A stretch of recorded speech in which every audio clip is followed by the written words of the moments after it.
Gotta make sure I straighten myself out here.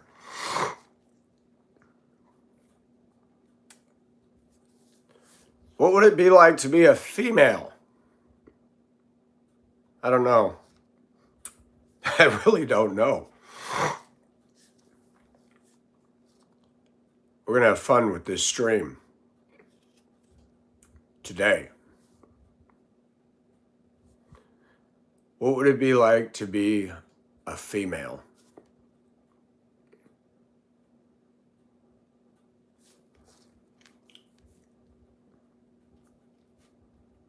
I grew up 3 sisters, a domineering mother. That mother was not loving. I went through a lot of abuse. Hello, Pale Girl. Hello, Craig. Welcome, you guys. And I've noticed something over the years. Being a man is tough. I am a man. Totally, 100%. But I think we take a lot more guff. I think men in this country, especially me, man, I have been bullied and harassed all through life. School, mocked, teased, worked at places. People that always got a razz, say things, do things.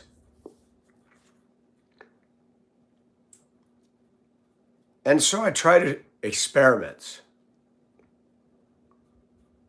I started pushing the envelope. I used to keep my hair really, really short. Really short.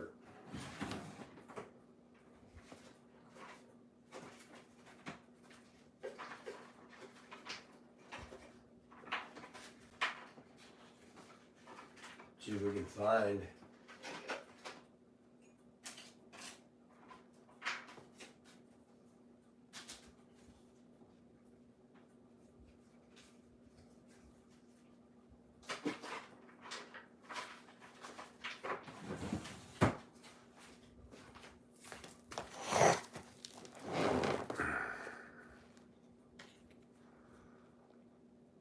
That's me in Florida, 2019.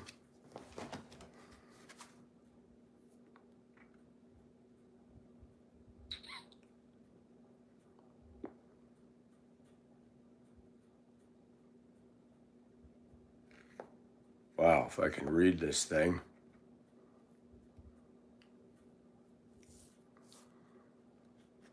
This would have been 1993.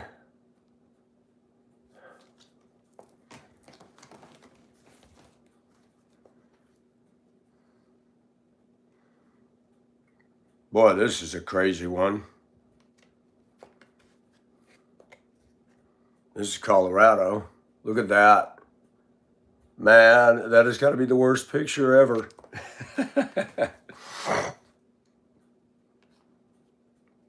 Here's another Colorado.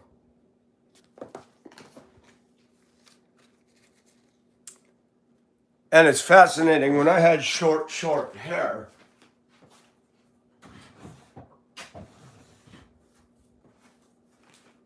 and I did it short all the time. You wash and go. Now that I've got this hair, I spend a lot of time playing with it. I put conditioner in it, and we still battle frizz because of the humidity in the South. My favorite movie? I don't know. Castaway. Castaway is one of my favorites.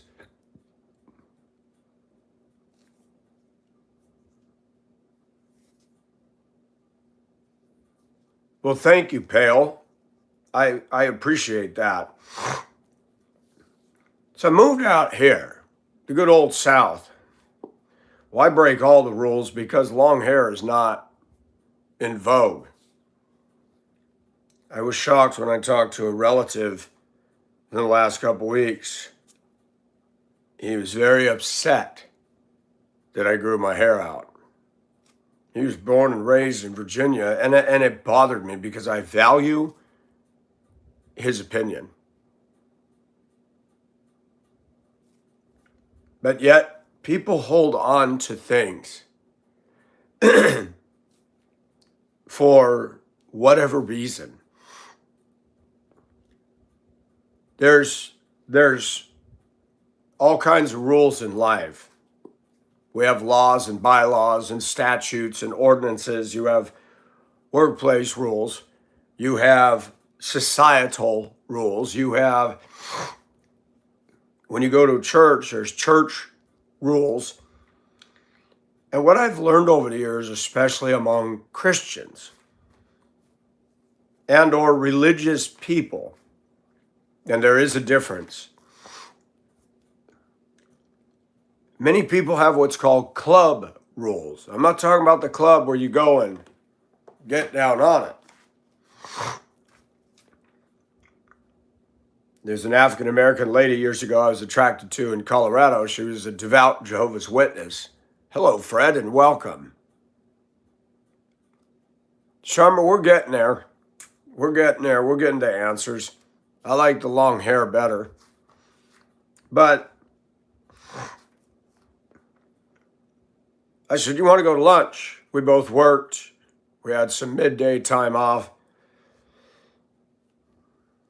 I can't go to lunch with you because you're not a Jehovah's Witness. I said, is that a biblical rule or is that a club rule? And she looked at me, what? I said, is that in the Bible or is that a club rule? Neeks, how are you?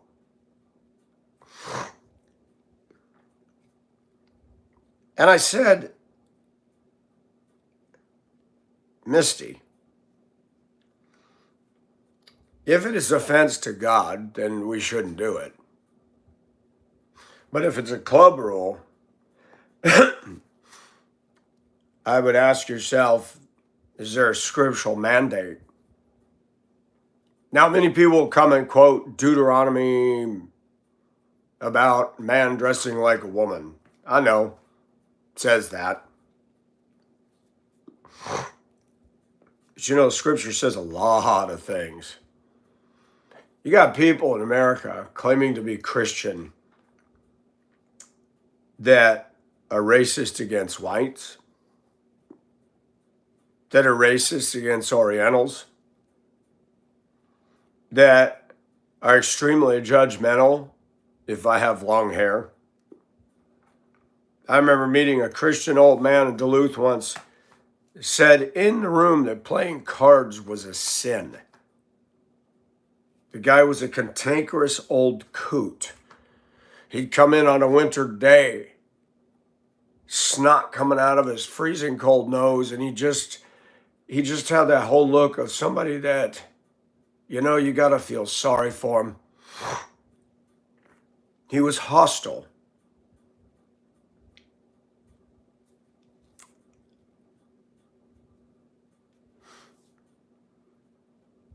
Sometimes I like it, Scorp.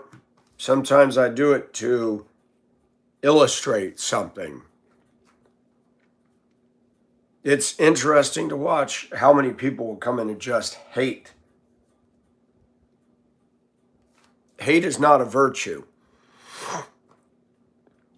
And it's dished out quite heavily today. Quite heavily in this country.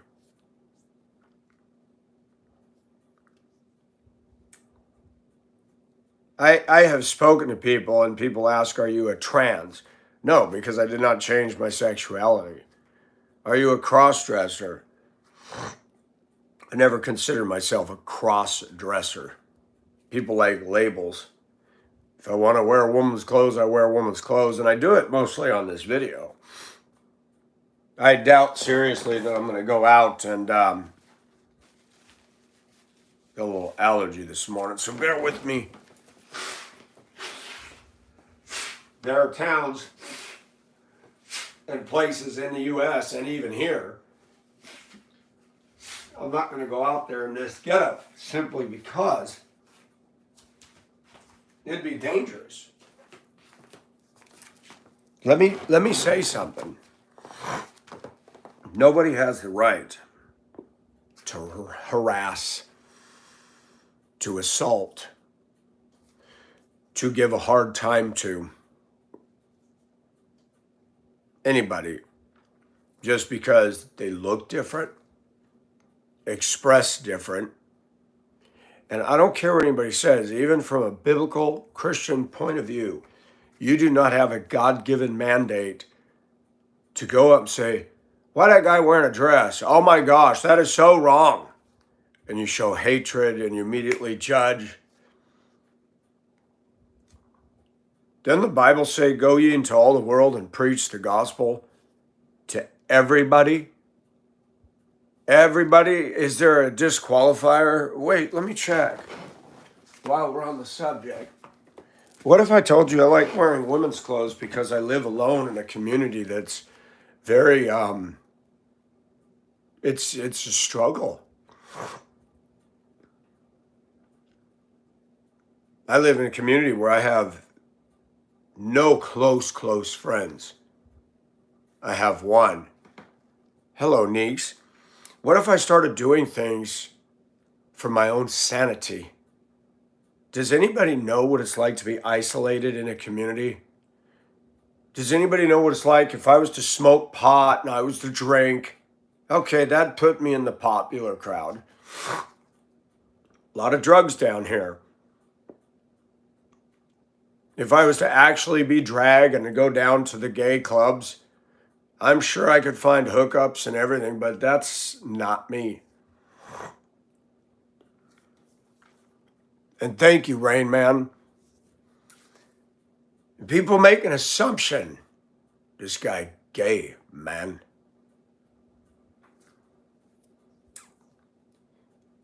I've been going through some stuff this week. It has not been pleasant.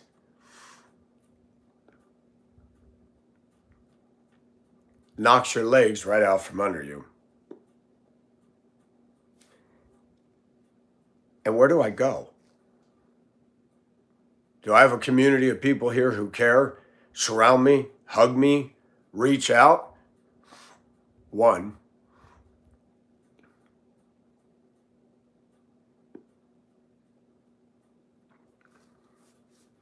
People get on here and call me freak, trans. That's messed up, bro. Who appointed you the judge? Who appointed anybody the judge? And I judge, and people get mad at me. Wow, you don't like it when people judge, and you judge. Folks, I'm going to say it again. This book does not tell us we cannot judge. Does not say it. But you'll argue with me. So let's go with the argument. Let's go with the prevailing argument. Matthew 7, do not judge lest ye be judged. From the way you judge, you will be judged. And by your standard of measure, it shall be measured to you. And why do you look at the speck in your brother's eye, but do not notice the log that is in your own eye? Or how can you say to your brother, let me take the speck out of your eye, and behold, the log is in your own? You hypocrite. First take the log out of your own eye, and then you will see clearly enough to take the speck out of your brother's eye. Now notice what he adds here. Do not give what is holy to dogs, and do not throw your pearls before swine, lest they trample them under their feet and turn and tear you to pieces. You know what he's saying there? Number one, Jesus never called true believers hypocrites. Hello, Teresa. And thank you, Neeks. And we're going to get into this. We're going to unpack this. How do I take it out? Easy. You pull this up and pull your drawers down, and there you go. I'm not wearing all them girdles and stuff like they did back in the Victorian era. That's a bit much. I moved out here 6 years ago. Gung-ho, started working on my house. Then 2020 came, and guess what? We had lockdowns. We had COVID. Job shut down. Everything shut down. And you're in your house. And, oh my gosh, it just seemed like things went from bad to worse. Hello, dog eat dog. Oh, the log?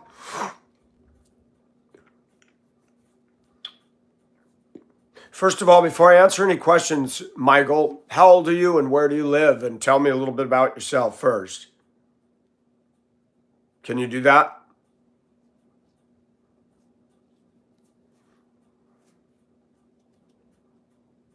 I'm waiting.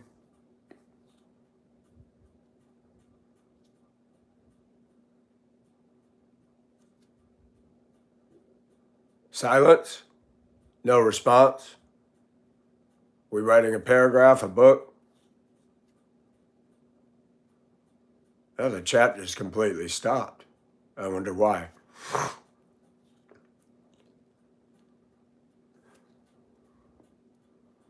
Thank you, Teresa. And how are you doing?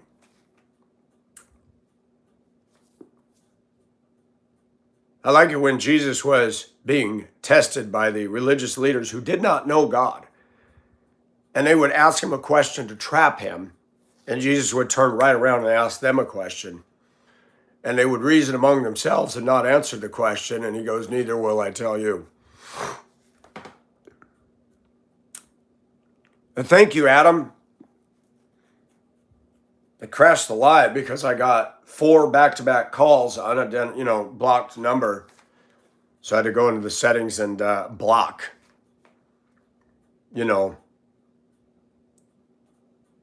unknown calls. Boy, I tell you, this iPhone, they don't make things easy. You follow the prompts, and I even called a friend of mine, Mob Rules. I said, how do you navigate this phone? And the instructions they gave you don't work. Go to accessories, click on phone. No, there is no phone. You had to dig deep into something to find it, to silence unknown calls. Anyways, let's focus because I am going to talk about this. I'm male. My voice is clearly male. See the Adam's apple. And we're not going to pull my drawers down to prove something here. That would not be appropriate. Context. This is the part of the Bible where it's called the Sermon on the Mount. Jesus comes down on the mount. There's people gathered around and he begins to teach.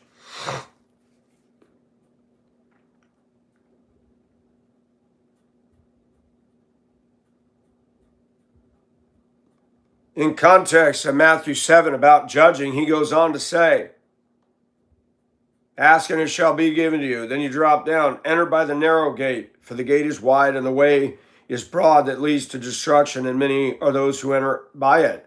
For the gate is small and the way is narrow that leads to life, and few are those who find it. Beware of the false prophets who come to you in sheep's clothing, but inwardly are ravenous wolves. You will know them by their fruits. Grapes are not gathered from thorn bushes, nor figs from thistles, are they? Even so, every good tree bears good fruit, but the rotten tree bears bad fruit. A good tree cannot produce bad fruit, nor can a rotten tree produce good fruit. Every tree that does not bear good fruit is cut down and thrown into the fire. So then you will know them by their fruits. Not everyone who says to me, Lord, Lord, will enter the kingdom of heaven, but he who does the will of my Father who is in heaven. Okay, let's stop right there. Have you read what the will of God is? Complete and perfect holiness.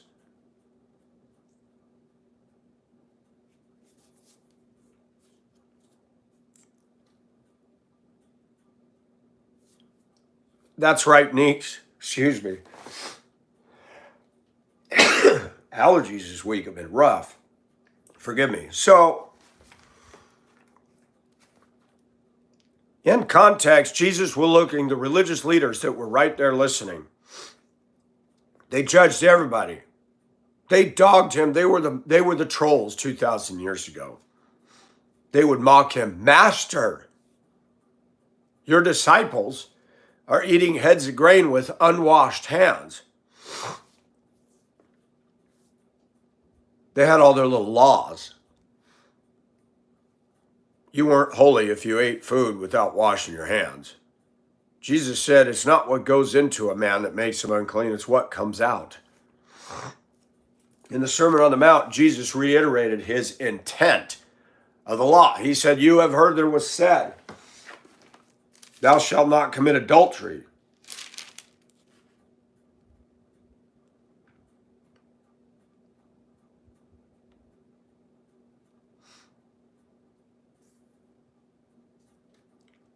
But I say to you that everyone who looks on a woman to lust for her has already committed adultery in his heart. Which of us men has never lusted? Anybody in the men's section want to raise their hand if you never lusted after a female? That alone condemns us.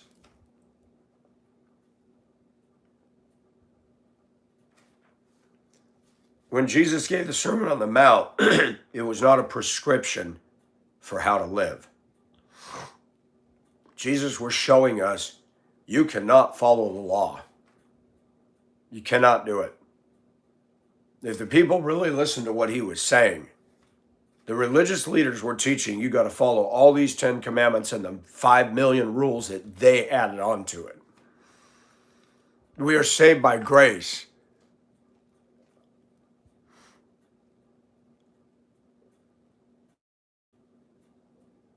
What is a 5150?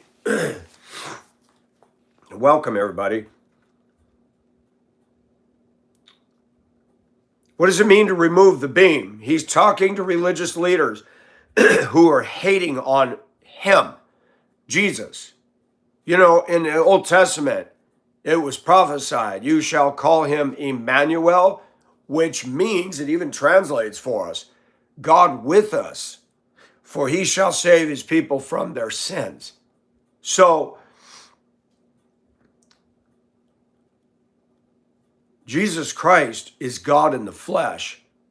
These religious leaders are nothing but trolls and wags. Hello, doggy. And Jesus cut straight through the crap. And guess what? We got it today. Playing cards is sin. Mike's dressing like a woman. Mike divorced. Mike cussed. You're right. I did. But what did you do?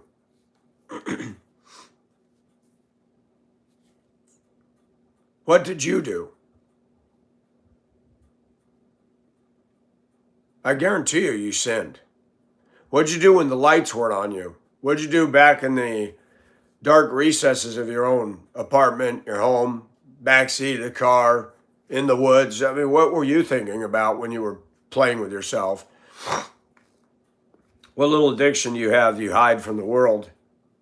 When the spotlight of God's holiness shines on all of us, when the searchlight of God's holiness, it reduces us all to ashes. Did you know that? Let's give a big round of applause to Jordan. He knows how to say WTF. Everybody, come on, clap your hands. Everybody put the hand clap on the screen. Put those hands up, everybody. Jordan learned how to say WTF. Isn't that awesome? That's awesome. Congratulations, Jordan. You know 3 letters of the alphabet. That's just awesome. There we go, folks. Let's have it. We gotta encourage these people learning the alphabet. That's good. We got it, baby steps, man. That's awesome. So when Jesus talked about removing the beam from your eye, that is the world out there. You got people complaining about racism in this country, and they're dishing it out more than anybody else right now as we speak. Watch when they come on to my channel and the hate. Class in session, absolutely. Mommy, doggy, you crack me up. What's a Peter Puffer, Jordan? Is that something that you participate in? How you doing, Adam? That's right, Neeks. What is a Peter Puffer, Jordan? You want to tell the room? Where do you live? What ethnicity are you? Are you white? Are you black? Are you Asian? Are you Hispanic? How old are you? What state are you in? Let's talk about you. What do you do for a living? Can you share with the room? We want to get to know you, man. Can we do that? It's going to be really quiet in here. Watch this. I can't get jiggy to this. Well, maybe you better not, William. We don't want nobody jizzing in here.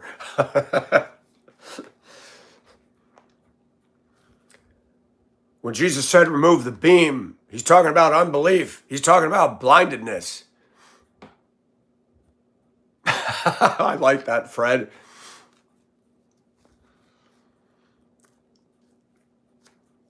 The Pharisees, the religious leaders, did not know God. You didn't answer the question, Jordan. We're not answering any more questions until you can answer your age, your state, your ethnicity, and what you do. It's a fair question. I'm curious. I'm actually curious. I want to know who and what you are. State yourself, please. Billy boy, where's Walton? Where's John boy?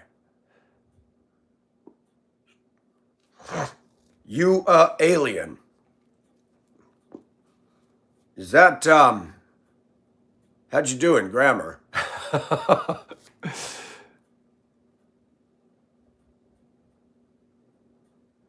Addicted to timing out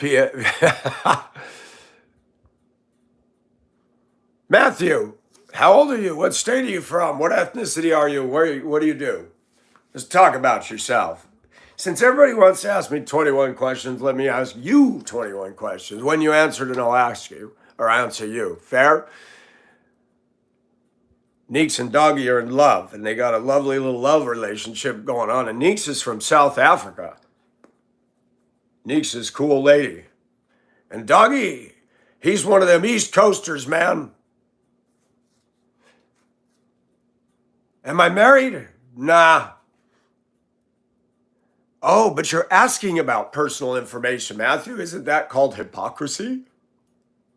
Why would you ask me about me when you don't want to give any?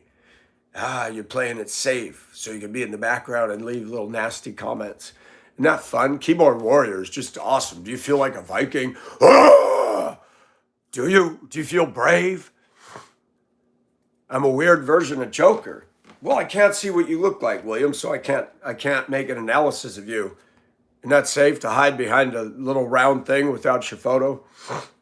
I'll bet you I'm better looking than you. I'll bet you I'm in better shape than you for my age, too. Would you like to compare? Michael, we've all had a rough year this year. We have. But you didn't answer the question. No, I don't worship Moloch or Baal. I don't have Asherah poles in my house. Frayed, what's going on? Jordan, do you like P. Diddy? Do you like being part of the bunghole surfer crowd? I'm not into that. I think people that do anal sex need some help. I do. That's just my opinion. That's gross. That's nasty. Ugh. Never tried it. Don't want it. I had a woman that I dated, a beautiful Puerto Rican, that wanted me. I said, no, I ain't doing that. But I thought guys liked it. I said, yeah, if they're gay. But I love you. The front end works great. Beautiful Puerto Rican lady. Guys that want to do that with a woman, you got to wonder if they don't have a gay blade going on. And I'm not gayophobic. People have accused me of that. There's some men I've looked at and thought were pretty. Most of the men that I see out there in society, no, but like those European models that are androgynous, and I mean, you can't tell on the front end if they're male or female. They're incredibly beautiful. And for me to say the things I say, you get all the haters coming in here. And that's what makes this stream fun. That's what makes the numbers go up. Hamid, depends on what you mean by kinky. I think we all got some kinky stuff flowing through us. But when you live in a place, hello, Gerald, how are you? But Jordan, you didn't answer my questions. I asked your age, your ethnicity, what state are you in? Simple, harmless. You're not going to be attacked. Stand up for yourself. Tell us who you are. People want to ask me questions, but they don't want to reveal about themselves. You're 22 and you're Asian. Well, thank you. What country are you in, Hamid? I lived in Hong Kong for a year. Nah, well, Jordan, you're not telling the truth. Number one, I'm adopted. Number two, I'm not in touch with my mother. You don't even know what state she is in.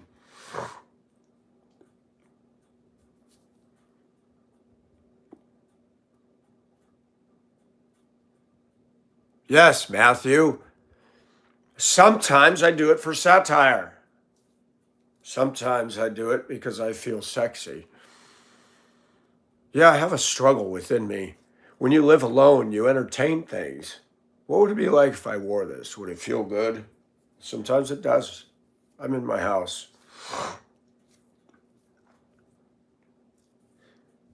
This place here is a little more dangerous for being expressive.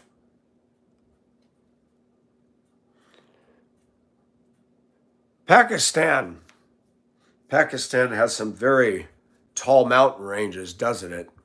I've never been there. Jordan, I doubt you're 69. And I know you're being funny about that. That's a good one, man. That's good. I wasn't born in 69, but they say it was a great year.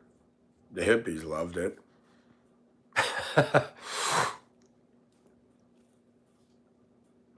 I feel like I'm 1,000. Afraid I understand that. Man, I'm aging. Somebody got on a video yesterday and said, this guy probably lives on Section 8 and gets disability. I'm like, disability? Oh, that's funny. Man, I got energy I don't know what to do with. Energy. I'm a homeowner, but I'm on Section 8. That's rich. Can you be on Section 8 and have your own home? Is that possible? Because, man, if there's something to that, I ought to apply.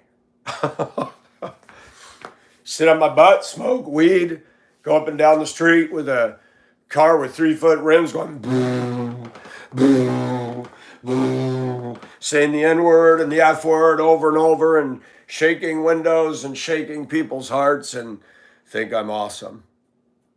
Yeah, that's not me. Can't do it.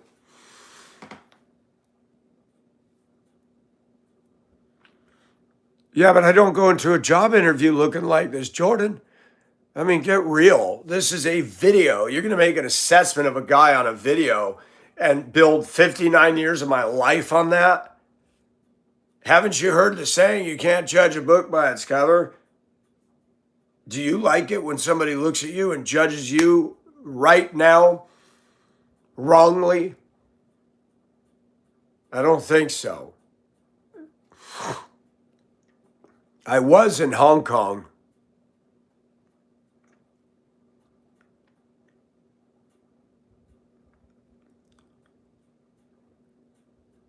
Cash me outside. How about that? All right. You just told me what ethnicity you are. Now, what state do you live in? No, I don't have a temperature or anything, Cade. Not at all. Are you ill? Do you have a fever? Yeah, Hamid, sometimes it does that. So it says, do not judge lest you be judged, but oh my gosh, let's look at something. Let's look at what the Apostle Paul says in 1 Corinthians. Let me tell you what that's saying, and I'm gonna shorten this up. Jesus is telling the world out there, the unsaved, unchristian world, you do not have a right to judge the things of God and the people of God. You don't know me. You've got a beam of unbelief in your eye. You cannot see clearly. The world, the unsaved world, they will hurl insults left and right. They don't live by this. They don't believe in this. They don't follow the 10 Commandments. And they're walking around as if though they've got this airtight relationship with the Almighty, and they don't. God chose the foolish things of this world to confuse or confound the wise. We are saved only by grace, by putting our faith in the shed blood of Jesus Christ. We are not saved by following A, B, C, D, E. We're not. Paul, he says that in the book of Romans, no flesh shall be justified in the sight of the law. And then you got people that aren't Christians judging people by their standard. Their standard is not this. And America is a very judgmental country. But I'm going to say it again. Some of us have been given the right by God's word to judge. In 1 Corinthians, it talks about lawsuits among believers. And Paul says, why can't you judge ye among yourselves? Why are you taking these petty issues to the unbelievers and dragging it out in the courts in a godless world? You know, suing. Jordan and Cade have successfully got to hide. Good job, boys. You lost your platform. Yeah, Cade and Jordan are, they're trolling. Get those comments rolling. Trolling all day. Sitting in their basement and doing who knows what. Trolling is what makes their boredom go away. The hatred often comes by those who project. I'm not a hater. I hate evil. I hate when people are violent and nasty. Racism. Oh my gosh. People marched in Washington protesting Donald Trump for trying to take a bite out of crime. And guess who's protesting it? The ones that like crime and yell racist. Isn't that something? It's a shame that a man of your age wants to play dress up. RC, how old are you? What state are you in? And what do you do? Can you answer that question? The book of Psalms is basically songs and prayers and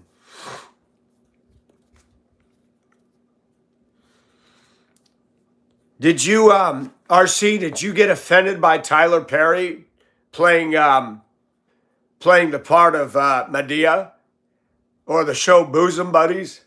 Did ya? They got paid to do it. Shoot, I'd get paid to do it. They want to pay me to dress up? Man, I'm signing up, baby. Easy money. Thank you, Kelly.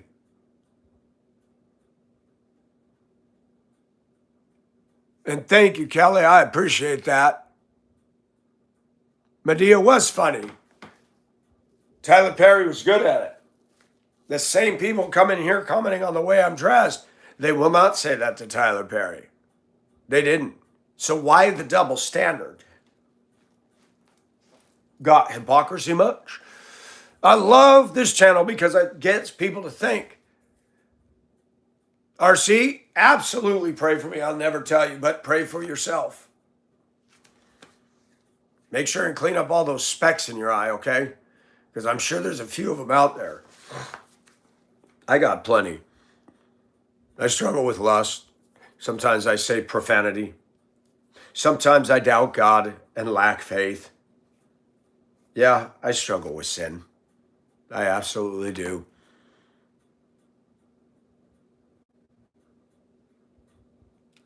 How are you, Section 8?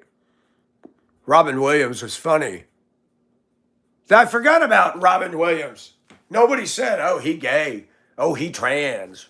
He be trans.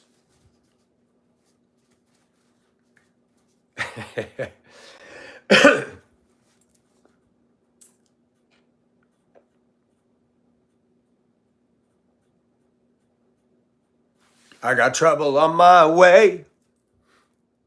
I have to cry sometimes. Woo! Allergies are up today. You know what's sad about Robin Williams? Comedians suffer more depression. Clowns suffer more depression. People realize. I'm originally from Los Angeles. Where are you from? Irvin Lofsky?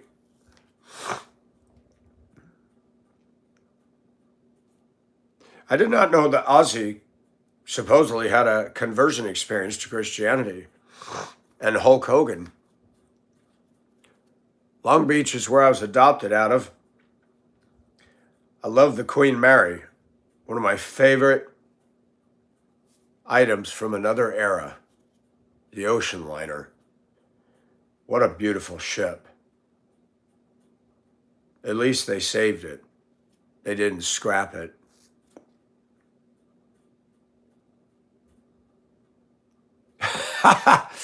Pam's letting me know that she's not a troll. Thank you. Yep, I sneezed. How are you, Pam? Welcome from the Sunshine State. I'm just north of you in Georgia. Georgia. Oh, it's so god-awful hot down here in Georgia.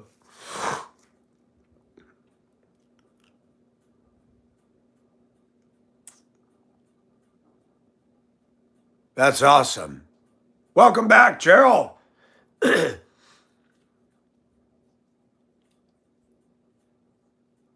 Dun dun dun dun dun dun dun dun dun dun dun dun dun dun dun dun dun dun. Am I able to? What is this? Retouch on, retouch off. What is this? Lighting on, lighting off. Clap on, clap off. Okay. I wish I had a thing where I could put little bombs and stuff, but it doesn't let me do that.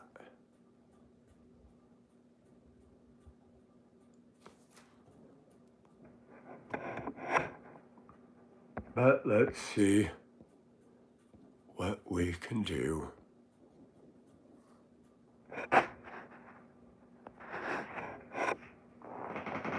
That was me yesterday. Wasn't that fun?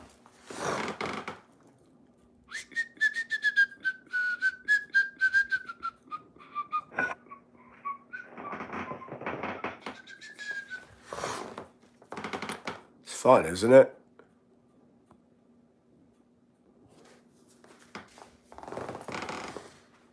The Many Faces of Michael. I should have been an actor, but I wound up here. I don't fit in. I do not. And that's why I'm on YouTube.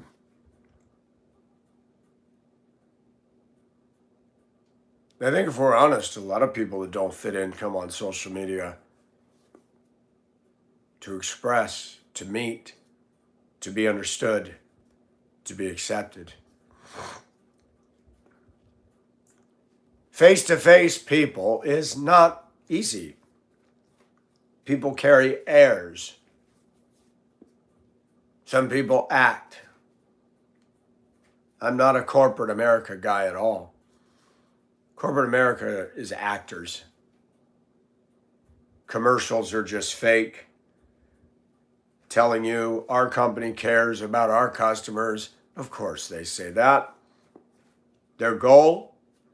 To get your money. Do you know that's the only reason people are nice in a business? It's expected to get more money. So basically, what America's become on many levels is people are nice because they're paid to be nice. How many people are nice from the heart? How many? I dated a woman from Long Island years ago. She was 20 years older than me. She was the first cougar I dated. I was 27, she was 47. She said, I hate advertising, Michael. It's so fake. All they're trying to do is get your money and tell me that they care about you. It's a bunch of BS, Michael. She was right. She was absolutely right. Corporations don't care. What a lie. You know, you go to the bank, you go to a restaurant, and it's gotten so ridiculous. How did your server do? Please enter, and you could win a chance to win a vacation to Compton. I don't want to go to Compton, so I'm not going to fill this out. Absolutely, Pam. And you know what? We're human. You know, if you don't like the feedback, be careful what you put out, right? That's why I get so mad at people in the driving behind the car. If you can't drive your automobile right and you're out there being a bungosaurus, don't use your signals, speeding, tailgating people, and you think you're a good driver, you ever notice that? Somebody does a real bonehead in front of you, and you just simply tap the horn and out goes the middle finger. Dude, you just pulled out in front of me. I'm going 55 and a 55, and you just pulled out in front of me and didn't accelerate. Yeah, I'm going to go boom.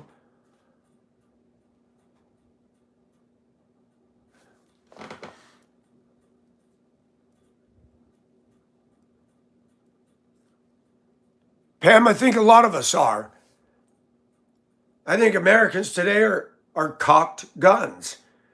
You know why? Because our country's mean. It's rude. But I talked about businesses being nice. More and more, you go into businesses, people are rude. They don't even care about customer service. Has anybody noticed that? Raise your hands if you've been in a business where the people were just rude. I've seen it in a lot of places. There's a younger generation out there getting jobs in stores and they can't even smile, don't count your money back. They don't greet you. And they'll lean around you to the other register. Yeah, I had to come in today. I'm so sick of this place. I didn't want to be here. I'm the customer and I got to hear all this ballyhooing. Be glad you got a job, toots. Maybe you should be put in the back room putting stock away because your people skills sucketh. Man, I hate that. Nothing ticks me off more when I see people in customer service that have an attitude. It's like, was this the DEI hired or was it the front desk that's got the attitude or what's going on here? She doesn't have people skills. Whose lap is she sitting on? Yes. Do you know there's racial preference where I work? Racial preference. Oh my gosh, people get put into positions because of the color of their skin, not because they earned it. DE hire is a real thing in this US, and people are getting mad that we're talking about it, but we had planes crashing because of DEI hire traffic controllers. We have DEI hire Meyer in LA, and a whole neighborhood burned down, and it's wrong. People are screaming for their rights. You know, I want to be a woman and I want to be in charge of this or that. Okay, there's some things, okay, that I cannot do that a woman can do. And there's some things a woman cannot do that a man can. And we got to get over this competition of the sexes. Okay, just my belief, we don't need a woman being a chief. That's always been a man's spot. The chief of the fire department, chief of police should be men. That's my belief. Not a chauvinist.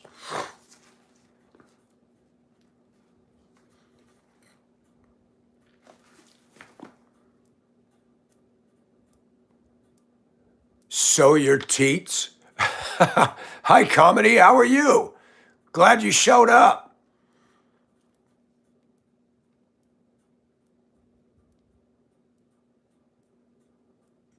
Afraid relationships are tough. And today, let's be honest, at our age in here, guess what?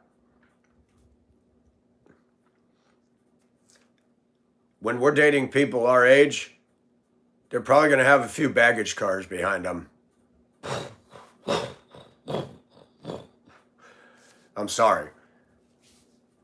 How do you deal with baggage? We all have a collection of scars and hurts and boo-boos, and there's a tendency to look at the person you're with and anything they do or say that's even remotely close to the previous trash canned relationship you had, guess what you start doing? We got to be careful about that. I remember being in the break room at a job in Denver years ago, and the women were sitting there saying all men are a-holes because they chose to date violent, weed smoking men that wouldn't get a job. And I said, did you date me? No. Well, then why are you calling all men a-holes? You know, sometimes you need to take accountability that you dated bad man after bad man after bad man. Whose fault is that? Misprojection. Same thing with us guys. We can't say all women are this. If you chose bad women after bad women, you got to look at your chooser. It might be broken. Absolutely. Pam, do you notice a race does that? Do you notice there's a race in the U.S. that blames everything on white racism? Have you noticed that? I got to bring that up. So do I, Pam. So do I. I used to be ignorant, but I had a kid and grew up. Having kids is good for men, force them to grow up. Absolutely. Yeah. Hey, welcome, Camp Crystals.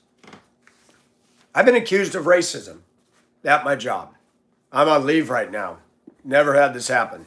Got a letter of reprimand from HR because I released a 3-minute video and I said I was angry about the death of a white woman in Cincinnati by 6 black men and women. No reason for it. Even if she had said, and I said in the video, even if she had said the N-word, which I do not support the N-word, put an indent on that because we're going to talk about that, does not justify assaulting somebody. Man, America, since we hit the playground, insults fly. And we shouldn't, but you don't have the right to assault somebody for calling you a name, period. It's not okay. We're adults now. People that are yelling insults in public are ignorant, no matter what color you are. And I've seen African Americans dish out plenty of stuff out there in public, unprovoked, unwarranted. How about me standing in Lowe's one day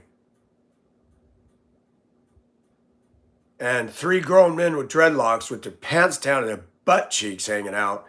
I'm standing there quietly and I had a tube top on and they're laughing and mocking and pointing, and I'm looking at them going, I smell BO all the way back here. Your dirty butt is showing and you're judging me?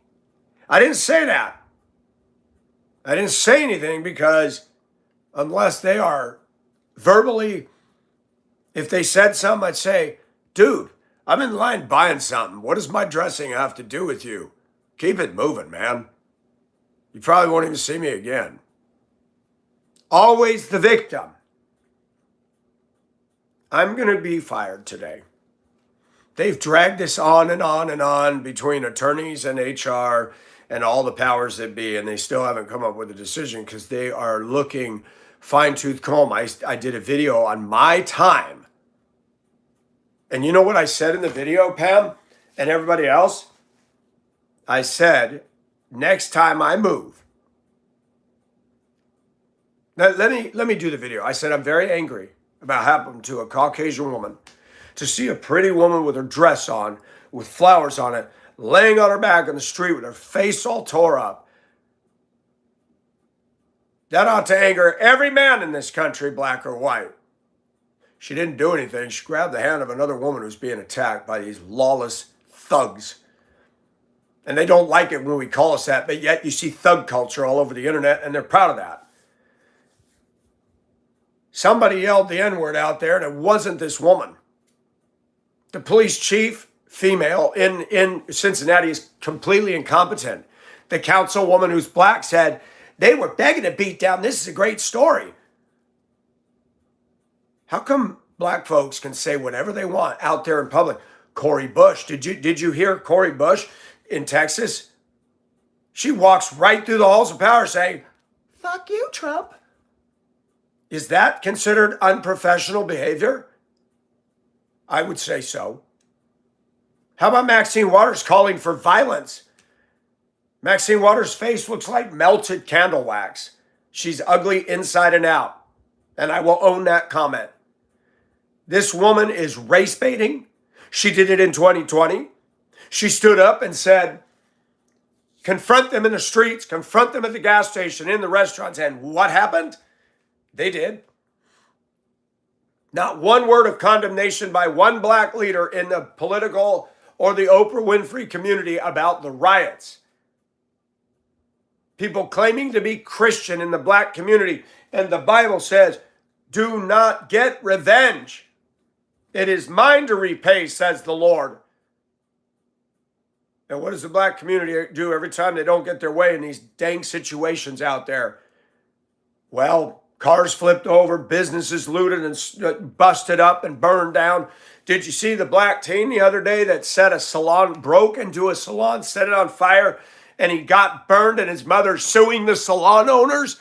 This is real, folks. We're not in the Twilight Zone. This is 2025 America. And people come on here freaking out about the way wear to dress. Stupid. I'm not burning buildings. I'm not effing with people's lives. And I do this to make a point about how hypocritical people are in this country.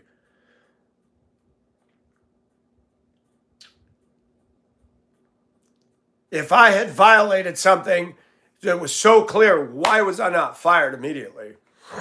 I did the video on my own time, 3 minutes. They're passing it around in my workplace, showing everybody. They're angry. These people didn't care about me before, and now they're all up about this. I serve them with customer service every day. I talk to them. Some of them hug me. I hugged them back. I'm not racist. Why would I move to a place that's 53% African American if I hate blacks? Why would I buy my house in a mostly black area of town? Why would I work at a place that's 90% African American? Doesn't make much sense, does it? Doesn't make much sense. If I was to sew up my penis and turn it into a taco and then say, well, I'm not trans, well, a little bit of contradiction there, right? But Mike, you're dressed. But it doesn't mean I'm trans. I'm not going to pull my pants down as testimony to show that I have a Frankfurter. Notice I didn't say a little smoky or a Vienna. This channel cuts through the crap. Michael's going to lose his job. Then I'm faced in a town, in a community, where there's a lot of bumfuckery that goes on around here. Favoritism. Who you know. This is not an easy place to live. And because you got a troll on here who uploaded that video to TikTok and put it out there in the stream with the intent to get me in trouble, the guy's an idiot. His name is Andrew Drescher. He's been doing this crap for 10 years. He's got a death threat video of me out there on the internet. 10 years old. People have complained, I've complained. Has Google taken it down?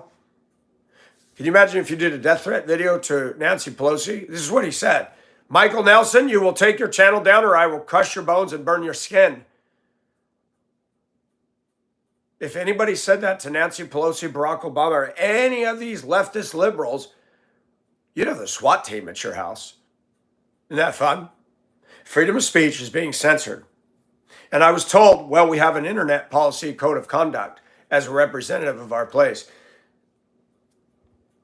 Even their investigator for HR said, it is your own personal private channel and you did this from your home and you did not mention. She said, well, you mentioned the word coworker. Because here's what I said. When I posted this story on Facebook about a white woman assaulted by blacks, the blacks on my page did not bother to put a sad face and go, that's wrong. The only thing they thumbs up is when I go on a lunch date with a black female coworker, and then they're all hearts and likes. And then you go to their Facebook page and they're posting all this shit, false, about whites. And the job. Got their job listed on their Facebook and they're saying all this unfair stuff. A lady I'm friends with who is a teacher in the system said, boy, if they open up everybody's Facebook, they'd have to fire a lot of people. No one that knows me supports this. No one that knows me, including a black employee that calls me daily. Michael, you got a right to your belief, and I know you're not racist. So in the video, I said, even if the woman that got assaulted said the N-word, grown men are going to beat up her face. One of those women was stomping on somebody's head. Real ladylike, huh? Let's talk about that. You know how many black women walk around acting like a dude? Don't shave under here? And they walk around with the cargo pants and the hoodies and looking like a guy and wanting to fight like a guy? And they're going to come on here talking about this. Got hypocrisy? I'm not racist. I just talk about issues. What is this man talking about? I don't know, follower. If you listen to the whole stream, you might get some context. White people have had enough of being blamed. We have to be careful about everything we say. We got to dance around eggshells because we don't want to offend. Have you listened to rap music from the black culture? I don't like to listen to it, but I'm subject to it when it goes down the street. Mother effing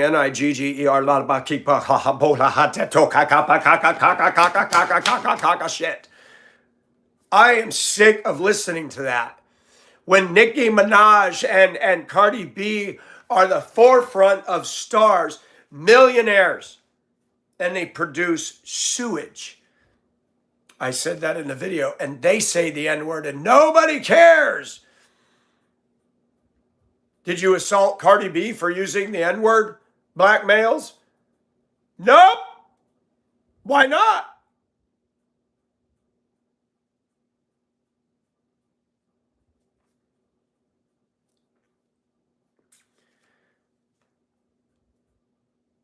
And I said my coworkers didn't even react to what their own ethnicity did because they don't care. She said, well, you mentioned coworkers. I said, did I mention the name of my employer? No, you did not. And I should have asked her, where does it say in the employee handbook you cannot say the word coworkers on social media? I'm waiting. You're going to get yourself in trouble on this one. You're going to get yourself in trouble on this one. Cardi B is black. She's African American, and she sings a song called WAP. Somebody can print it in the room what WAP stands for. This is the same woman who condemned Peppa the Pig because she likes to spend too much money on her little daughter wearing designer clothes, even though she's not a designer mother. This is our culture today. Hair and nails, foul hearts, foul behavior, obscene, grotesque. Singing a song about your wet ASS, PUSSY, and gets mad publicly. I'm sick of Peppa the Pig encouraging kids to jump in rain puddles. I buy my girl expensive clothes and she jumps in rain puddles. She's a kid, Cardi B. But you up there twerking with your whole thing going on. Why are you doing this with children? I'm going to say it. A lot of African American culture is a poor example for children. 75% of the women are left holding the bag while the men are out there going, hey, 3-foot pimpy rims. They spend all the money on the car and they go up and down and urban terrorize the neighborhood with their loud, offensive stuff. The police won't touch them because they're afraid of being called racist. I'm just speaking the truth, folks. And at my workplace, I have heard racial remarks. I've had hostility and threats, even including recently. When you work hard, that gets you in trouble in a culture of lazy. When you have confidence, you got people in there that are going to constantly dog and attack. I know a woman claims to be a Christian. I worked with her 1 year in this place, yelling, shouting, playing a radio station that I called racist radio. during the election. Got to get out the black vote. Got to get rid of all these Republicans. We need to take America. We need to get all the black people to vote. I had a lady pull up in my yard. Does so-and-so live here? I said, no, ma'am, I bought this house. Oh, I'm just trying to get out the black vote. I should have said, shouldn't you be trying to get everybody to vote? It's funny how they can show racism. They were getting paid. I had a female friend that I'm still friends with call me up and said, hey, they're offering me to pay me to get out the black vote. I said, do you think they'd hire me to do that? No, because you white. Discrimination? Why isn't that shit taken to court? Why not hire me? I'll go around, get out the vote, folks.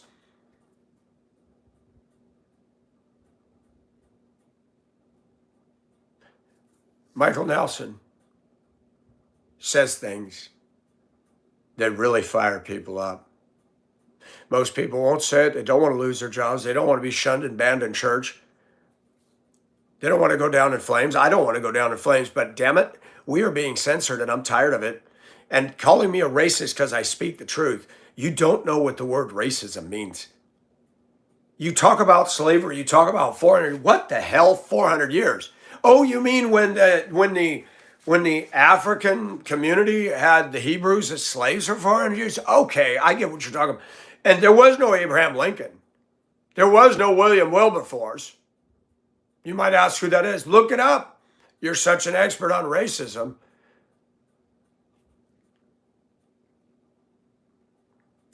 God had to pull the Israelites out of Egypt.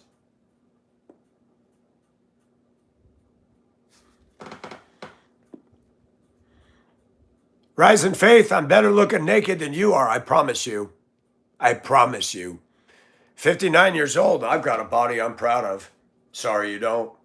You want to go low like that? I'll go low with you. I guarantee you, you don't have the advantage I have. Easy to hide. Don't have a face pic. Come on here and all over the internet. A skid mark in a toilet bowl. You are. Stimulant. Go do some more drugs. I'm a grown man more than you are. I don't need to prove anything to you. This is a chat room. This is me talking about things. And it just shows that you're showing hate, bruh. When you use bruh, we know what ethnicity you are, bruh. Talk straight, bruh. Let's use English, bruh. Ebonics aren't my thing, bruh. You want to hurl shit? Let's talk about facts.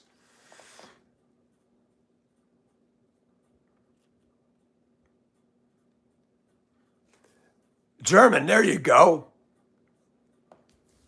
Camp Crystal, doesn't it just amaze you? It's okay for them to hate us.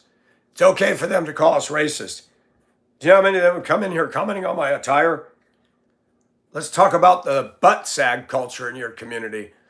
Pants down, butt cheeks showing. I mean, the wind could come by and be going. I don't like to see no butts, and I cannot lie. Girls' butts or black butts, white butts, Asian butts. I don't want to see somebody's butt out there in the street. Oh, I love the hypocrisy. The weed smoking, the basement dwellers, the listen to the foul, hateful, nasty music that throws the N-word around. But let a white man say the N-word and we're going to burn the whole city down. Got hypocrisy? Got hypocrisy? Yep, sure do. We got to talk about this stuff. I'll be damned if somebody's going to tell me I don't have freedom of speech on my time.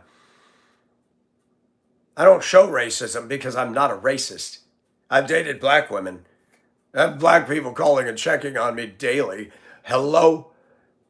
I had a black woman there. She's my friend. And she said, I haven't invited anybody from my workplace to my home, including a relative.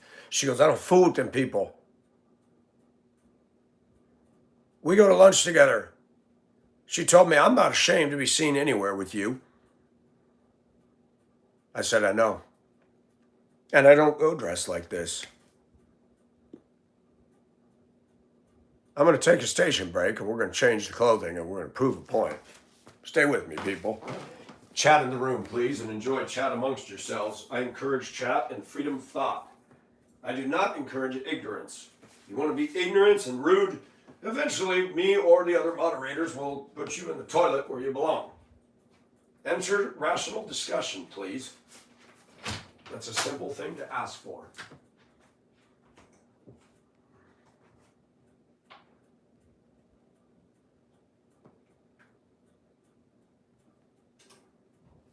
Yes, people are funny, aren't they?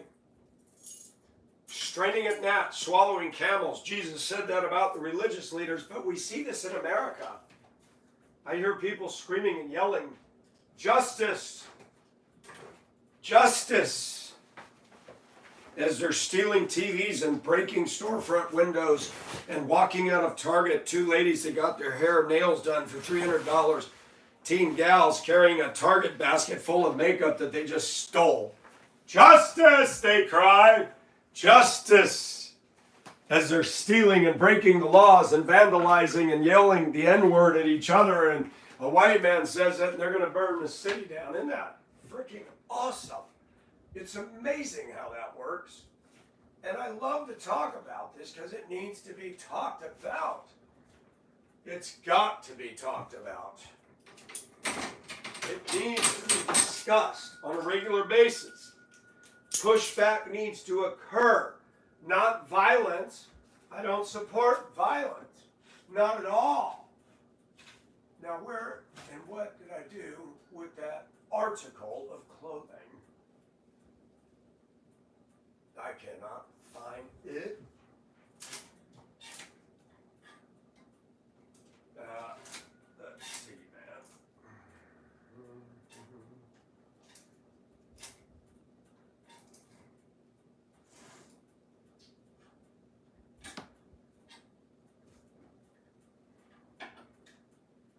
People are interesting. They really are. I do things to prove a point. I'm not a threat to people. I don't threaten to kick people's butts. It's not my style. I'm Irish, and we're called Fighting Irish. Shoot, Irish were fighting for years. I have to go potty. I'll be right back, folks. Keep chatting. Enjoy the chat.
Excusez-moi. So it's easy to hate. It takes no effort to hate. It takes effort to love. It takes effort to discipline yourself to actually listen to somebody who is not just like you and hear what they're saying. I'm a grown man, people. You got any doubts? And the sad thing is good morning, Mr. E-Rock. How you doing? Problem that you have in this country, and people are leaving comments all over the internet. And these are the comments because you cannot say certain things or YouTube will censor the stuff out of you. You ought to see videos out there that are just raw and racist against us. YouTube doesn't take those down. But you listen to intelligent people like Thomas Sowell, a black professor emeritus. You listen to Mari, she's a European, she's black, but she lives in Europe. She's talking about African-American culture every day. She's got a very successful channel. How about the twins, the two black twins talk about stuff? How about Ivy and Silk? There's black people that are blexiting the lactose intolerant community, and people are writing all on these YouTube, the usual suspects, the basketball Americans, the usual suspects. And it's happening because we have been bullied and we've had to walk on eggshells, and we see it in the workplace. I mean, people call me. I talked to a woman yesterday, telling she worked at a place over in South Carolina and then worked over here, and she had a black coworker who was nasty to her. They had complaints on her daily, but they had to dance around her ethnicity because she gets screamed racist if she gets fired. No, it's not racism. Your attitude sucks. You're offending other employees. If I'm going to lose my job because I said coworker, maybe that I don't need to be there. It has been a struggle for 6 years. The pay that I get for what I do is a joke. When you see people I work with getting $70,000 to idle a truck for 3 hours in the morning doing nothing, and when I have to go to that person and ask them about something involved my job and they drive off because they see me coming, you know what? This is just not a productive place. I worked my butt off. I gave 110%. And you can put an axe to me because I did a video. And in the video, the thing that really pissed off everybody is this. The next time I move, I will never move to a place that's 53% of this ethnicity. I didn't say the N-word. I did not say I want to live in a place where there are no of this ethnicity. I think it would be funny is if a black woman loved me and we fell in love and we got married and she's side by side and we're doing a video. Racism is not part of my character. Let me tell you what is part of my character to everybody listening. I'm sick and tired of our world, our America. We're being bullied. We can't talk. We can't have an opinion. The woke workplace is against the Caucasian male. Ask the white women here. I believe they'll back that up. And who runs HR in any place in this country? Women. When's the last time you've seen a white guy in HR? They just don't do it.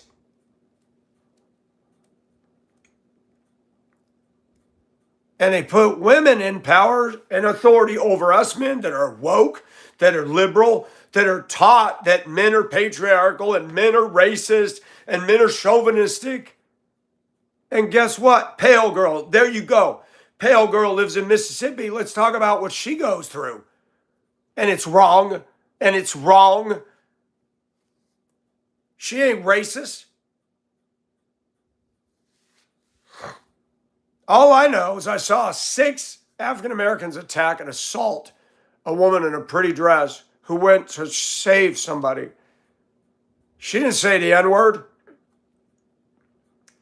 You know, my white culture, when I was growing up as a kid, let me make something crystal clear to the African American community. If I had punked as a white guy on another white girl on that playground, I'd have 10 white boys kicking my ass right now. Anybody remember those days? Anybody? If you went into a bar anywhere in Western America or Northern Minnesota or anywhere and you tried to hit or be aggressive to a white woman as a white person, there'd be a bunch of guys coming off them bar stools and off of them hogs and Harleys out there, and they're going to kick your butt. You got a grown black man assaulting a woman, cold cocking her face. If he'd have got 3 more inches, would have knocked her trach out and killed her.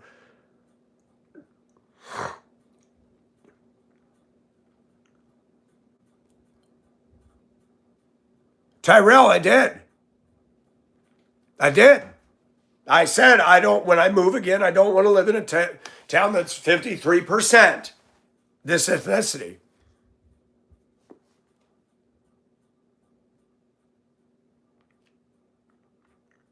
Well, let me find out where Tyrell's coming from.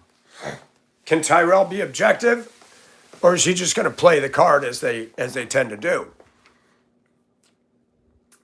Tyrell, let me ask you something. Would you move to an all-white neighborhood that was making comments to you, making you feel devalued? Would you? You see, it's come full circle, bro, and that's not okay. That's not okay. My God will provide for me. I could go through a hard time, but guess what? I have a Father in heaven. I have a Father in heaven. I am hireable. If not here, somewhere else. My God will provide. God knows I'm not racist. He sees it in my heart.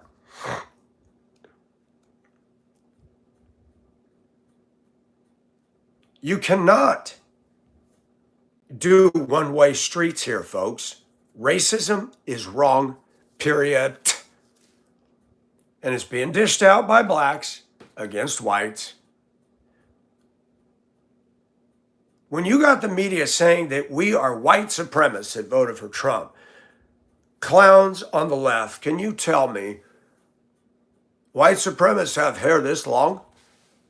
No, they're skinhead short. Years ago, I did a #1 haircut. That's the shortest on the barber's blade.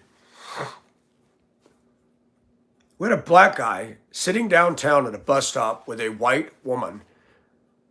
A skinhead neo-Nazi guy came and blew them away downtown. It was awful. And all of us were outraged. And my boss, when I worked at Denver Schools as a bus driver, he was Mexican. He said, "Mike, you need to grow your hair." I said, "Why?" He said, "That crime down there, they're looking at people with your hair." I said, "Man, I don't harbor that." He goes, "I know you don't." That terminal I worked at was 75% African American. None of them thought I was racist ever. Lillian Champion is dead now, but she taught me my first route. Lillian used to crack me up. The bosses would have meetings with all of us employees, and when they got done, she'd go, "That's a bunch of bullshit." She used to make me laugh so hard.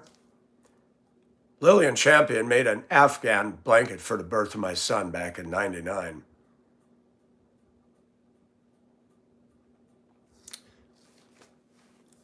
I want to ask the African American community, why is it we're not allowed to say one word with the black word in it, but you guys say white, white, white all day long? You project onto us what you're guilty of. We're not allowed to criticize rap music because we're racist. I listened to Stephen Wiley. He's a black man who was a Christian. Do you know his music was cool? It was clean. It was rap. I got a story that I like to tell, so everyone just listen well. Paul and Silas were thrown in jail. They bound them up without the bail. They didn't moan and groan. They didn't rant and rave. Paul turned to Silas, said, "Brother, let's pray." So they praised and they sang till the jailhouse shook. Jailer came in and he took a look. He would have killed himself out of fear. Paul said, stop it. We're all here. So the jailer got saved, set totally free. Not just him, but his family. If you're ever in doubt, don't know what to do, turn to Acts 16 and read the chapter 2. Psh. Now that's good music. That's focusing on the Almighty God. But this crap that you hear with the cussing and the N-word and booty, booty, booty, booty, booty, booty, booty, booty, and calling each other the N-word, please tell me how that makes rational sense. That's not talent. I was looking at ads yesterday and I saw an ad. I'm like, you got to be kidding. Jacksonville, Florida. It wants to use models and dancers at a club that will scream swear words at the top of their lungs for $100 for a couple of hours. Really? I'm not signing up for that. Easy money. Mike, what if somebody asked you to yell the F word for an hour and gave you $100? I'm not doing it. Why? Stupid. I don't like trash. And the cussing, even when it comes out of my mouth. When we cuss, we devalue ourselves. It is not showing intelligence. It is not showing class. It's profanity. It's profane. And you got people doing music singing the F word. You know, black music was awesome back in the day. Motown, Gap Band, SOS Band, Diana Ross, Tina Turner, all the greats. Who's the woman? She did Don't Make Me Over. That was a beautiful song. Dionne Warwick. You go to Louis Armstrong, one of the best trumpeters ever. No one can top Louis Armstrong. Puff those cheeks out and blow that trumpet. He made that instrument dance. And he had that gravelly voice that didn't quit. Tell old Pharaoh to let my people go. Wow, wow, wow, wow. Now that's music. How come this generation can't duplicate or make something along those lines? Why are we circling the toilet bowl? Why are we circling the toilet bowl? Why? Produce something that stands the test of time.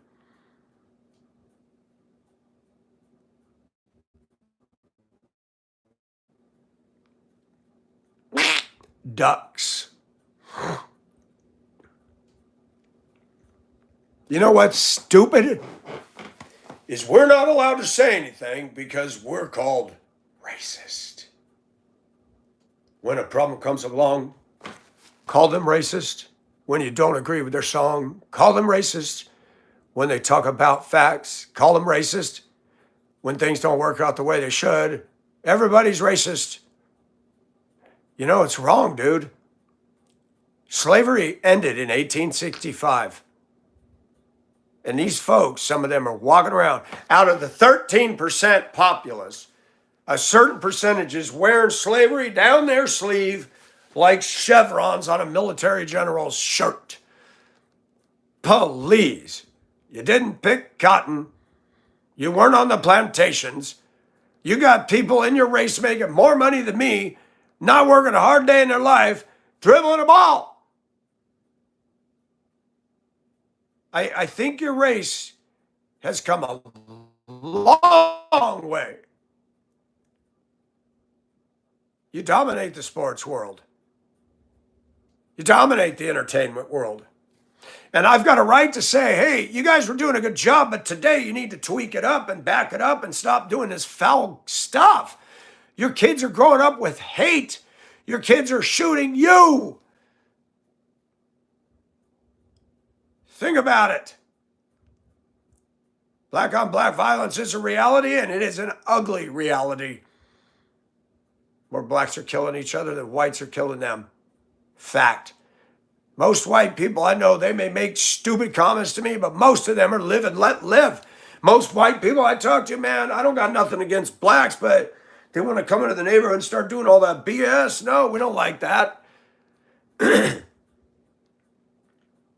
Folks, We're never going to end this problem until people are both willing to come to the table. Barry White was awesome. Barry White was awesome. I like the guy that did. Is it Benson? Rainy night in Georgia. Yeah, I put on that music sometimes, and I put it on loud. I love that song that my friend turned me on to. Keep it 100. Don't be asking my brother about my business. Keep it 100. Come to me. Why are they singing that? Because they know what their own race does. Wah, wah, wah, wah, wah, wah. Did you come to me?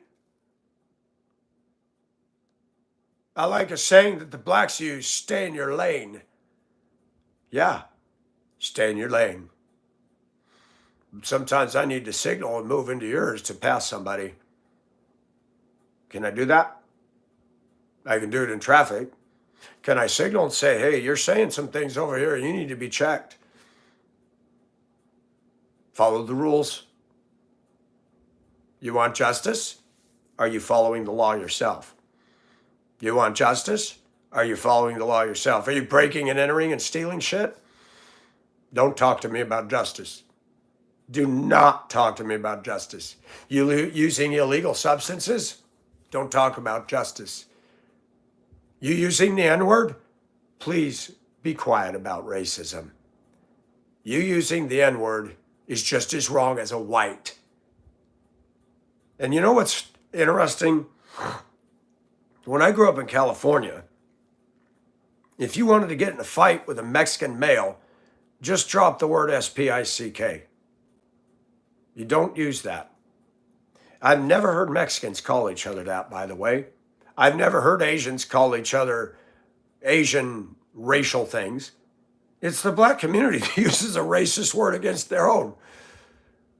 That ain't right. I don't care all the silly rationalization they give me. I was on a 15 Limited Colfax bus going to Aurora one day. I was in the very back of an articulating bus, you know, the accordion bus, and I'm just sitting back there. 3 black teens were lighting it up in the back of the bus. They're back there, hey, N-I-G-G-R, and there's a black man, nice dressed, he had a little hat on.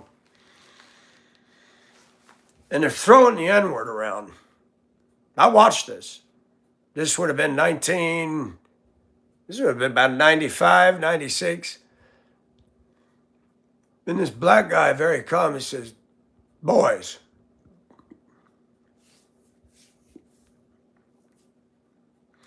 you guys sitting here talking like this. You throwing that N-word out there, and there's a white guy sitting there.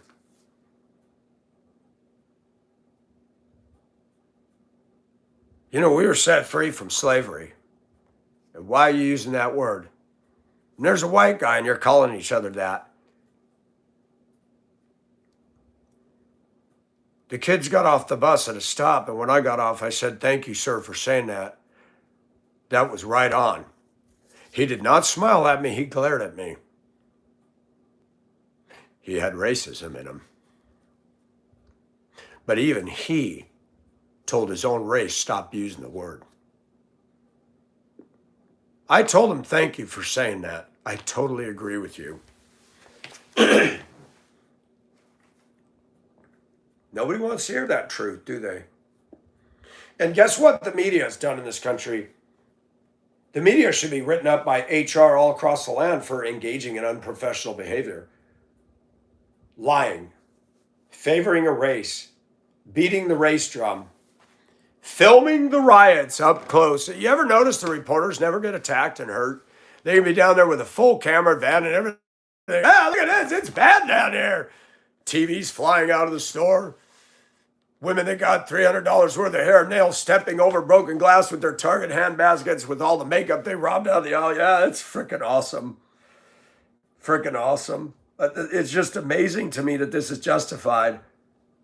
They had a black female, was a mayor or a politician, said, this is what we call reparations. Oh, stealing stuff.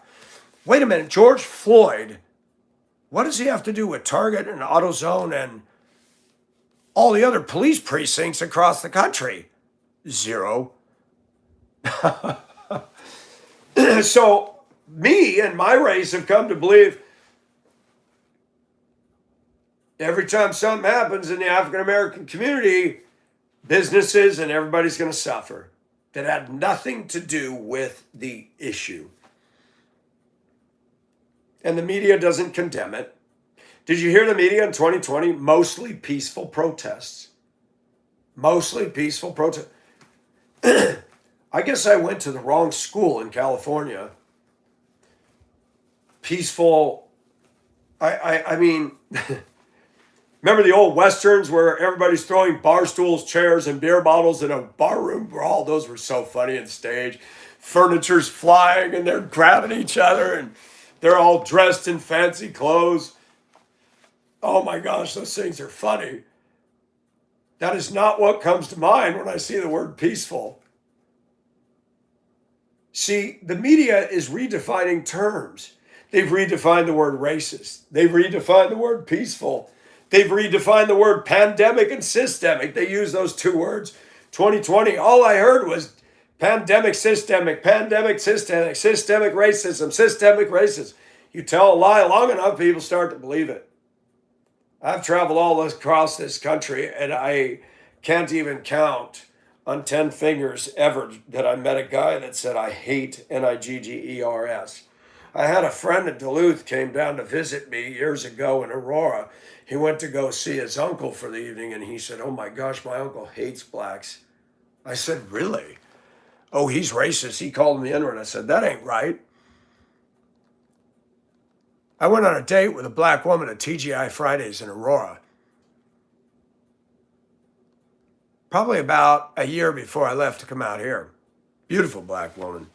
She showed up in her car, she gave me a hug. I said, man, you are beautiful as you are in the picture. I said, can I sit next to you? Yes. We got a table. TGI Fridays.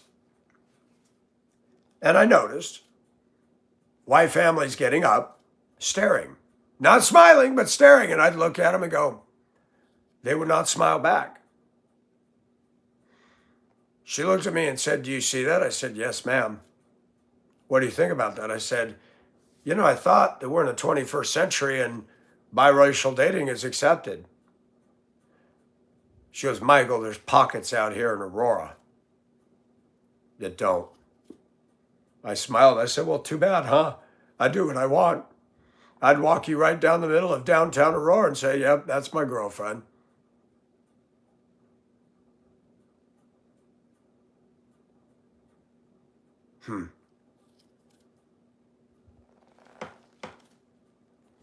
Now, Hamas, that's another mess.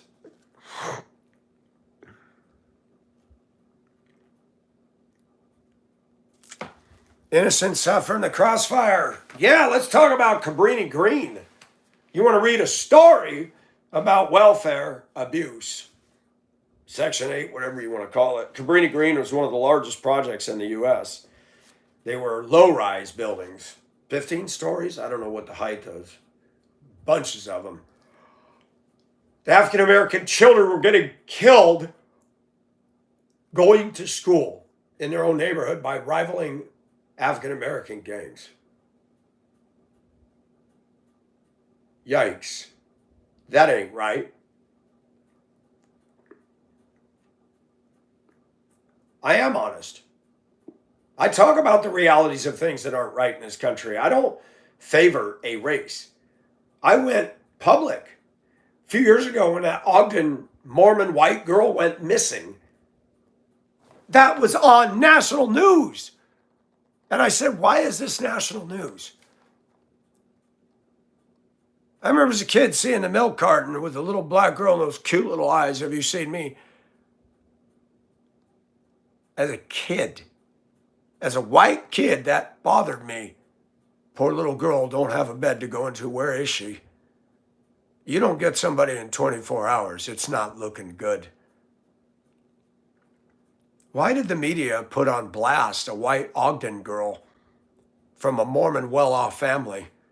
Why did every one of us have to be aware of her disappearing? Why?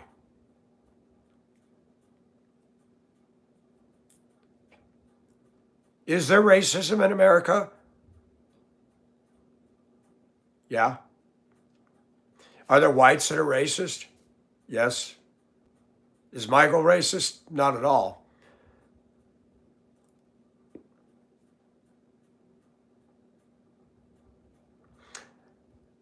You cannot call somebody racist that tells the truth about your race.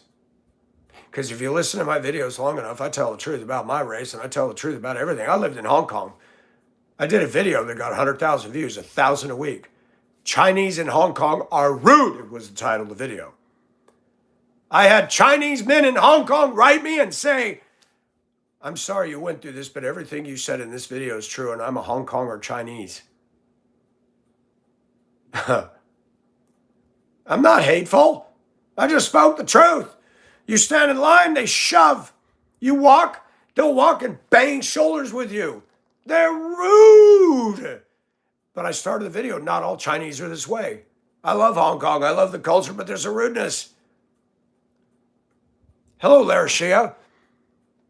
I'm an equal opportunity employer. I talk equally about my faults, your faults, those faults too. What's wrong with that? Sometimes we need to. We need to talk about our sins. I'm real, I'm honest. People are watching me going through this. I could hide. Oh, this is bad, let's hide. Why? Let people have a microscope into my life right now.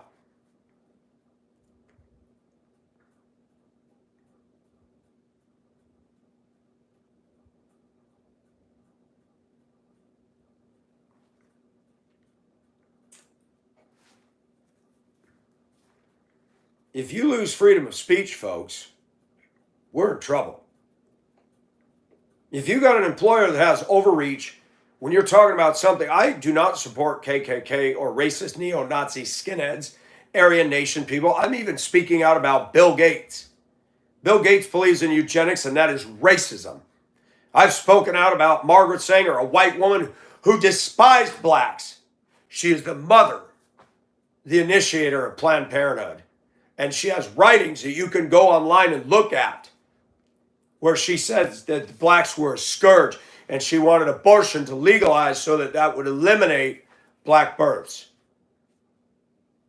I noticed that the black community didn't target Planned Parenthood at all. Interesting. But Target, shoot, Target ain't racist. Target's just stupid. They said if you're a boy and you want to go in a woman's bathroom, you can. Why would you endorse that? You got little girls going in the girls' bathroom. You want a grown man dressed like a girl walking in there? I don't think so. You got people demanding rights in this country that has gone to the point of absurdity. You were born a guy, use the men's bathroom. You want to wear a dress, then go in the men's bathroom and use the bathroom. Come on.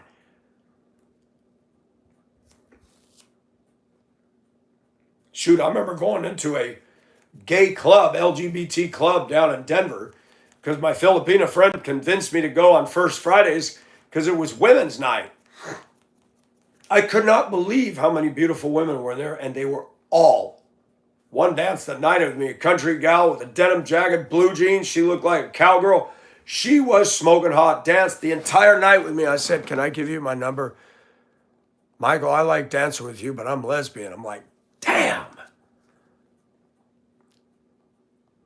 But I went into the bathroom.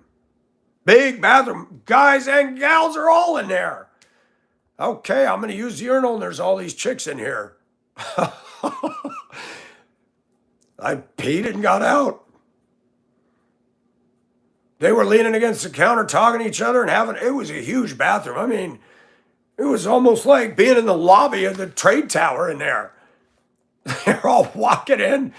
I'm out there. Okay, this is co-ed toilets. Whee! The place was called Tracks. I used to go because they play era music. They play 50s, 60s, 50s, and as the night got deeper into the night, then they started playing the more stuff that I don't care for. I met a gal named Alex. I need to tell you this story. She was younger than me. She was 20 years old. Dark jet black hair, short like a guy. But she was cute. She come up, I was hip hop dancing. And she was hip hopping and she was dancing. We were working up a sweat. She goes, "You want me to buy you a drink?" I said, "I don't drink, but I'll take a water." All right. Went over to the counter. She got a drink, gave me water. She goes, "You cool." I said, "You are too. Thanks for dancing with me." She was hot. She was Native American. The second time she came, her name was Alex. Small breasted. She was very beautiful. We must have danced for hours. We danced till the lights flickered. Time to go. Walked out on the catwalk out in front of the old warehouse brick building that they turned into this huge. They had rockabilly on one side. They can come in and roller skate. It's really sad that the LGBT place had more going on than a regular straight place. People get drunk and they sit in there trying to work up the nerve to ask a girl out only to get cockblocked. Kind of stupid. They had roller skating. They had all these different venues in there. And I've said, I'm not an LGBT supporter, but I went there to dance. I couldn't believe how beautiful the women were. I had a black female come up. She goes, "You having fun tonight?" I said, "Oh, yeah." She'd go like this and dancing in front of me, rubbing up against me. She goes, "I like your vibe." I said, "Well, I like yours." She put her arm up against me and I said, "Oh my gosh, that satin chocolate skin." She goes, "You cool, man. I like your chain." She grabbed my chain and we are just, everybody's like, you go to church, you go to your workplace, you go out there in society. It's pretty mean, ain't it? I've tried some things over the years just to see what. So Alex invited, she goes, "What are you doing?" I said, "Well, go back to Lakewood and go to sleep." "You want to hang out?" "Yeah." I went over to her place. A couple black guys came over and she pulled out a big old bong and they all took their turns on the bong and then they left. I've never seen anybody use a bong before. I'm not into marijuana at all. She goes, "I like you, Mike. Can I take your chain off?" She reached her arms around my neck. She goes, "My gosh, this is heavy. Can I keep it?" I said, "Yeah." There's a girl in Denver who's a lesbian who has my chain. It's shiny though. They don't have the humidity and never oxidized. It's shiny like chrome rims. Do you know I actually liked her? I didn't like the marijuana and all that. She said, "Are you gay?" I said, "No." "Really? I thought you were, because you were in there." I said, "No, I had a Filipino friend who, I'm trying to find a date." She goes, "Because I was going to strap a dildo on and ride your back end." I said, "Well, I don't do that." And I laughed. I said, "I think you're beautiful." She goes, "Well, I actually do too. I'm not into guys." I said, "Why did you dance with me?" She said, "Because you danced with me." She goes, "Mike, I'm lesbian and none of those other women will give me the time of day." I said, "Why not? You're gorgeous." "You think I'm beautiful?" I said, "You're gorgeous. You got tan skin. You got native features." She took her shirt off and her bra and let me feel her, caress her breasts. I kissed her shoulder. I kissed all over her face. We didn't have sex. We laid there in the bed. Anybody that calls me racist is an ignorant ass. I have had Native American women interested in me. I don't have a hang up. Where things stop for me is if we have opposite beliefs that are going to become a point of contention. And I'm not into drugs. I liked Alex. And if she wanted to date me, I'd try to work her off the weed, man. Because I did really like her. And we didn't sleep, couldn't sleep. The sun started, the twilight started coming, or the dawn. I said, I guess I better go. She goes, Michael, I like you, but I can't do this again. I said, why did you do this? Michael, because you accepted me. I said, I do accept you, Alex. I wish you'd be my damn girlfriend. She goes, that means a lot to me, but I'm a lesbian. I can't do this. I said, but you got it. Bridge! Welcome.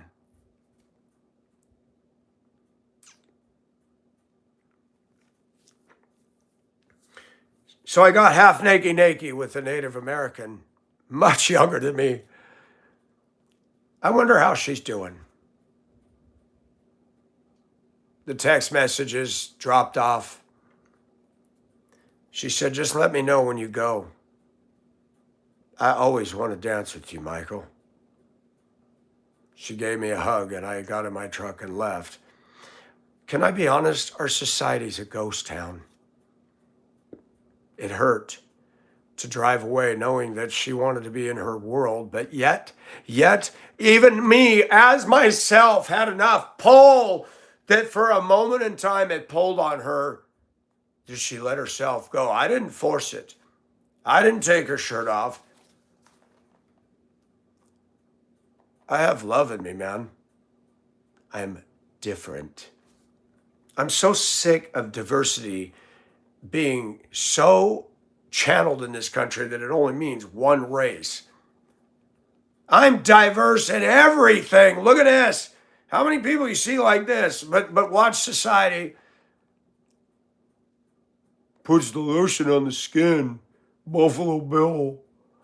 No, I'm not.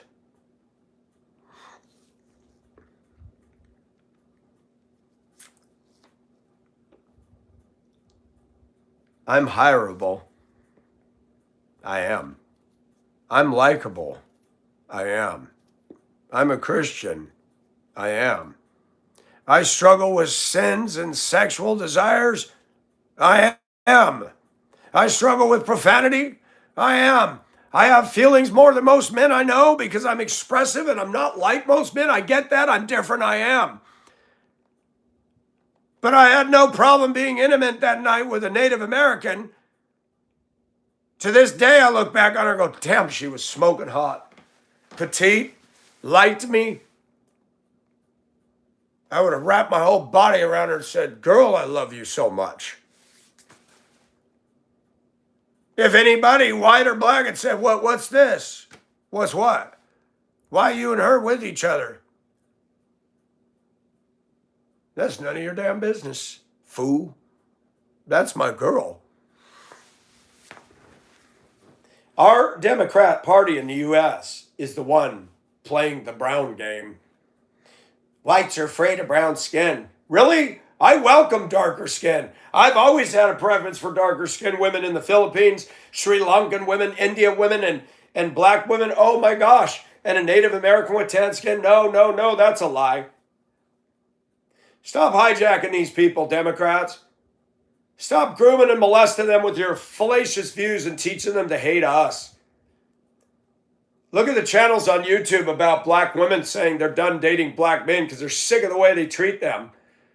Look at the black women saying, I want a white king. I don't want no more black king. I'm tired of this. You know what? Sometimes you got to get out of your racial comfort zone and try something, people. I do. You want to yell racism? If I speak the truth and somebody wants to call that racism, guess who the ignorant one is? Aisle 5.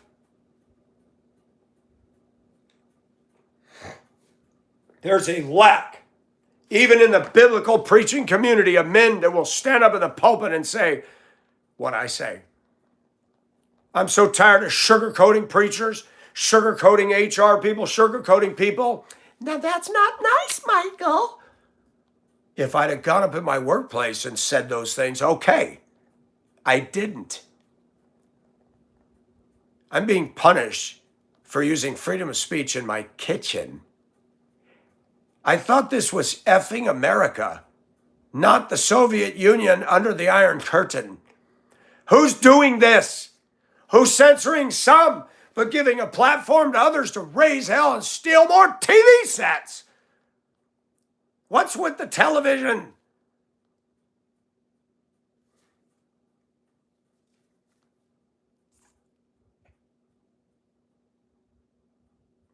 You want me to drop a bomb in this room?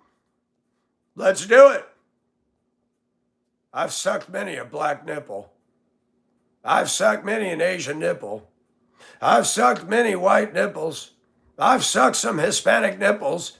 I sucked the nipples on a Nicaraguan woman who had kahunas out to here and was riding in my truck in Spokane down by the river on one side and the golf course, and the water treatment plant whips her top off and those things are standing like torpedoes. I said, "What are you doing? You don't like it?" I said, "I do, but I don't want us to get a ticket. I'm in your truck. They can't do anything about that. So I need to park because I'm going to crash." And I parked that truck and I licked those kahunas and kissed on them for an hour.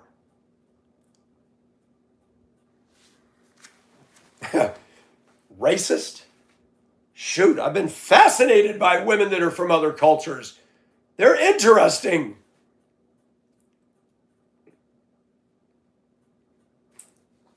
I haven't dated in 7 years. I don't even remember when the last time I sucked a breast was. It's been a while. I need a pacifier. They do man good. Sorry, folks, I'm honest.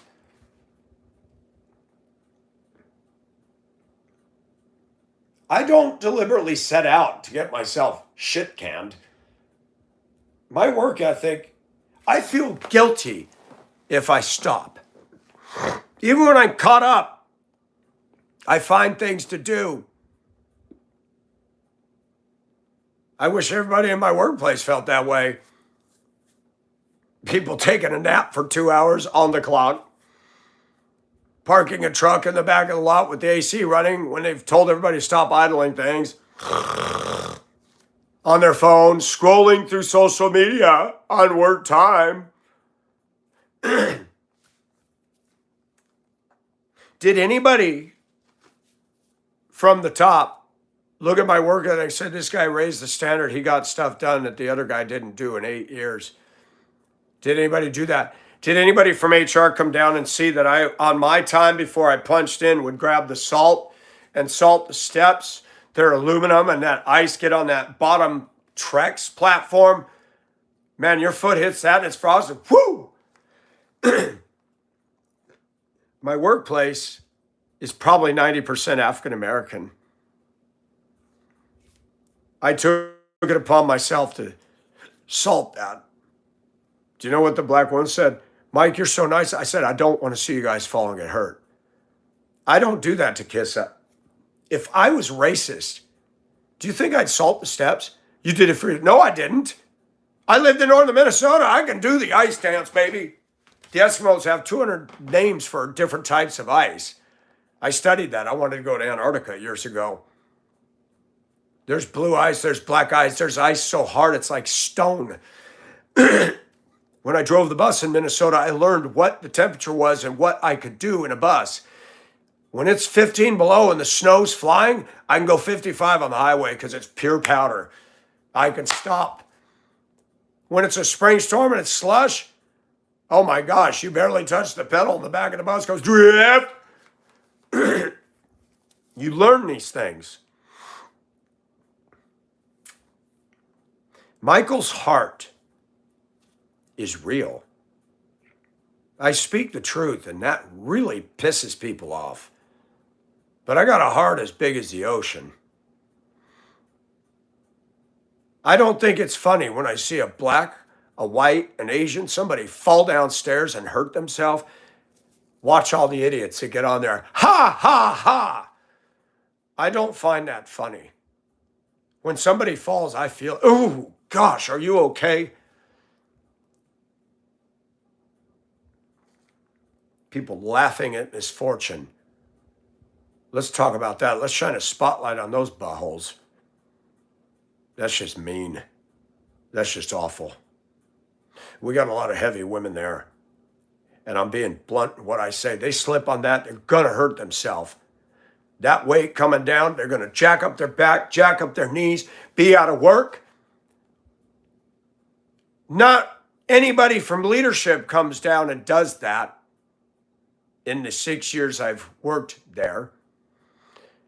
I went to the different entities and said, we need salt. You need to go to this one. They don't handle it. They don't handle it. Went to the janitors. That's not our department. I finally went to somebody in the management again. I said, if you have somebody fall on those steps, you're going to have a lawsuit. I'm asking for a bag of rock salt, please. Somebody in management went and bought it with their own money because nobody would take ownership and get the salt. Who is the racist one when I care about black people? I don't want to see them fall. I don't get paid for that. Nobody told me to do it. I came to work one morning and I hit that first step and I'm like, woo, that's greasy. And I remember seeing a salt bag back in a room and I grabbed it, hauled it out, took the little cup. Michael, you're the first one I've seen do this.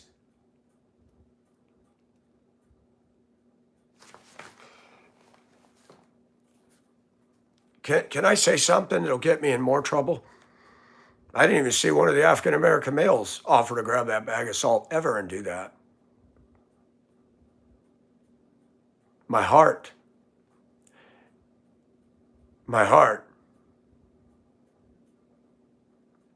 threatened to rip off your privates. Good grief.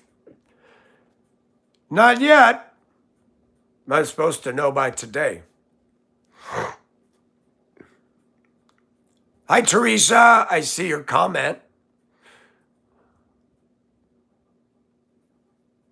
Are we talking about farts or holding our tongue here? No, we haven't talked about that.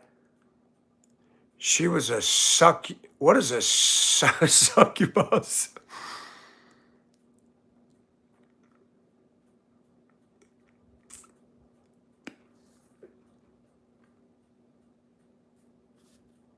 I watched a video last night on the Wilhelm Gustloff, if I'm saying it right. It was a Nazi propaganda ocean liner that sank, evacuating people from a town, and the Soviet sub torpedoed that bad boy, and 9,000 to 10,000 people lost their lives. A female demon, that's right, Bridge. Larashia, I'm doubting that. I'm doubting yesterday. I had a goal to do something. I was going to finish a chest of drawers. All I did was stain the drawer fronts. I put everything away. I said, God, I cannot function until I know what's going on. I feel like a caged animal. To get that letter saying Michael Nelson exhibited unprofessional behavior. What, did I pull my pants down at work? I watched a woman in our employee break room at said workplace, big woman, 3 times, with cameras in the break room, show her black bra and her big belly. I said, man, what are you doing? You don't like seeing my bra? I said, I pointed, I don't care.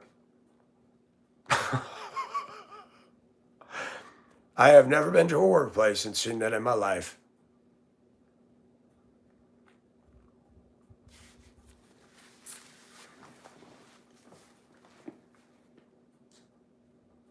HR had better start looking into some things other than this bullshit of me talking in my kitchen.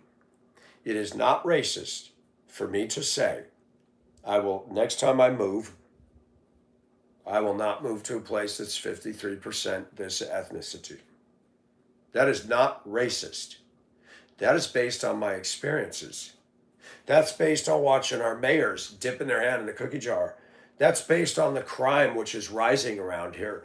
That's based on what I see going on at work. And I'm not the only one who feels that way. Check with the Obamas. Check with Maxine Waters. Check with Oprah Winfrey. Where did they buy their homes? Where did they buy their homes? Where did they buy their homes? To which neighborhood did they buy their homes? How much were their homes? How many homes do they own? And where are those homes? One is in Telluride, one is in Aspen, one is in Montecito. Last time I checked, those were not African American strongholds. So when they had money, they moved away and moved to white neighborhoods. Why is that? Michelle Obama said, why is it that white people don't move to black neighborhoods? I don't know, Michelle. Why is it that you and your husband, president and president's wife, moved to Martha's Vineyard? Martha's Vineyard has historically been lily, Ely white. And you bought a house there.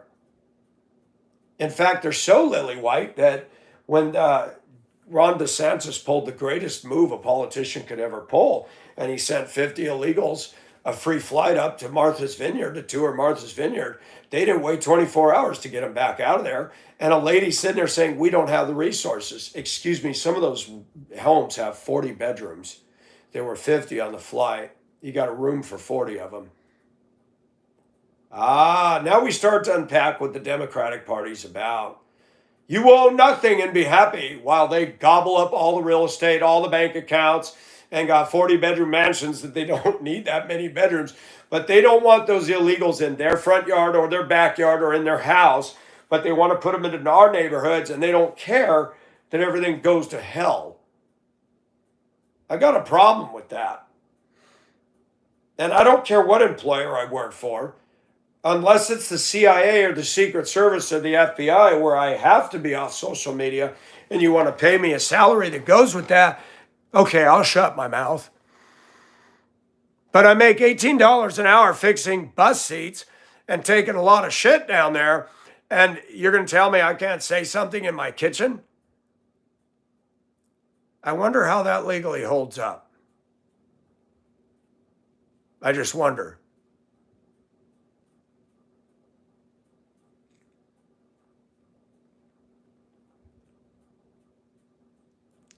Screw Canada. I love Canada, but I don't like what's happened politically. There's Canadians I love.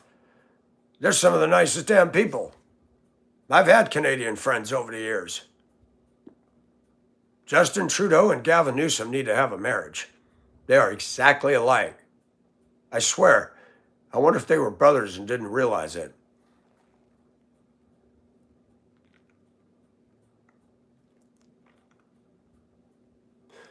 Frade, this sounds like an awesome relationship. It sounds like a beautiful, intimate, loving, nurturing relationship.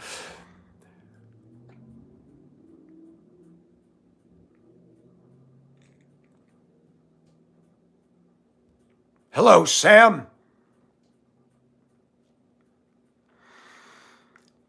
Not making a video, but they claim I said something that's a violation of the policies.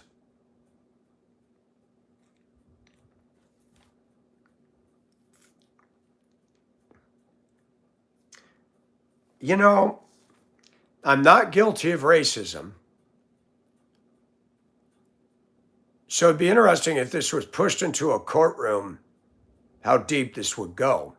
Is it racist for a man or a woman or anybody to say, I don't want to live in a community that's 53% white or black or Asian or Hispanic because they've experienced things and they don't want to be in a majority?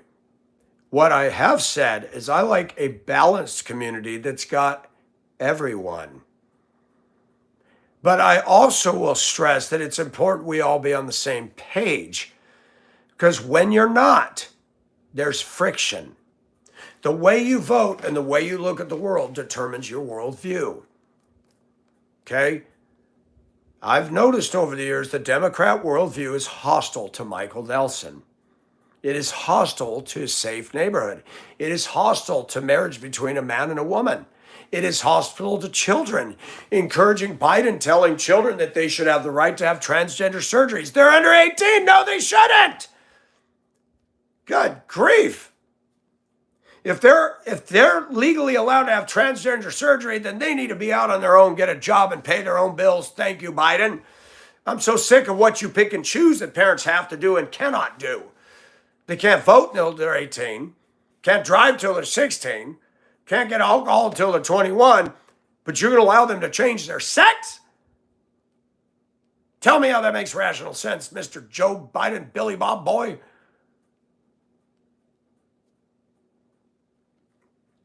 Do you remember the show Archie Bunker?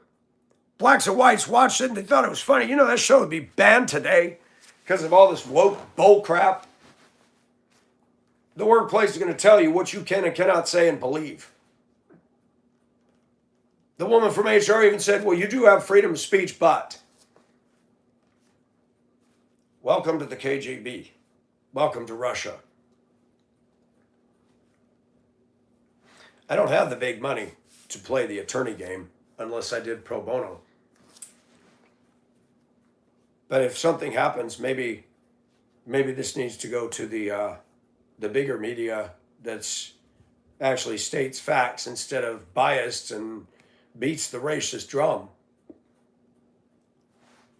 I don't like it when I'm feeling like I'm treated like a bad dog when I spoke what I feel. Have you heard what Maxine Waters said the other day? Did you see the anger and the rage by a mayor of Washington, D.C., who's not doing her job? She got the job, and she got the job and got the pay, and she's content with that. I could not be a mayor of a city just for the salary and say, wow, I got a mayor. I'm just feeling good. You got to move like Jagger. You got to clean up your city. You got to put your city on a hill, and you need to do something. That's what the taxpayers paid you for.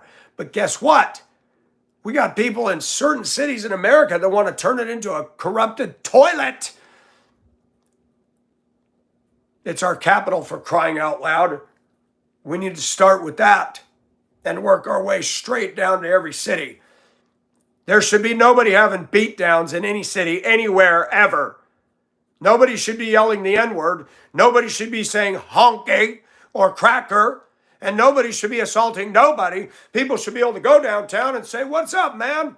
We should learn to get to know each other and stop violating each other's rights. Diversity is beautiful when it works. But when the Democratic Party takes one section of the diverse community and pits it against the rest of us, against sanity and decent sense, I don't want to live in a community like that. I don't want to live in Sandpoint, Idaho, where the majority of the people at one time in the 80s were skinheads. Did you call me into HR for that? No, you didn't. Boom. Gotcha. I don't want to move into a predominantly white supremacist community in northern Idaho. I don't know if Sandpoint's still that way, but the stigmatism it carries is enough, and it's beautiful up there. It's my kind of place. Not with that bullshit going on. I don't support KKK or white supremacy. Do your research, people. Listen to the Black Twins. Listen to them. Listen to Ivy and Silk. The black ladies are so cute and funny. Listen to these people. Listen. You know who started the KKK? Attention, Kmart shoppers. If you will notice in aisle 5, the Democrats just started the KKK. Fact. Who had the Jim Crow laws?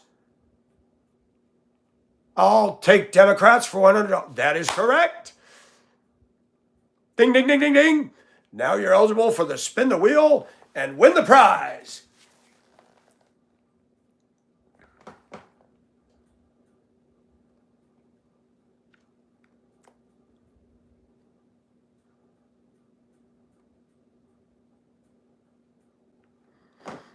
Matt Boy, what you saying?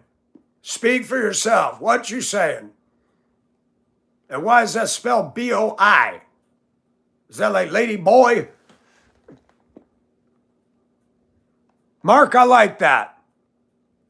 We all smile in the same language. And guess what? My grandma used to say we're all pink on the inside.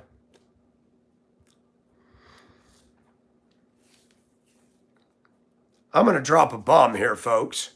Our schools aren't teaching this one. The Bible says we came from Adam and Eve. And did you know that God is awesome? He built within the DNA code all of those interesting features and skin colors and hues And mixed races sometimes are so beautiful. Go to French Samoa and look at those honey brown skinned ladies. Oh my gosh. Why are the schools teaching us we evolved from primordial slime, big bang, randomness, teaching kids you have no value because, well, it doesn't matter. It's just eons and billions of years ago, and dinosaurs were wiped out by a meteorite, and we say things and we throw dates at the wall like darts, and we not only miss the bullseye, we miss the dartboard, and we're hitting somebody right in the face with a dart. I'm going to tell you something about public education, folks. And I'm not even a Southern boy, and I'm not a Bible Belt boy, but this is the truth, thus saith the Lord. In the beginning, God created the heavens and the earth. And the earth was formless and void, and darkness was over the surface of the deep, and the Spirit of God was moving over the surface of the waters. Then God said, "Let there be light," and there was light. And God saw that the light was good, and God separated the light from the darkness. And God called the light day, and the darkness he called night, and there was evening and there was morning, one day. Billions of years, huh? Evening and morning, one day equals 24 hours.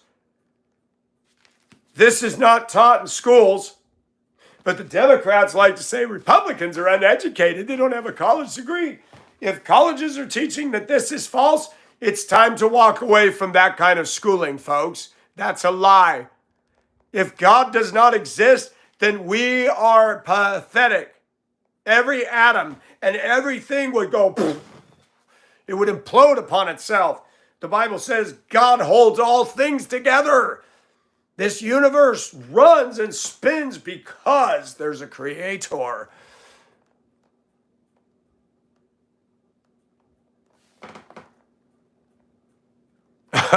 J.J. White, I'd have to, because I'm doing the live, I can't look it up on the online and find it.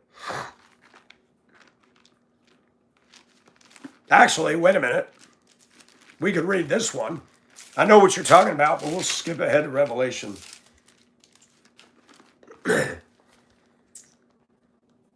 And I saw an angel coming down from heaven, having the key of the abyss and a great chain in his hands. Come here, boy! Prison time. And he laid hold of the dragon, the serpent of old, who is the devil and Satan, and bound him up for 1,000 years. Take that, you masher.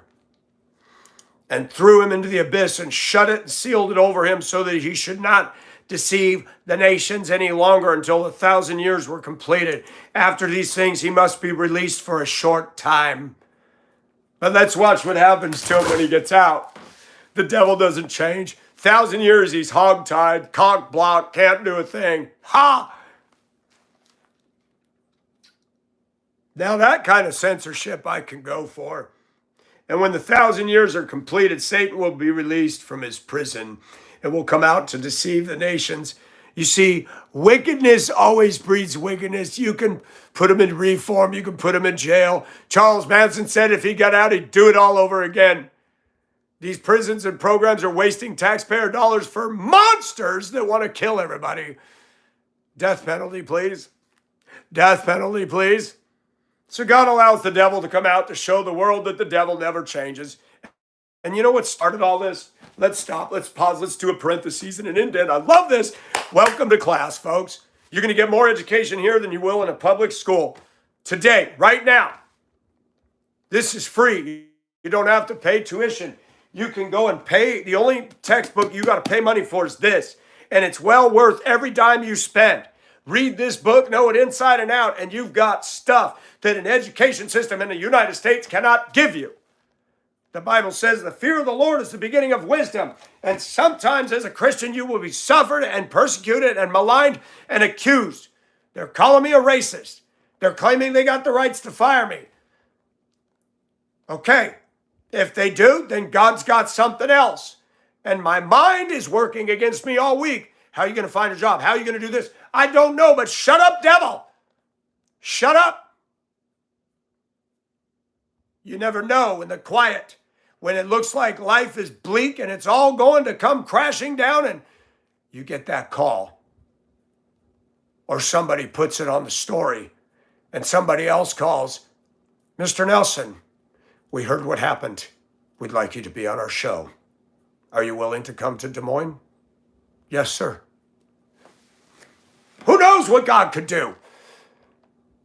Yea, though I walk through the valley of the shadow of death, what does it say? I will fear no evil, for thou art with me. Psalm 23, the shepherd's psalm. I get off on this. Let's read the good news. Let's read the good news. And he will come out to deceive the nations which are in the four corners of the earth, Gog and Magog, gather them together for war. The number of them is like the sand of the seashore. Stop, full stop. Let's give some backstory to that. This is after the millennial reign of Jesus. Okay, when the tribulation ends, that's going to end with Armageddon. Ugly times.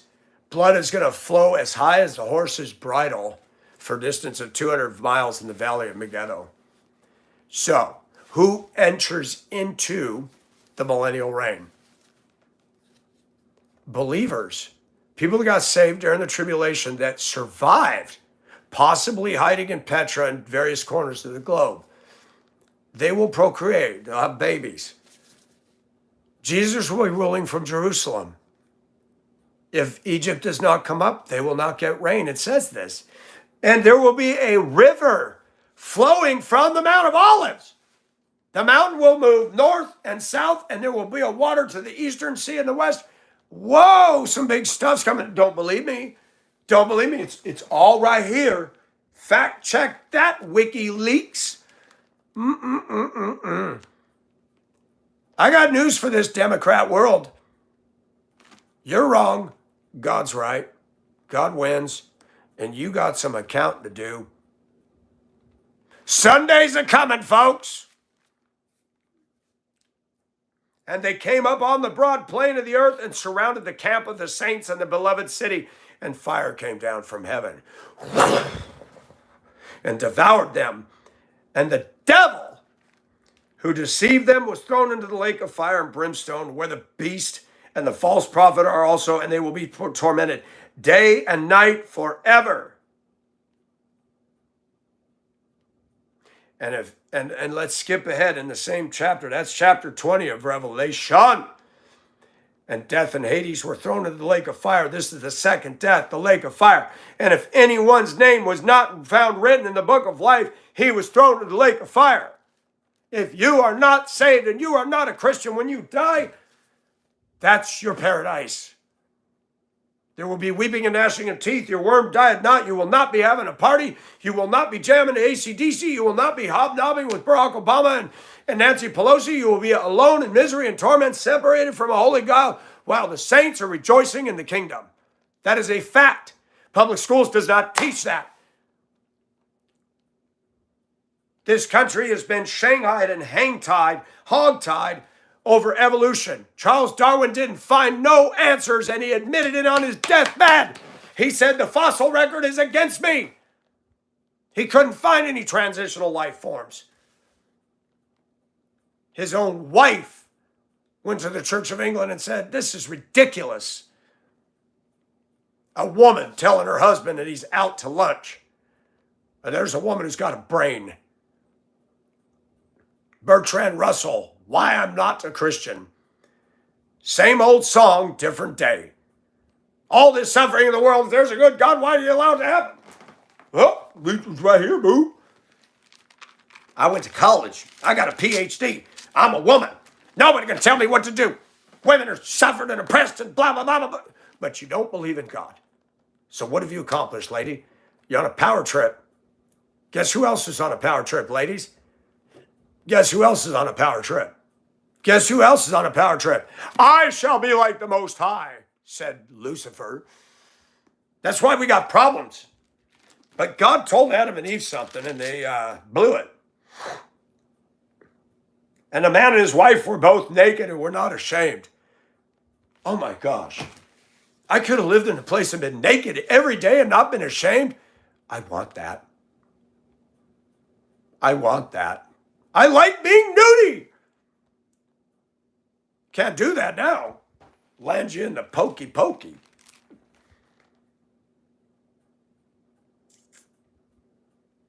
This is just sad. People cry over a movie. We should all cry over this. God did all this and he saw all that he made and saw that it was good. He said, all right, guys, you can eat of every tree, but that one over there, no. The tree of the knowledge of good and evil. They didn't need to know it. Just walk with God. He made it all for you. One prohibition. That one, don't eat it.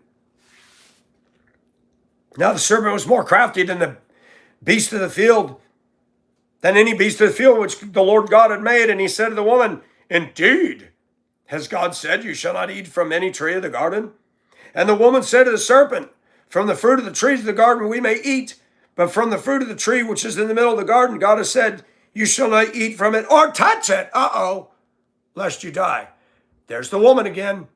I made a statement on here, and it's going to sound misogynistic. Every woman I have met has lied to me. Every woman I have met has lied. They have a tendency to lie and exaggerate. Eve did it right there. God did not say, don't touch it. He says, do not eat of that tree. In the day you eat of it, thou shalt die. That's what he said. So Eve added to the word of God. Now let's go on with this progression. This should cause us all to weep. And the serpent said to the woman, now here's lie number 2. You surely shall not die. I got you, girl. For God knows that in the day you eat from it, your eyes will be open and you will be like God, knowing good and evil. That appeal to our ego. What is the whole feminist movement based on? Right there. God the man, God is he, by the way, told Adam and Eve both.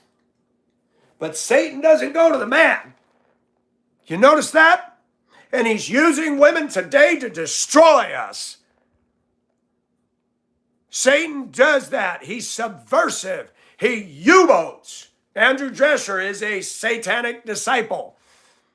They're always looking for a way to go under the radar and get you. True believers try to lend a hand and say, brother, come out of there. We try to build up. We try to warn. There's people that love to see people destroyed. Andrew Drescher's one of them.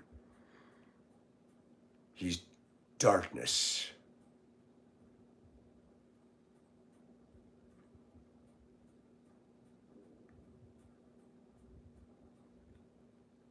Anybody ever seen The Phantom of the Opera? The music is beautiful.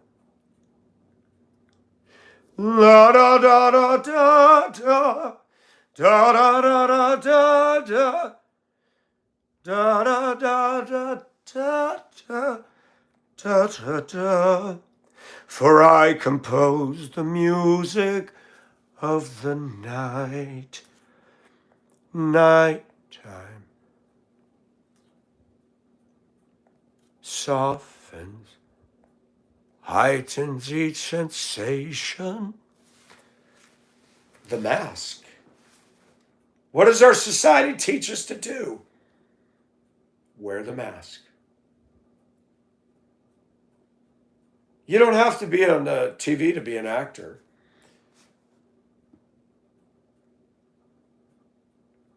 Many people get positions of power because they're power control freaks. And our country's putting women in places where they can really screw with us. The Bible says a man's supposed to be the head of the house. The pastor is the head of the local church, and Christ is the head over all of this. And guess what America's been doing with all of that? That's why we got women getting up in our face. That's why we got feminists. That's why we got women wearing cargo pants, hoodies, and ball caps on backwards, talking like a man. Can I say something to these ladies out here? I, as a guy, look prettier than you do. I mean, that's pretty scary. You don't even look feminine, aren't sweet anymore. And many women today are just letting it all go to hell. And then they think they're all that on a snake swing. If Eve could have looked ahead and seen what women had become, she would have said, oh my gosh, no.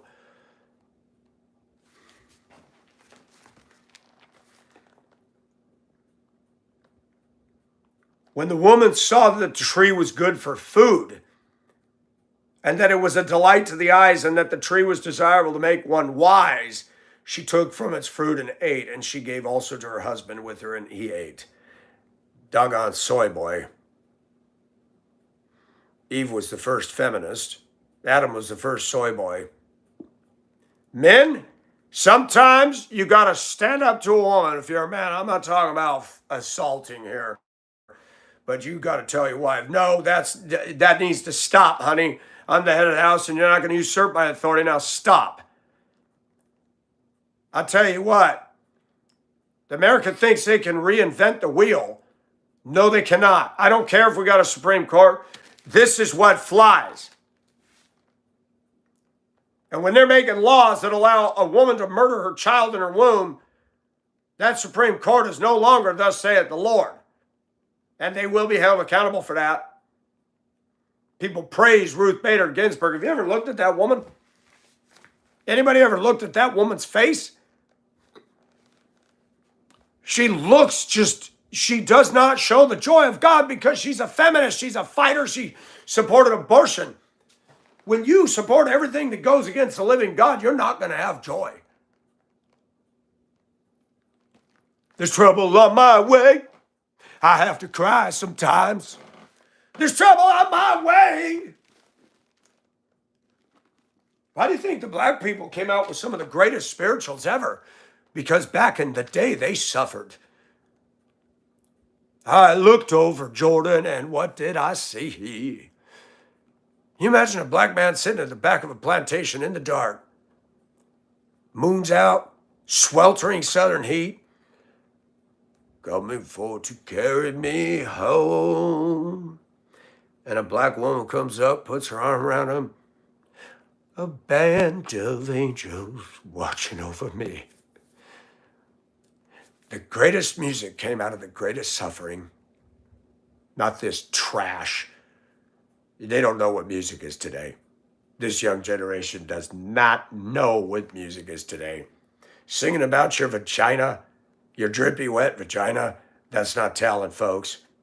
And we got school systems trying to fix the mess that parents make and our cultural icons make. And now you got schools playing that same crappy music in the hallways when the kids are getting off the buses. And you're just like, what has this become? David was in here. He's in New Jersey. We talked about the movie Lean on Me. You know, Joe Clark. I said, how's that place going? Oh, that's Patterson, New Jersey. He said, it's even worse, Michael. Gun violence constantly. He was driving down the road the other day in his vehicle. Everything was graffitied. He went by a parking lot. There was a box truck. I said, oh, I see the signature edition box truck. Every building, everything, cars, vans, spray painted, tagged. Isn't it great to live in a Democrat dystopia? Real estate values and all that is good stuff there, right? It's a beautiful day in the neighborhood. Shh. Yeah. People don't want to be around that. And yet I couldn't believe all the people that are living in that. They can have New Jersey. They can have the 5 boroughs. They can have Compton and Detroit. Some of you said you want to be in a place where there's no whites. Well, you're getting your way. Baltimore's 90% black, I was told. And the leaders were standing up after that bridge went down, and somehow that bridge became associated with racism. A cargo ship hitting a bridge support is racist. Did you know that? Did you know that? That's wild. I never learned that in my life. I'm an ignorant, sorry son of a... And the leaders are saying, we want the 10% of whites to get out. Maybe what we need to do is find a state. So you guys can all have this and we'll stay out of there. Let's do that. But you can't come over here. Let's do that. Let's see how that works.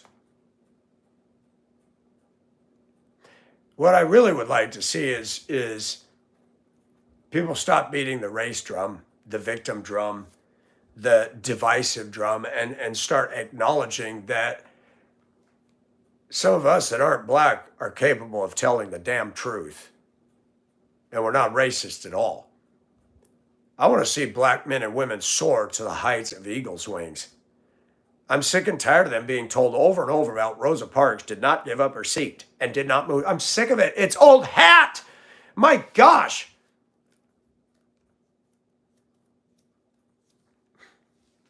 You're turning everybody into activists.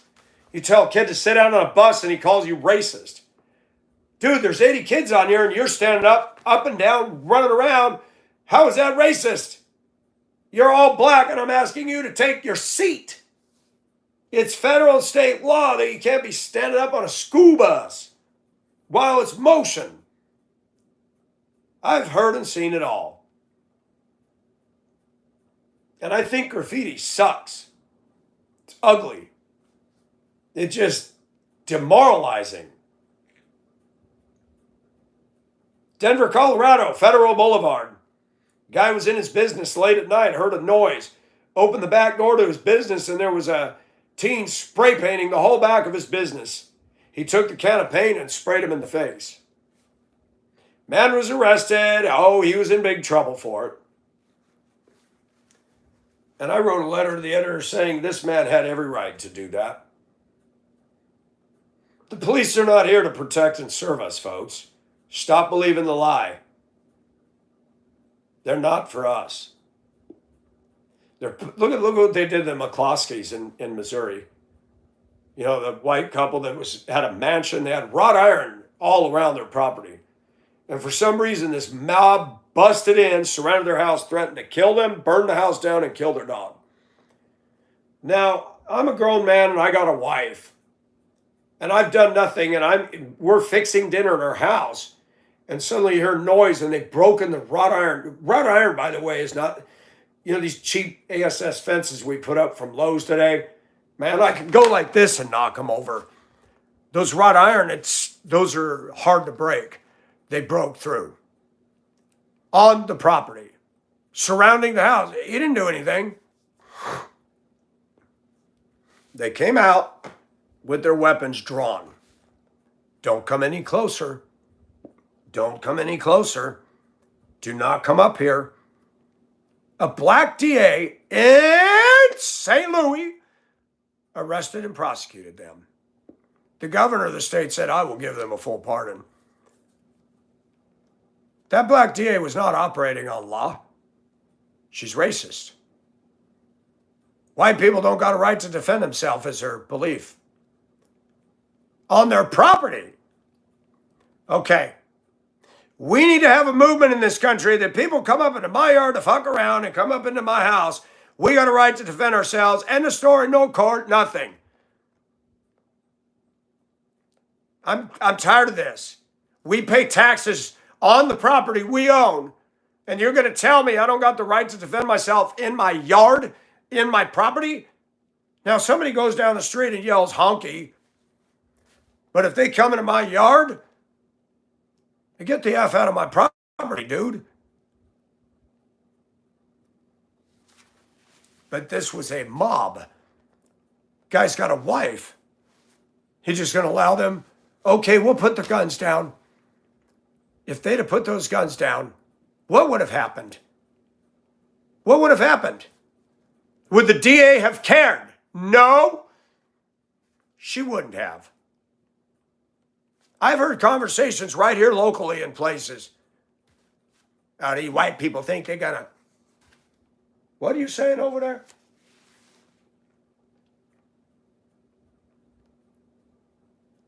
And I'm calling racist because I say I don't care for the twerking culture. I'm sorry. You got a butt this wide, and you're gonna stand there and go with dental floss up your butt cheeks and all that jello going like this. I'm sorry, that doesn't do anything for me. It's gross. It's gross. It's gross.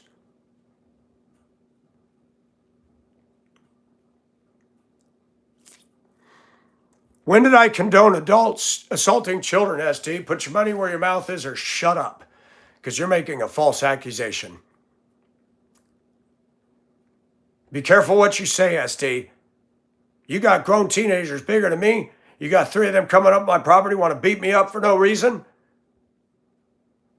What am I supposed to do, bruh? Tell me. That happened to a black man down in what, Macon? 3 black teens came up to an older black man, were harassing him, came up onto his property. He dropped them all with a gun and they didn't prosecute him. I support that black man's right. Teens ain't teens like they used to be. Let me tell you something, dude. Pay attention to something. When I was in high school, we weren't screwing around with adults. We weren't walking around questioning authority. I was in track. I had a Letterman's jacket. We went to the school dance. We respected adults. We behaved ourselves in public. We were not doing what these kids are doing. I drove buses down here. You got to see what these kids are doing to these drivers, black or white. You got to see what these kids are doing to these drivers. You got to see what they're doing in the schools. Don't talk to me. And that's why I quit. I got vertigo and I had to get off, but I don't want to go back to it. I don't want to go back to it again. I'll drive a bus in some small little community where people behave themselves far away from here, but no, I'm not doing this no more.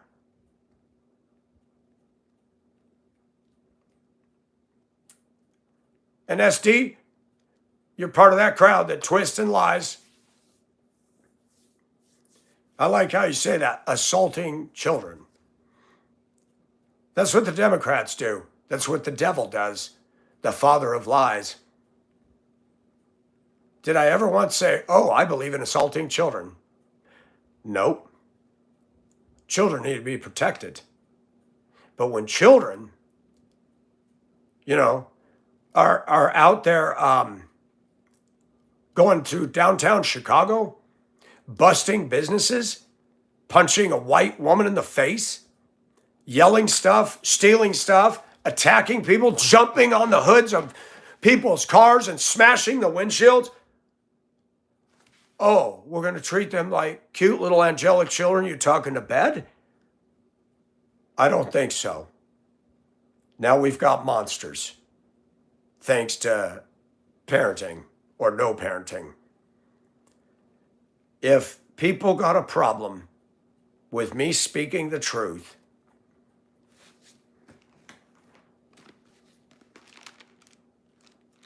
then I'm going to go back to this.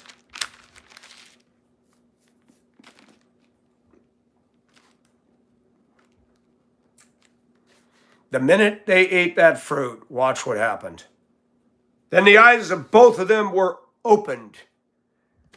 Wait a minute, Mike, didn't they have open eyes in it? They did. But it's talking about now they can see something that they couldn't see before. And they knew that they were naked, and they sewed fig leaves together and made themselves. Their first thing was not to confess to Almighty God. They figured out a way to sew fig leaves together and cover up their loins. Well, what the heck? This is the saddest verse and section right here. And they heard the sound of the Lord God walking in the garden in the cool of the day. And the man and his wife hid themselves from the presence of the Lord God among the trees of the garden. That should cause us to cry more than any Hallmark Hollywood movie ever. God made all this good, perfect paradise. We let him down and we hide. They had it perfect. Talk about non-GMO, organic, go green. There were no diesels. There was no gasoline, no deodorant, nothing. You had a perfect environment with just the right temperature. You could be naked 24/7. And watch what we did. We paved paradise and put up a parking lot. That garden is gone. The Sahara Desert. Underneath there, they found lush tropical vegetation. The whole world was that way once. The whole world was a beautiful garden. And the flood of Noah the sin of man. God repented that he even made man and sent the flood, and he judged the earth. Why? Because sin is awful.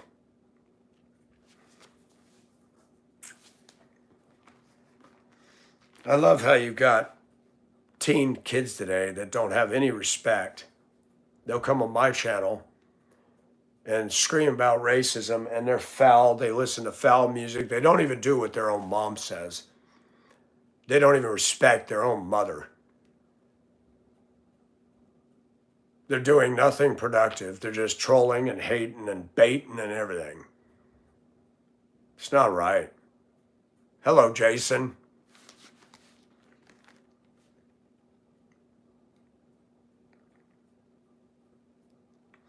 Then the Lord God called to the man and said to him, "Where are you?"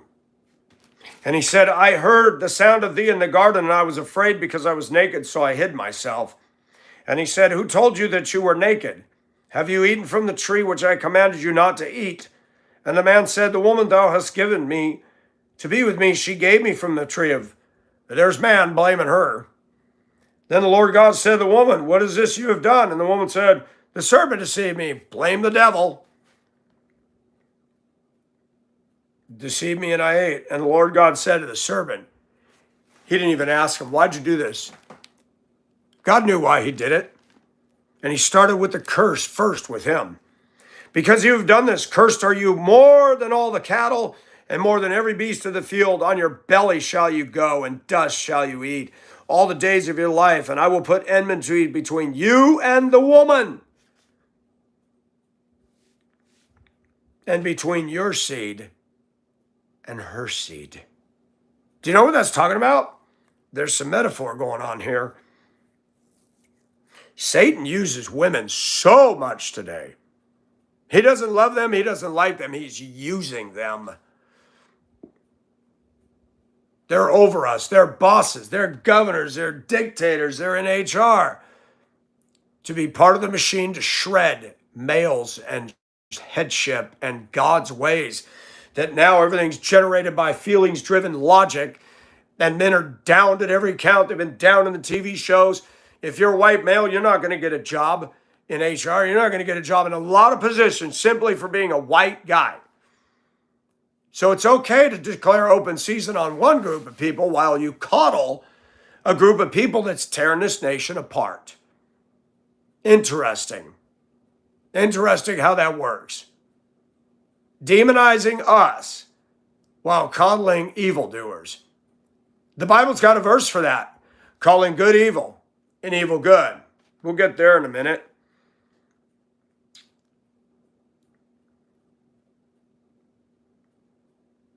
He shall bruise you on the head, and you shall bruise him on the heel.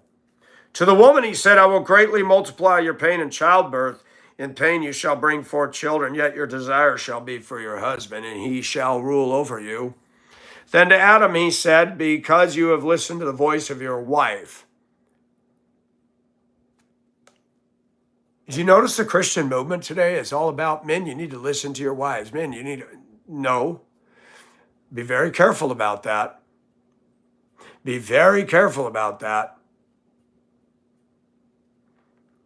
When our wives are wrong and they're trying to usurp our authority and they're wrong about this, we don't listen to them. We stop. "No, ma'am, you're my wife. I'm not going to listen to this. You're wrong." Nope, nope, nope, nope.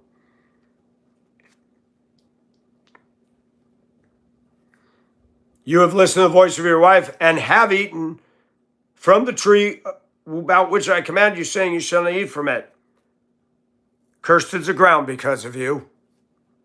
In toil you shall eat of it all the days of your life. Both thorns and thistles it shall grow for you, and you shall eat the plants of the field.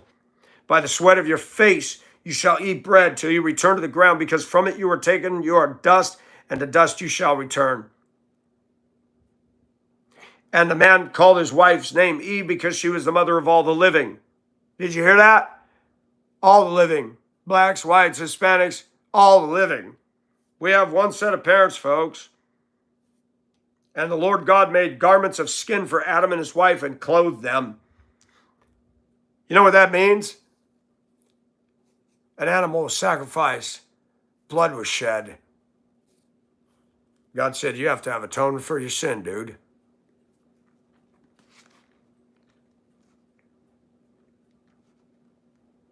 And the Lord God said, because, behold, the man has become like one of us, knowing good and evil. And now lest he stretch out his hand and take also from the tree of life and eat and live forever. Therefore the Lord God sent him out from the Garden of Eden to cultivate the ground from which he was taken. So he drove the man out.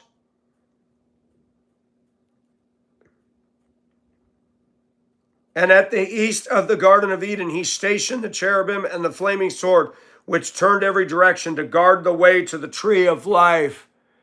Did you miss that, everybody? They chose the tree God said no, but they didn't choose the tree of life. Ouch. You didn't know about that, did you? Two things happened in that garden. People were designed physically to live forever. That ended right there. Now you have a life expectancy. The other thing that ended was you were separated from the life that comes from God. Go ahead to John 3:16.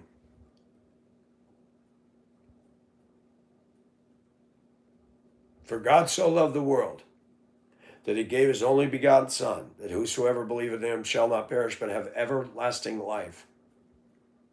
You have to put your faith in the atonement. Christianity dictates that blood has to be shed for the remission of sins. Jesus died on a cross and he sinned never. He didn't commit adultery. He didn't think adultery. He didn't think sexually. He was tempted as we were, but he was sinless. That's why we don't do the Old Testament system of bringing bulls and goats to the altar outside the temple to burn and sacrifice. Those days are over. Jesus said on the cross, it is finished. What's finished? I am the way. I am the truth. I am the life. No man cometh to the Father but by me. You ain't going to get it through temple worship. You ain't going to get it from joining the Mormon Church, the Jehovah's Witness Church, the Baptist Church, the Lutheran Church, the Catholic Church, the Shintos and the Shriners and the Mason Lodge and all these secret societies. You're not going to get it by becoming a Taoist or a communist or a Democrat or Republican. It is through Jesus Christ and his shed blood and putting your faith in what he did for you to die in your place because you're sinful and wretched just like me. And all you scallywags who get on my channel and condemn and say this, you're a vile sinner waiting to go to hell too. Did you get saved? Did you put your faith in the blood of Jesus? That's what needs to be said here. Racism and all this unfair stuff is going on because of this sin. And now you got dumb society going to college, looking at things from a godless worldview. They don't care about us. They're puppets of the greatest orchestra conductor ever, Satan. If you are not saved, the best you can produce is hell. The Bible says even the plowing of the wicked is an abomination. God does not look at you as a non-Christian and say, wow, you did nice art and nice poetry. You are unsaved. But God wants you to be saved. There's beliefs out there that teach that God is going to choose some to go to hell and shoot. That's bull. Calvinism is crap. Do not listen to that. He made his offer available to all, but the Bible makes it very clear. People choose the broad road. Okay? More people will sit underneath Oprah and gobble up everything she says than will go to church and hear the truth of the Bible being preached. I got a problem with that. When celeb culture becomes more, remember what the Beatles said? We're more popular than Jesus Christ. No, you're not. One got assassinated. His wife was a little weird, and he was sharing her with George Harrison. They were not well-adjusted people, folks. And then you got Aleister McCrowley on the album cover, Sgt. Pepper and the Lonely Hearts Club. It's funny. They don't believe in God, but they sure do believe in Aleister McCrowley, who was a priest of the Satanic Church. The Eagles hung out with him as well.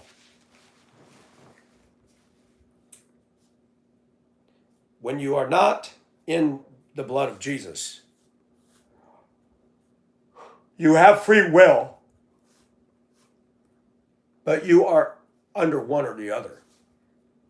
I hate to say this, but the Bible makes it very clear. And right after all that, right after God drives them from the garden, now we come up with the evening news in the newspaper, folks. And now we talk about Cain and Abel. Fun little story about the first murder.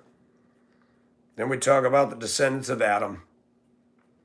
And by verse 6, the corruption of mankind is so bad. Now it came about when men began to multiply on the face of the land, and the daughters were born to them, that the sons of God saw the daughters of men were beautiful and took wives for themselves, whomever they chose. What is going on here? Fallen angels having sex with human women. Even they were aroused by God did a good job making a woman, did he not? Even the angels had a problem. They were falling with the devil. He led a third of the angels with him. I do not realize that those demons and those people, those entities are up there looking at me going, get him! Anybody that's a child of God is under the full, unrelenting attack of Satan and his minions. And he starts right here. Doubt God, doubt God, doubt God, doubt. He doesn't care about you. He's going to let you fall. He's going to let you be crushed. He doesn't care. That's the devil.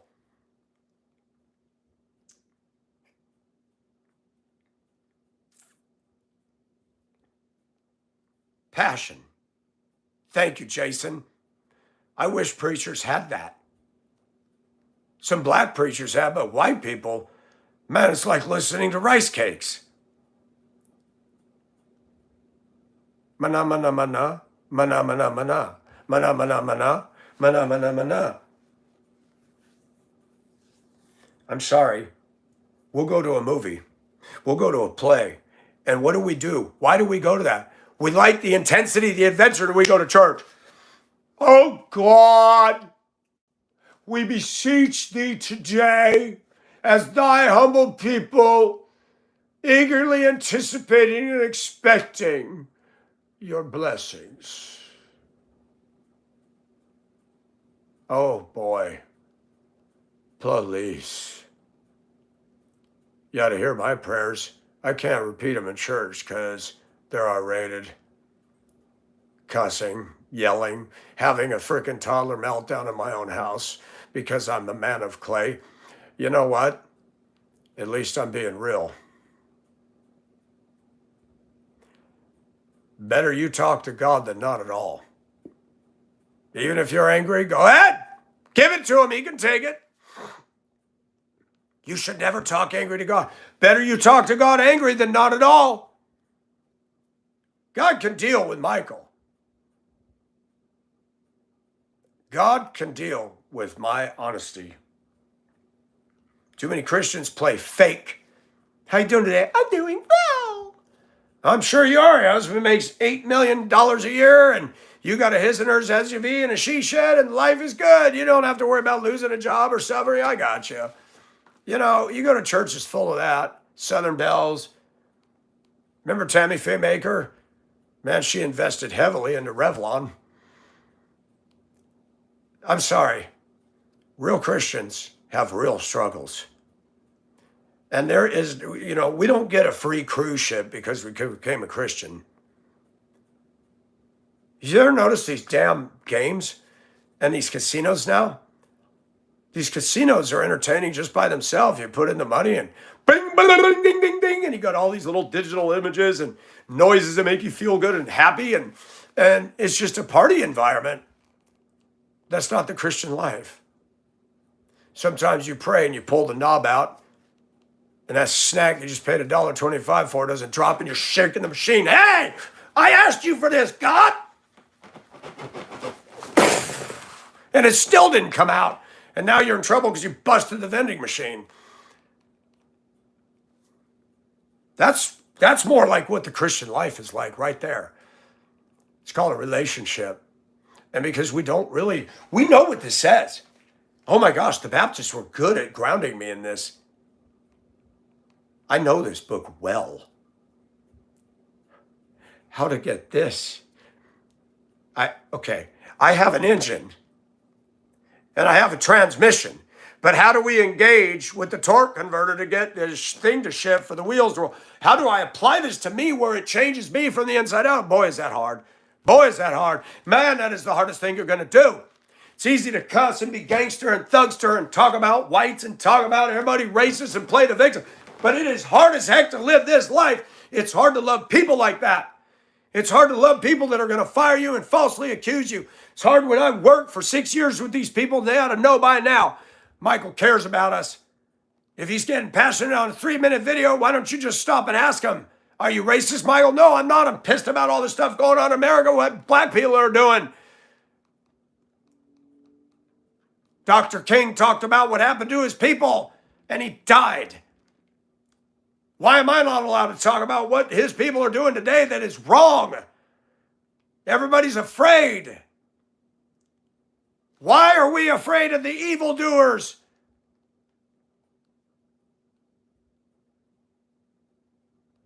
If we're a child of God, why do we give in to the lies of the devil? It says in the Bible, if a man will not work, he shall not eat. But if I've been lost out of a job and I'm unemployed for a minute, that ain't my fault. The devil's a liar. And you got grown men sitting on Section 8 with more muscle and chest and power than I have, smoking weed and buying pimpy rim cars, playing dirty, filthy, foul music. And I'm paying for that. Yeah, I'm going to say something. Cabrini Green got so bad in Chicago, they moved the people out and the wrecking ball came in. Our tax dollars, our government paid for those buildings. They showed a documentary. Black older women living on the upper floors. No lights, no power. Looked like Beirut. Burn marks in the hall. The carpet tore up. Vomited, pooped on, crapped on, graffiti everywhere. Holes busted in the cement block. Great place. Baby kids walking to school in the projects getting shot by crossfire. I thought Black Lives Matter. I thought Black Lives Matter. I thought Black Lives Matter, and they're shooting their own. And they're talking about how systemic racism is me. We're not shooting your black kids. We care about the kids. It's white people from Moody Bible Institute that drive buses in those places to get those kids. I know somebody personally who drove a bus in there to pick up those black kids to tell them about Jesus because that's the only hope those poor little kids have. Let's talk about racism one more time.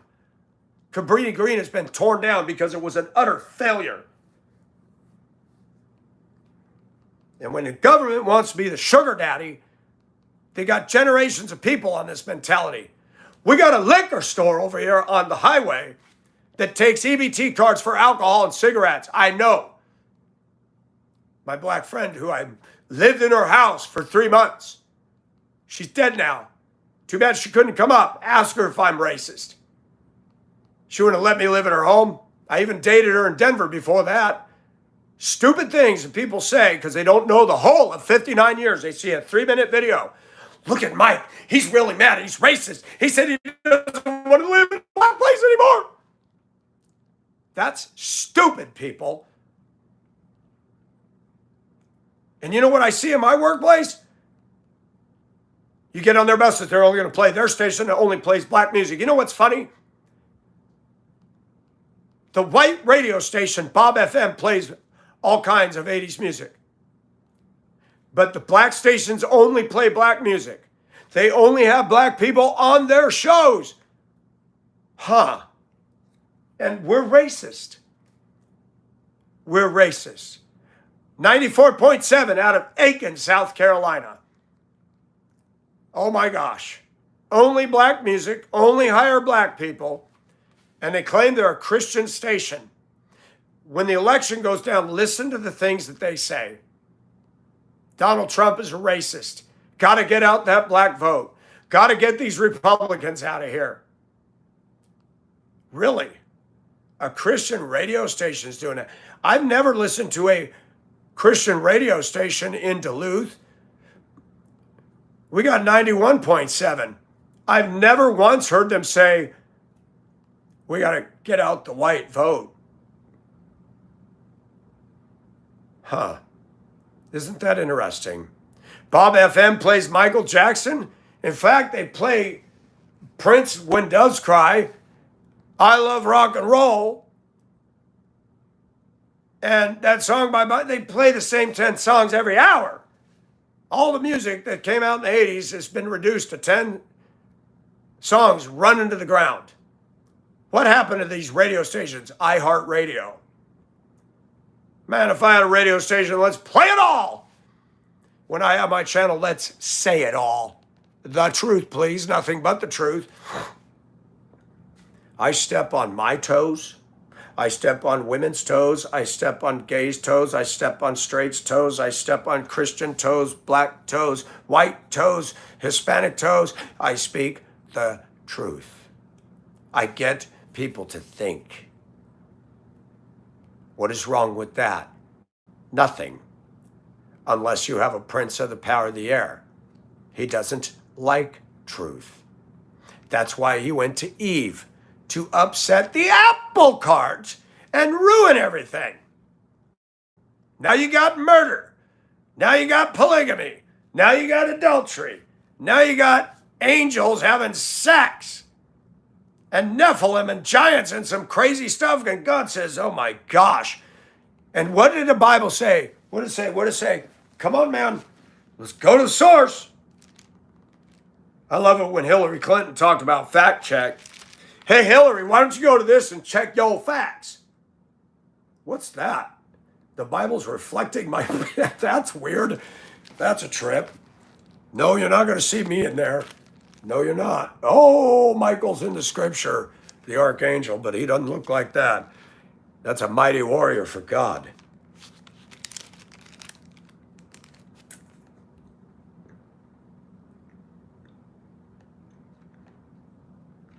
The Lord said, my spirit shall not strive with man forever, because he is also flesh. Nevertheless, his days shall be 120 years. The Nephilim were on the earth in those days, and also afterward, when the sons of men came into the daughters of men, and they were... What? They bore children to them. Those were the mighty men who were of old, men of renown. What is going on here? Demonic insemination. Do we really unpack this stuff? Oh, but God, he's a fairy tale. There's some crazy stuff going on that almost sounds like sci-fi.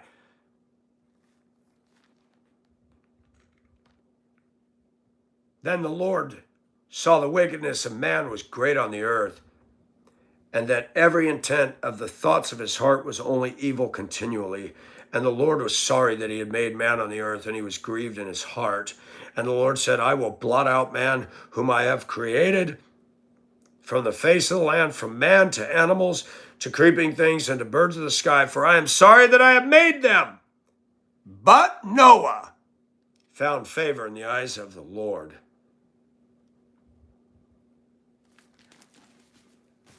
Do you know what flood is? We're seeing a lot of this in the news. God was pissed. God had finally looked down and said, what the devil is going on down there? Angels having sex with women? They're giving birth to half angel, half man? What is going on? And elsewhere it says, violence filled the earth in the days of Noah. Has anybody seen what's going on right now? Violence, wickedness, redefining what a man and a woman is. Crazy stuff that hasn't gone on for thousands of years is going on today.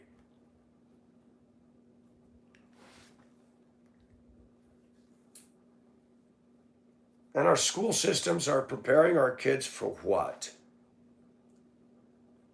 What? To get a college education, to get a PhD, a bachelor's, and to deny all of this in the living God, you failed. And you did not get an education. You got indoctrination. The Bible says the fear of the Lord is the beginning of wisdom, not going to Yale or Cambridge or Princeton or Harvard. Some of the greatest men had little or no education because they knew God and they changed the world. Did you hear what it says in the scripture? When the disciples, after the Spirit came down, saw that they were unschooled, ordinary men that spoke with boldness.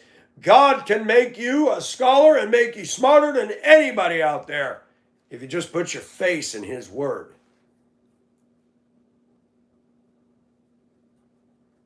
The world doesn't exalt us, folks. The world doesn't see it that way. The institutions of the land do not believe that this is fact. So we tote the kids off to school. School in America started with a lot of this being taught in class. They had the 10 Commandments posted in a classroom. But Madalyn Murray O'Hair, a rabid, infested with demon woman, a miserable woman, and you know why? Read the story that her son wrote when he got saved. Madalyn Murray O'Hair's mother said, "I wish you were never born," and made Madalyn Murray O'Hair feel like worthlessness. She was angry. And she was in Baltimore. And she had a problem with the school system. Wanted God out of it.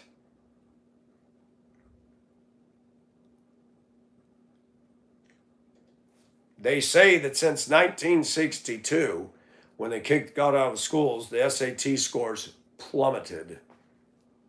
That's what I've heard.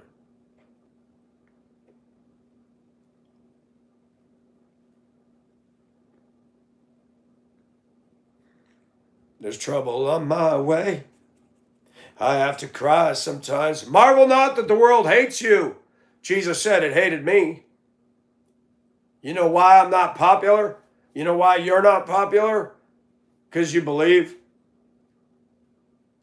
We're not going to go viral, folks. Broad is the road that leads to destruction. Narrow is the way to eternal life. We're misfits. We're caricatured. We're patronized. We're marginalized. I come into work and you got a supervisor 12 years younger than me, and whenever I got to go to him, he acts like a baby. And when I walk in, he's never been kind. He's never says, "Man, you're doing a good job. Thank you." Ever. Too much testosterone going on there. "What do you need, Mickle?" Mickle? Oh boy, if that isn't patronizing, what the hell is? My grandma used to call me that. I could take that from my grandma because she was loving and sweet. But you grown man call me Mickle, never look me in the eye. Mike, you've been busting this stuff out. And this is what pisses me off about society. I put 6 years into this place. I have pride in my workplace. I had pride for this place. I had pride for this employer because I want to make a difference. I believe in education. Even though they're teaching things that are wrong, I believe kids need an education. I believe in getting behind my workplace. I believe in taking care of the people I work for. White or black, no favoritism. I got people down there that don't like me, that I don't like. When they told me they needed their bus taken care of, I did it. I swept it. "Mike, you cleaned it up." I said, "Well, I made a mess because I had to take a bunch of seats apart. I just went ahead and cleaned it off. And by the way, I got all that graffiti off your ceiling the kids left. And I wiped the edges down with all that dust." You know why? Because you know what the Bible says? In doing so, you heap coals burning fire on their head when you do good. And I also show them I care, and I want you to see that I do good work. Did anybody from the upper echelons tell me? Did HR say, man, Mike, I've heard you are raising the set? Nope. That's our society. You blew it. 6 years down the toilet because I set a video at home in my kitchen and I said, I don't want to live in a community like this. 6 years down the toilet because I said, I don't want to live in a community like this. 6 years down the toilet because I don't want to live in a community like this. 6 years down the toilet because I don't want to live in a community like this. Are you fucking serious? Pardon my French. Are you freaking serious? Tell me again that's freedom of speech. Tell me again that's freedom of thought. Tell me when you encourage all these black kids down here to stand up for their rights while telling me I don't have any. Telling me that your overreach goes into my kitchen. How the hell does that work? Man, you want to pay me $300,000 a year? Okay. I won't rock the boat. You're paying me good money. I'll stay there just enough years to earn my money, and then I'll go out, quit, and live and retire and do a video talking about what I'm talking about because I can't shut up about what's in me. I'll play a game for a few years. But guess what? That's it, Steve.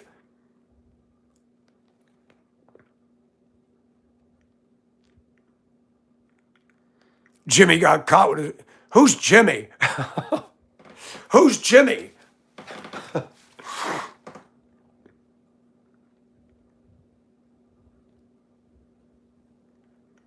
Really? Whoa. Let me back this up. The FCC study also noted that racial minority groups held a majority ownership interest in 5% of the commercial broadcast stations.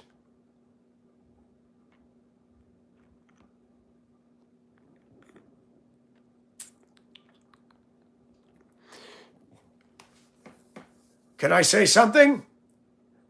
Can I say the truth about the angels? Nobody knows what they look like.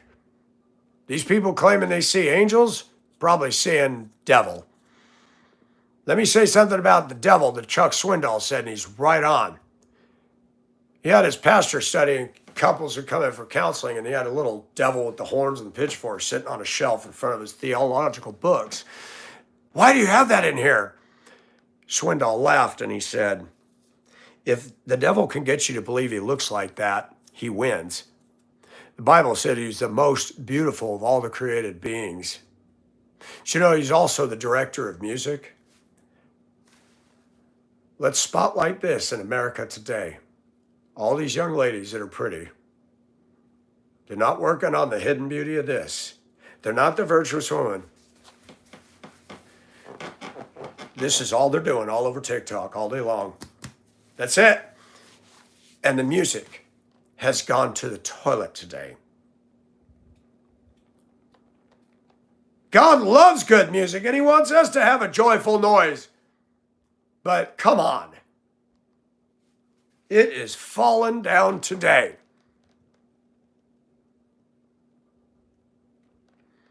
Yes, I supported Trump. I did. Are you a Kamala supporter? And if so, please tell me why. Did anybody notice I didn't block anybody today? That if people want to throw it at me, do it. Sometimes I'm gonna. Hello, Hammer, how are you? Loud Squad 301. Loud crowd. Mob, I don't have hopes, but thank you. Bridge, and that's okay. You guys have always had I don't babysit you guys, you're grown adults. You don't owe me accountability because I trust you. My moderators are good. They know what they're doing. They allow people the freedom of speech unless they're being a twerp and just being rude. It's not okay. Black or white, you're going to come over here and tell me I can't say what I say? No. I see your channels out there. I see stuff. I don't get on there and say anything. If they're that bad, I'm just like, Do not show this to me again. I click that. I don't want to see that crap. It's crap. This here is a different channel. What you are witnessing, ladies and gentlemen, is a sight unbeknown to most YouTube purveyors. A real man with real problems talking about it all, at great risk and threats and harm to himself. Yes, folks, this is the greatest show on earth because it is simply rare and unheard of. People will protect their jobs, they'll protect their self, they'll not say anything, they'll believe stuff, but they hide it under a bushel. You know how many Christians hide it under a bushel? Well, Mike, we don't want to be offensive.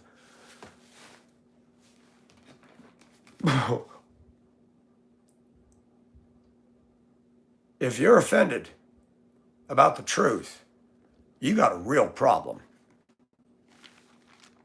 If you're ashamed of Christ and you hide your witness and you hide what you really believe because you're afraid they might pick on you, then you do not believe in the God of this. Too many scaredy cats in the Christian churches. That's another reason the church is drying up. Where are the kids? Where are the black youth in the churches? Where are the black youth? They need Jesus too. Where are they? Where? You better have concern, people. When you raise a generation of young people to be in love with themselves and at enmity with God, woo, baby, when those chickens come home to roost, we're all going to pay. We're already paying. Street takeovers, vandalism, killing people, breaking and entering and killing old people just to steal a few bucks. When our kids have more rights than we do, something's wrong. Read about Elijah, or was it Elisha? The 42 youth that came up to a prophet of God. Go on up, you bald head. Ooh, that was the wrong day to be a smart aleck, kids. Was it Elijah? Elisha turned around and called a curse down on 2 she-bears. Don't mess with a woman. 2 she-bears came out of the woods and mauled all 42 of them. Can you imagine if that happened today? The way these kids talk to adults, these kids think that they got the authority to tell us what the standard is. You're not even following it. And I'm trying to do my job when I drove, and you got kids running their mouth, defiant, yelling, cussing, threatening, all for the show of their silly little fan club in the back of the bus. These kids are scary today, folks. Don't laugh at this. Don't laugh at this. I got a friend. She lived in Windsor, South Carolina. And there's some redneck white boys that every time she go to town, they break into her single wide trailer, smash the door, and ransacked everything. Her drawers, her panty drawers, everything, just to steal a damn necklace. You know what that made me want to do? Go out there with an AK-47 and sit inside that door and say, come on in, you mofos. Do it again.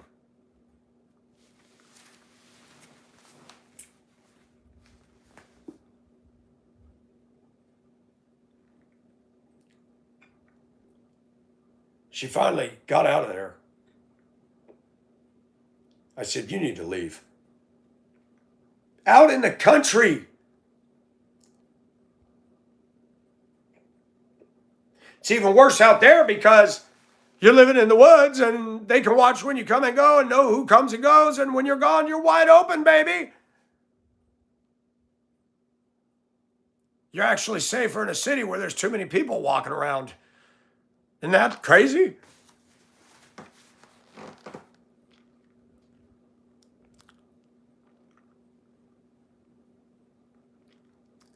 It's on hold. No decision's been reached.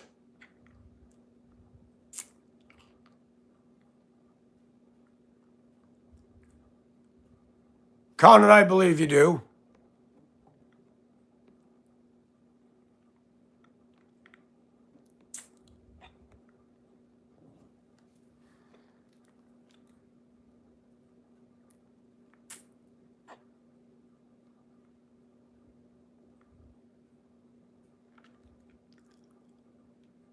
Ralph, are you still in here?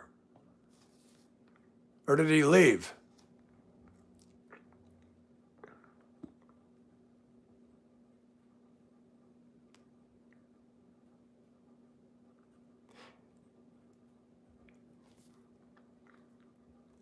Has anybody ever heard me say the N-word? Never. I thought he was on my side. Did he turn against me too? Sheesh. I was so busy on my passion, I wasn't reading everything.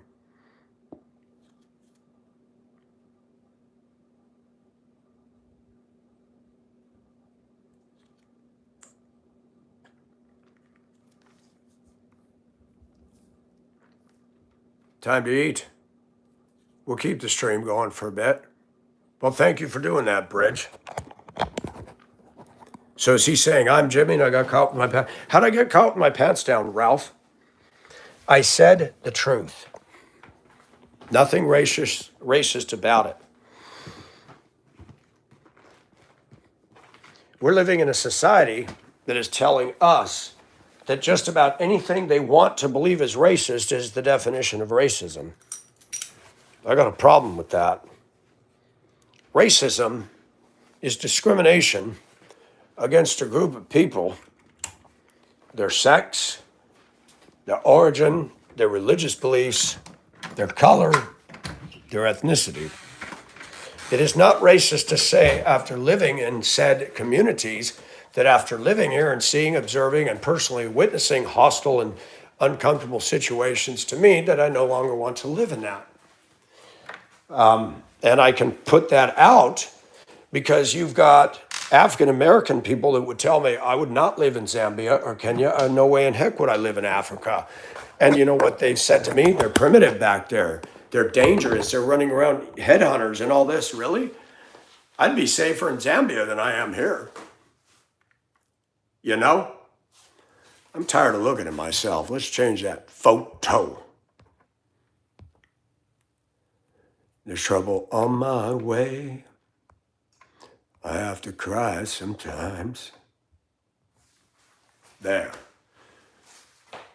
There's probably people in this country that will get offended at that picture. That's how bad it's gotten. Mr. Navarre,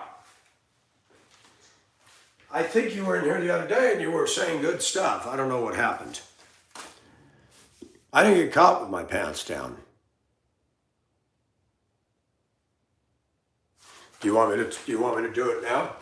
Should I just pull them down?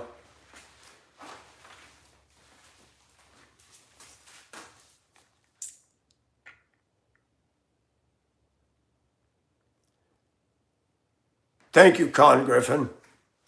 Never.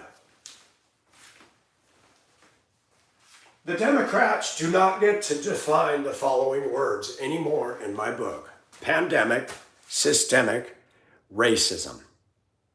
I remember when I was younger. I remember when I was in a junior of Prescott High School.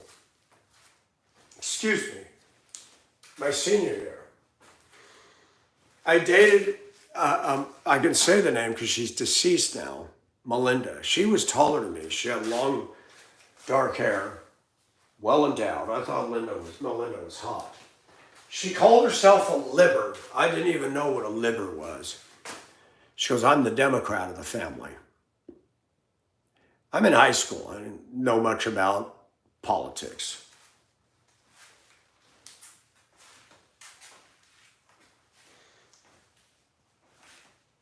Democrats claim to be tolerant. Can I tell you what I've seen on this channel? I come in dressed like a woman. And guess who comes in calling me trans, fag, gay, all these things? They're people who are against Trump. Voting for a party that's pushing for trans rights and gay marriage. So that dichotomy is really fascinating. See, what I'm doing here is I'm a scientist. I'm conducting experiments in a controlled environment with people that are just no filter saying things. When I go out in public and I wear a little half hoochie mommy shirt, I like to see what people do. I don't get up in people's faces. I just walk through them all in the store.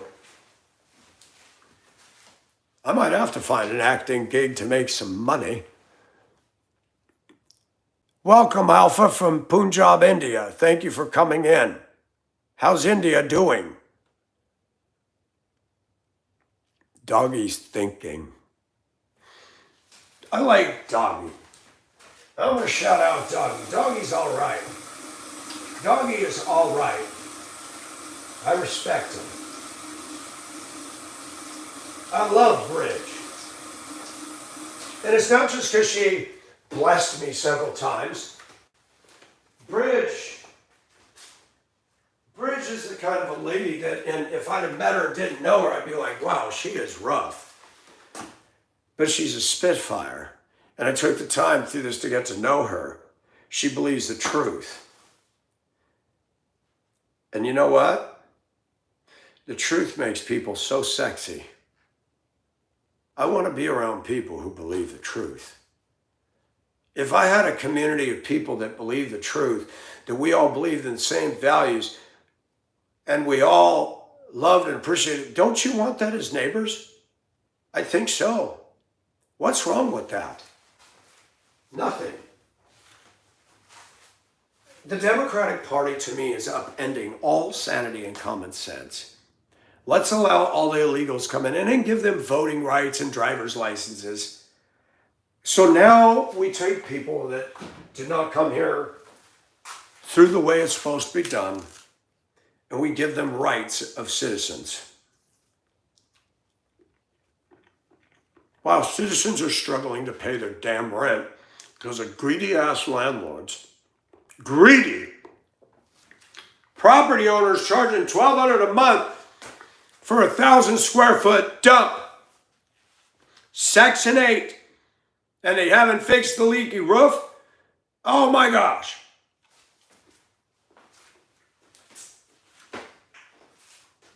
This house was a rental. This roof out here poured water in the entryway. The carpet was soaked. There was water damage on the ceiling in there. I had to drop 12 feet of drywall. Boy, was that a mess. You should have seen all the crap that fell out of the attic. I said, okay, I'm changing that because it was water damage so severe. The rest of this, I'm going to go over it, cover it up.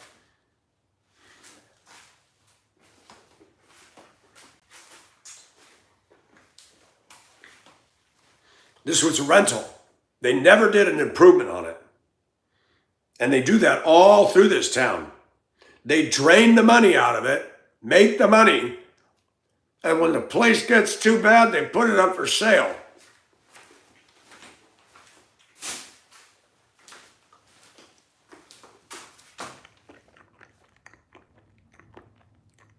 Hello, Jeff. You know what's sad? Those are called slum lords. Slum lords, class.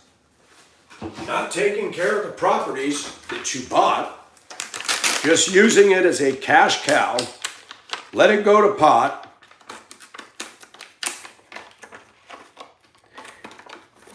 You know, I am an ethical man.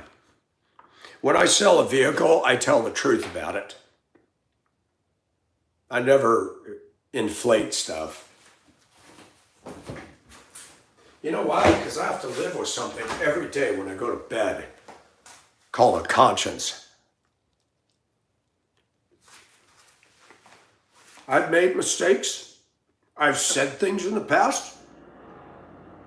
I've done things that I regret. I have no regrets for that 3-minute video. None. Because I'm not a racist. Nothing in that was racist. You know what that video was? Years of me seeing what is going on in our country. And I've had enough. I'm not going to be censored. I'm not going to be silent.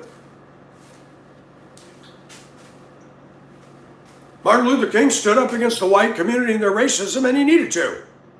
Michael Nelson is standing up against the black racism directed at us and the wrong things and the wrong behavior, and I have a right to. Did I ever call Dr. King a racist? No. I don't believe he was. And I'm not. But something has happened in the education system, in the media system, and in the corporate world now, where now we've redefined everything. If a white male opens his mouth and says anything about the African American community that they don't agree with, then he is a racist. That is not the Webster's Collegiate Dictionary definition of racism. By the way, stating the facts about a behavior of a percentage of the 13% is not racism. But I think it's interesting that down here, the N-word flies around like a rainstorm. And they're not held in check for that. Why? If I was a school administrator, if I was HR, I'd be telling every teacher, every principal, this N-word's got to stop. And we're going to start doing it today. You use the N-word, you get expelled for 3 days. It's a racial epithet. So, you don't do that. And I'm being called on the carpet because I said, next move I make, I don't want to live in a place that's 53% of this ethnic community. That is not racism, folks.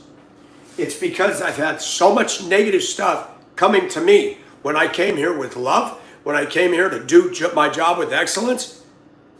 When I got guys in the department I work in intimidating and yelling and getting up in my face. I told you the story the other day. Did I not? I was asked to take a bus from the shop down to the lot. Wouldn't start. Jiggled the shifter. And this guy has 3 times gotten in my face. And it has been communicated to me that he has a belief system.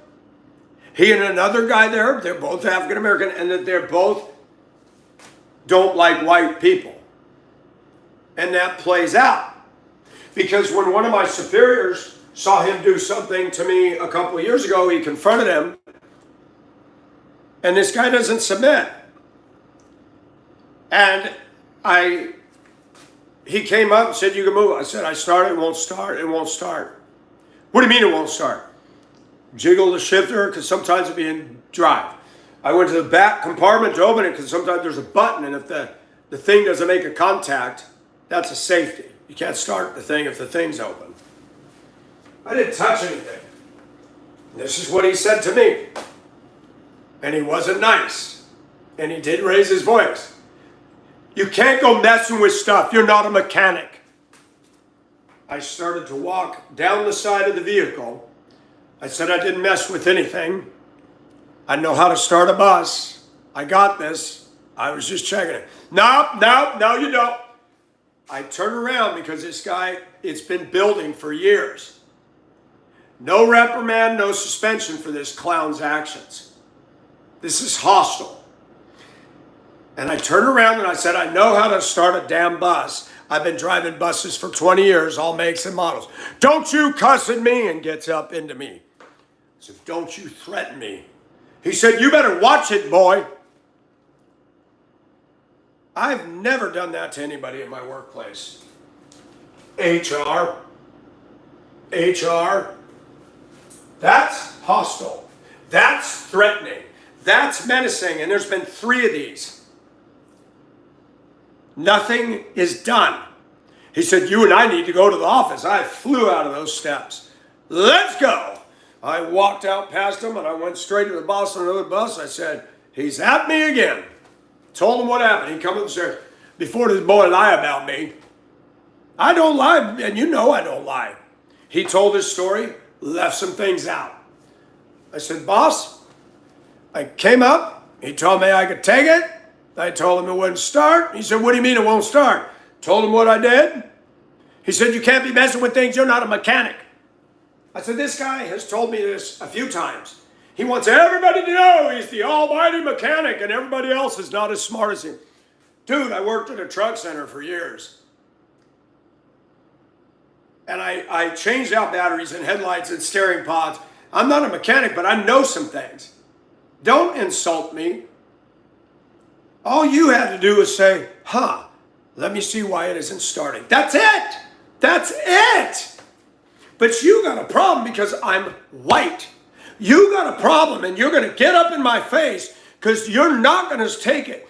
And I've noticed the culture around here is very intimidating, and most whites are like this. I didn't do anything. Don't accuse me. Don't treat me like I'm dumb, and don't make a false accusation. That's a hostile work environment. We don't have any rights anymore. I could sue for the stuff that's gone on down here. A year of riding with a black woman on the bus who backed into stuff, hit stuff over and over and over and over again. And I'd say, stop, stop, stop. I'd guide her and she don't listen. Hit the mailbox, damaged it, and drive off. She'd drive rough, hit the curbs. Even other kids, black kids said, man, you trying to get us all killed. What you talking about, boy? You talking about my driving? I said, well, you did run over the curb a little hard. Mike, I don't want to hear it. It's a special ed bus. Slow down. I went to management. Nothing happened, nothing happened, nothing happened, nothing happened. I finally begged to get off of there. And the last 3 weeks of school, I finally got pulled off of there. She went around telling everybody, that Mike, he's crazy, that Mike, he's crazy, that Mike, he's crazy. She went to a friend of mine who teaches in the schools. Said, Mike's a snake. Said it to one of her parents. A black lady come out and said, no, Mike's not a snake, you are. Wow. Let's talk about what happened down there. HR, all you professionals making $100,000 plus while I work my ass off at $18 an hour to fix these buses that are tore up by which denominator? You know, I was a troubled kid. I loved riding the bus. I didn't tear up the bus. That was my favorite part of the day, was going home and riding the bus. I was scared of other kids. I was bullied by white kids. I stared out the window at Mount Laurel in Sierra Nevadas. We had a 10-mile ride. And I said, man, I wish I could live up there by myself, away from everybody. I've been through my own suffering, man. And as an adult, 59 years old, I've watched this country turn around. I would love to be a speaker in public schools. I'd like to challenge these kids to do better. You think they'd ever let me do that? No. Instead, we got these rabid, infested Democrats pushing nonsense. They're harming our children. They're harming our country. Have you seen Cori Bush in Texas? Did you see Stacey Abrams? Man, she wanted to make a racist case against Brian Kemp. Brian Kemp gave us kickbacks. We got $1,000 twice a year when I was working down there. That's a COVID package. Black and white benefited from that.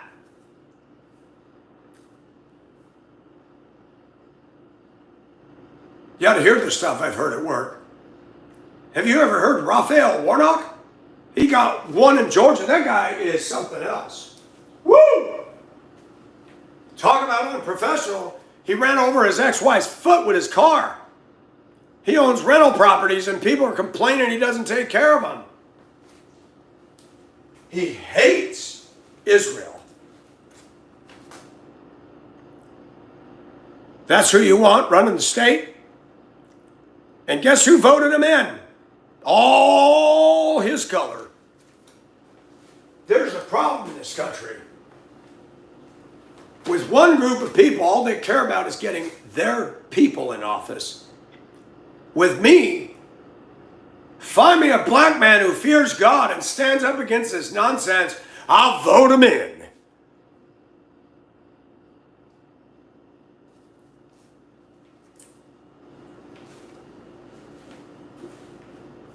Any black man that comes out of that thinking and becomes a conservative and sees the truth, they demonize him.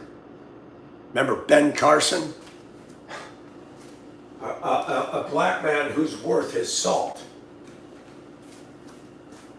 People the black community need to listen to Thomas Sowell, Professor Emeritus. I can't remember what university, I believe it was Ivy League, black guy. I think he's dead now.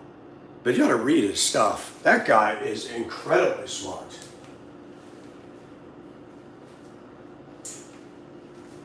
I have been harassed. I have been made fun of. I have had verbal abuse dished out at me by somebody in management who was demoted for other things. Never lost his job. Just demoted with pay and retirement. Why do the offices do that? Why is it somebody on staff that's making the big money just gets shuttled around?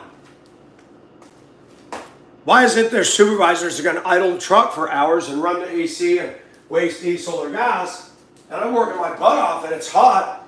Mike, I can't deal with this right now. I got too much on my mind. What in the hell are you doing in that truck all day? Can I say something else?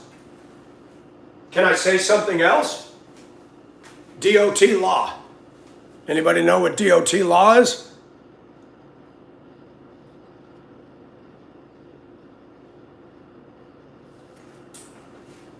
My job is to fix bus seats.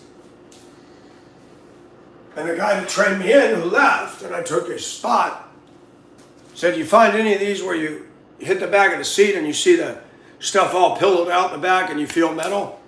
You got to replace the foam. You cannot have a kid bang his head on the seat and feel that metal. We had lots of buses, up to 20 seats, metal, covers ripped, metal exposed, but the metal on the top of the frame, no cushion. I went to go pull a bus one morning after the drivers had left. Mr. Air Conditioner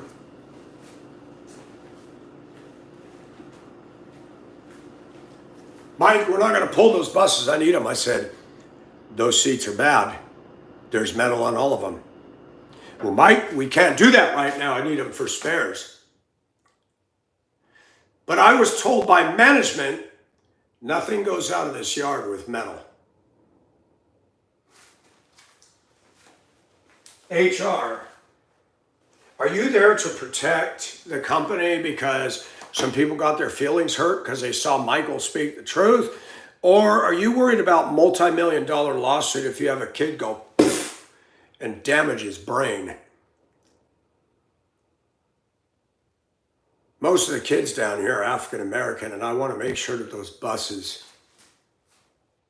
are safe for every student. 6 years of my life thrown down the toilet over a 3-minute video where I did not say anything racist at all. I was angry justifiably over a white woman that I did not know. If it had been 6 guys on a sweet-looking black woman, I would have said the same damn thing. They are savages. This should not be tolerated in our streets. And a guy called me from work this week, a black man, and said, would you have said the same thing if the attackers were white? I said, yes. That's the problem. You guys tend to comment only on a color issue. Michael, on his channel for years, over a decade, has commented on all issues. Fair is fair. Violence is wrong. The only time I support violence is when you got monsters attacking no basis. Shooters and people, they need to be dropped because that's the only way they're going to learn. Coddling people and bad behavior and homeland security in the United States Can we look at these violent video games and this racial, profane, the N-word rap music? This is a threat to national security, neighborhood security, my safety, because we got kids growing up. Ever remember the saying, garbage in, garbage out? Why are we allowing these kids to listen to this? Even one of our administrators in the in-service said, kids that grow up playing violent video games are more likely to bully. Wow, now we finally got some hard data. I just saw something the other day, Fortnite, all that is not good. I thought it was innocent.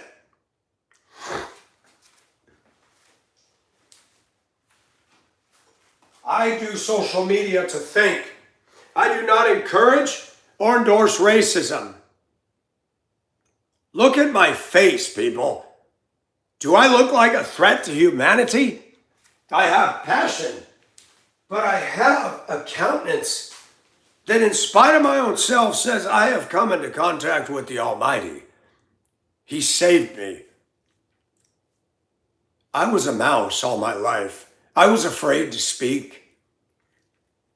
And a lot of the black community wants to shout us down and tell us you can't speak. I have a voice too, and God gave it to me, and I'm allowed to use it. You're getting into dangerous territory. If I'd have been on here saying Nigger and I hate all blacks, I could understand being called in the office and say, Michael, what is this?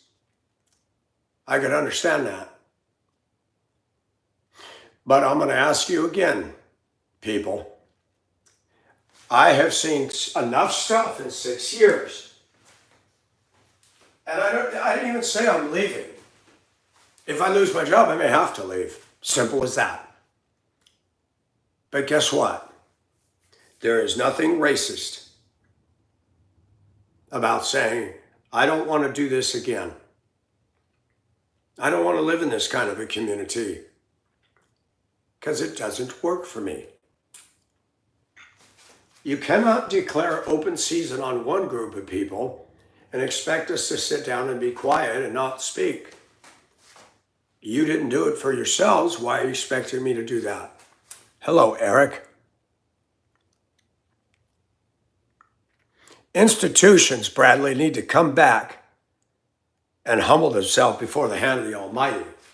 When HR and Supreme Court and laws and people who are not paying attention to God start telling us what right and wrong is, we got a problem.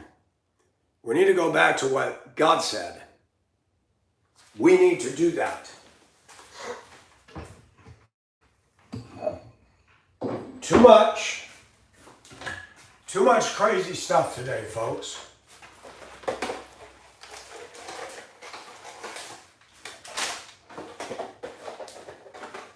When you got stuff going on in Washington,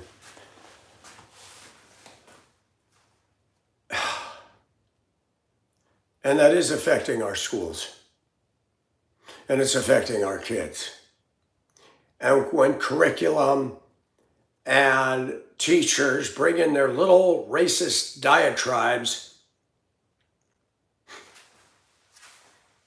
that's not good. What exactly is teaching? Well, I'm going to tell you what I believe it is. Teaching is what's modeled. I want to talk about Mrs. Keller. She was a teacher I had at Mammoth High School, Mammoth Lakes, California. I was in middle school. And they had the French doors. You know, when you're inside, you got the panic bar, you push and swing open. And on the outside, you grab and push the thing down and pull it. But there was a space between the two doors about that big, and I went, F you. You know, I'm in middle school. It was funny to do that. I wasn't doing it to Miss Keller. I just thought, let's yell F you through the crack in the doors in the school library. You know, that's funny. And I went on my way. A couple days later, I wandered in the library. Hi, Miss Keller. Morning, Michael. Michael, come here. Can I talk to you? I said, yeah. Mr. Nelson, why did you go by the library doors and put your lips up and yell F you? And I said, how'd you know I did that? Mr. Nelson, there's a window on the other side of that door. And the minute you said it, I saw your body go by. Oops! We're stupid as kids, aren't we? I put my head down. I said, I don't know. I thought it was funny. She goes, you know what, Michael? I know the way the kids treat you around here. I like you. I got a soft spot for you. What have I done to you? I said, you never did anything, ma'am. She goes, I want you to be in my yearbook class when you're in high school. Really? Now, that situation taught me something. I was being abused at home. She didn't coddle me. She could have sent me straight to the principal. I would have gotten a SWAT. They swatted in California public schools. I got paddled twice by Mr. Maruka. And let me tell you, the second one hurt. Because I'd laughed at the first one with a ping pong paddle. And he heard that. And when I came in next time, he brought out the canoe paddle. I was like, oh crap, I'm done.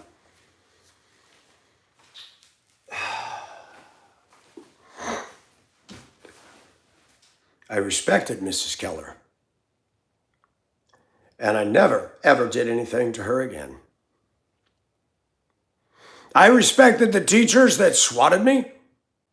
I respected the teachers that looked me in the eye and said, I'm tired of this foolishness, Mr. Nelson. And they appropriately disciplined me. And that's gone today. Now we coddle people. We excuse it. And that's not solving the problem. Mrs. Keller showed me grace because she believed in me. And that is what I needed. Now you got other kids today. You can believe in them all they want. They go, I don't care. Those ones you don't show the grace to. Those are ones you need to put the hammer down. And you got to tailor things for the individual and what they're doing.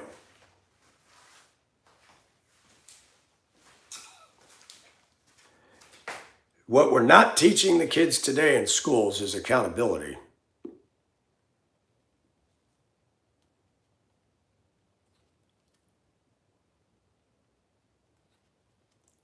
Eric, you're funny.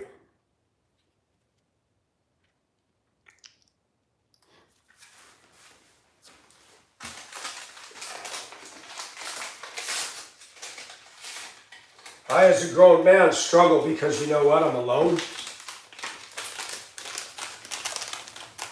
And there's people getting off on this.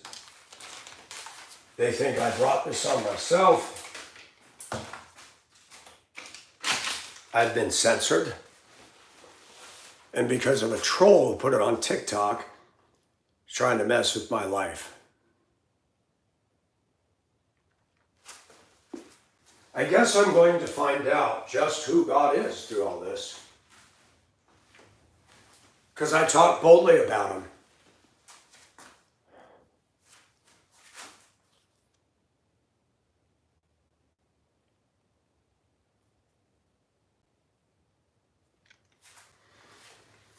Yeah, and what is the music these kids are listening to today teaching them? Is it teaching them respect to God and authority and sisters and brothers and mothers? Pastors and school teachers and bus drivers? Shoot, you got school teachers, women, 30-something-year-olds messing around with 14-year-old boys. How does that even make sense? The development of boys is, my gosh, at 14 years old, you don't belong with a 30-year-old woman. In that context, ever.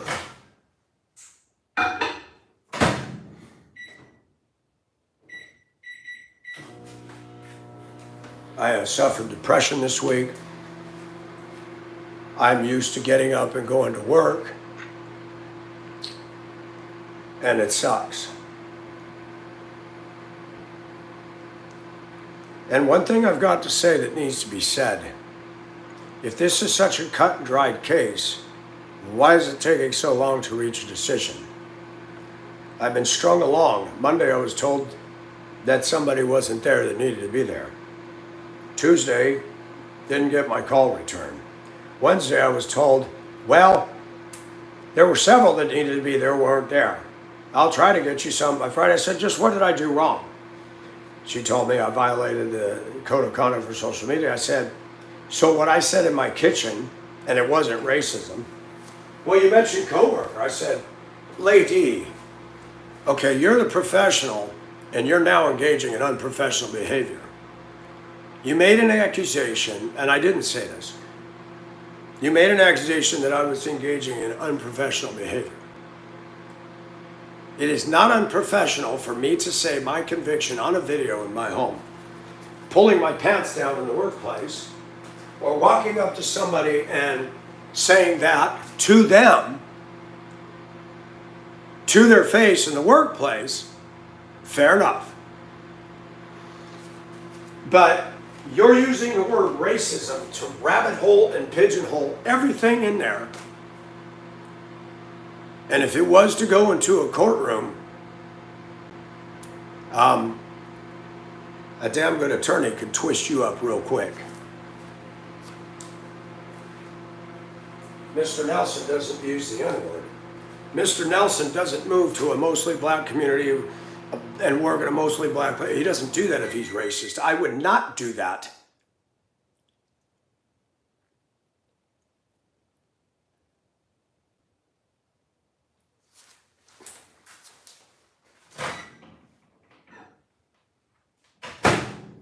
When I sense a problem in something, if I cannot fix it, I make a move away from it. That's why I went to fixing seats.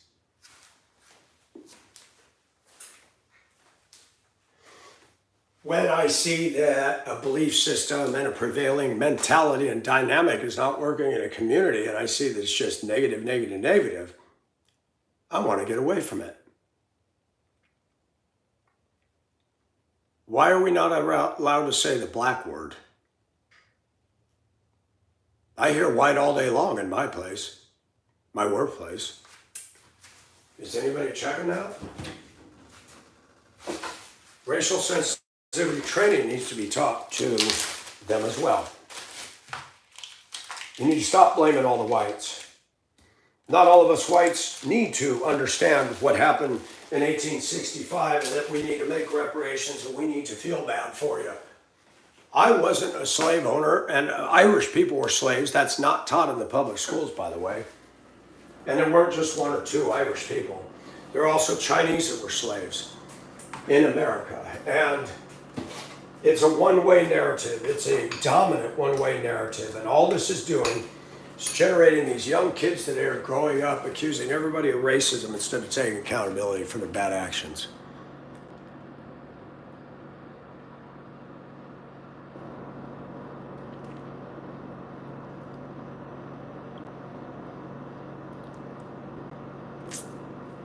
What is this, Eric?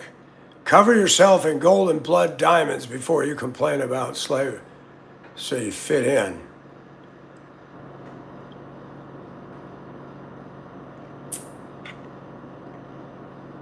We do live in an idiocracy.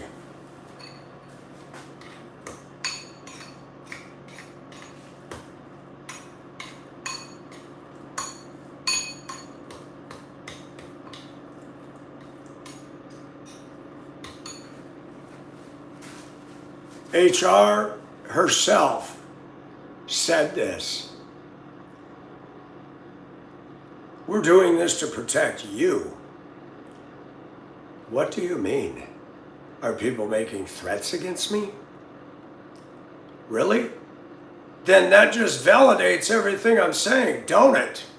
I don't want to move to this dominant community. Hello? If somebody disagrees with me, I'm not a physical threat to them. Give me a break. Give me a break.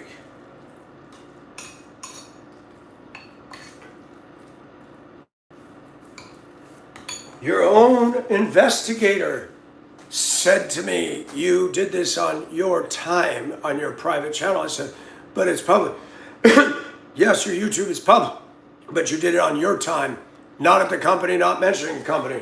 And that means I could say my coworkers, or I could talk about a situation where I'm not mentioning names of that or the employer. That, you cannot censor people. You know, you got some employers, they're watching everybody's Facebook. You can talk about something that happened at work. You just can't mention the company name. So in my social media, I don't put the employer. Like on Facebook, I just put, what does it say? Transportation and communication specialist. That's it. I didn't put the name of the employer. I stopped doing that because I'm like, you know what? I have the right to free speech. I can talk about some guy at work in this department the other day did this to me. Now, you're going to have a hard time making that stick. Real hard time. And I watch social media. I watch the people I work with and what they thumbs up and what they don't. That is a very good barometer because I see what they're posting on their pages. I've had to block everybody I work with on my pages because I see stuff that's just wrong and racist against us. I didn't call HR on it. They're blasting the workplace on their page, and it says where they work. And a friend of mine that works in the system here said, HR better investigate everybody's social media if they're going to single you out. I said, they won't. They're not going to do it. Only when there's a complaint.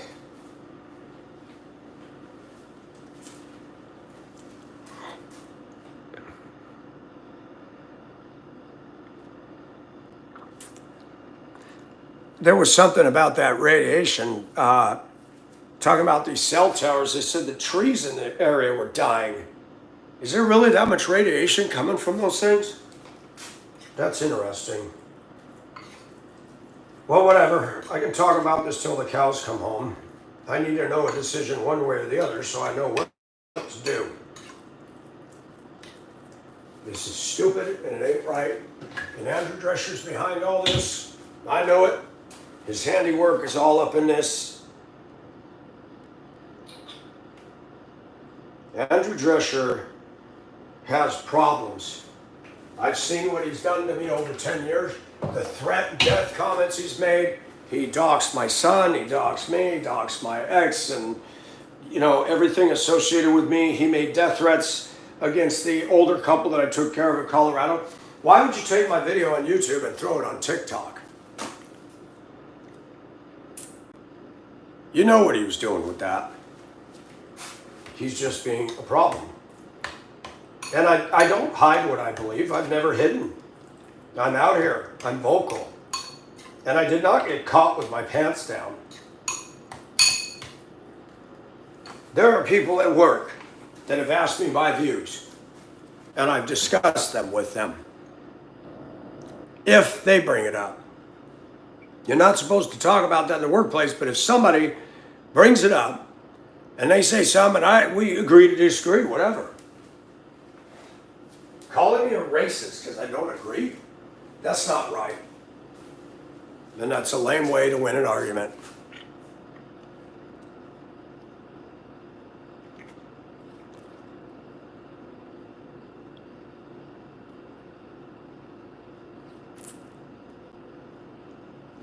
Johan, do not drive a text, please. At all, ever. You know, I don't endorse that.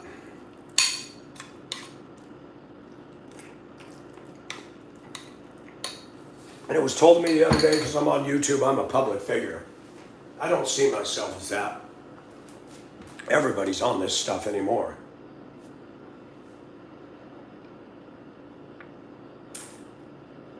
Thank you for listening. Bridge, I'm assuming all of you guys left. Thank you for coming to the stream. It's been fun.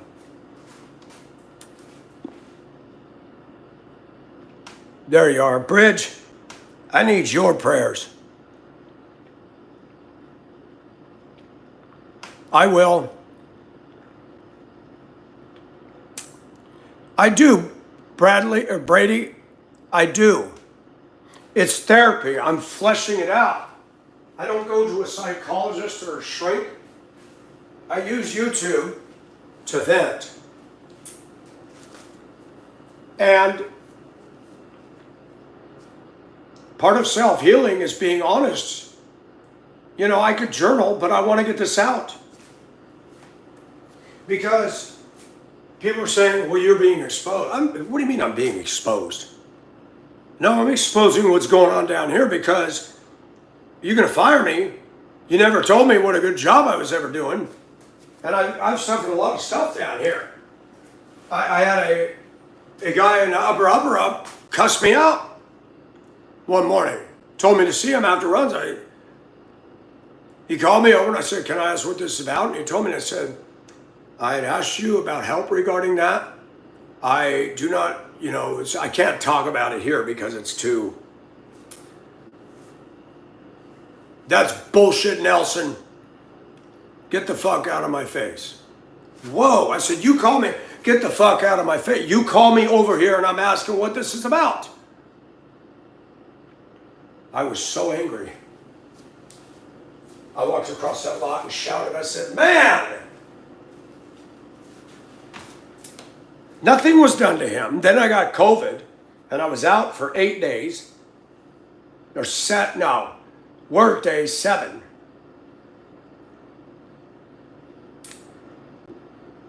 That person's gone now. He retired out. But he had done a lot of things to a lot of people. Clear violations, HR violations, real ones. No, just got moved to another department. Wow.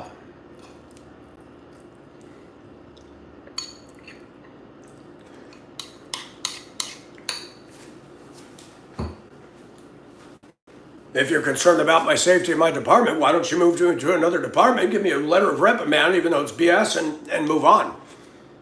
You've done it for all the office peoples. That's crazy. That's crazy.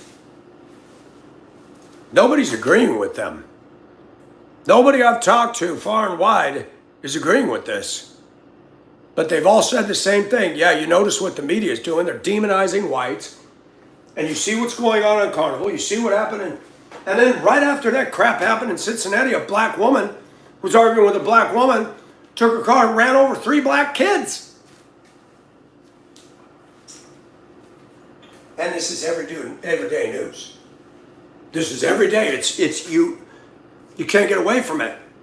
And when our media is doing this, remember Aaron from CNN with the shooting in the New York skyscraper and a Blackwell exec got shot? Did you hear that? Possibly a white suspect. They never say black, never say Hispanic or Middle Eastern. They only mention race when it's a white perp. This is not objective reporting anymore, folks. We're singling out this. If people of another ethnicity do it, we don't get to be told who. Everybody in the country is noticing this. Read the comments. Listen to the videos coming out. It's sickening. Our media is biased, slanted, and it is race baiting. There ought to be something in our government that is not okay.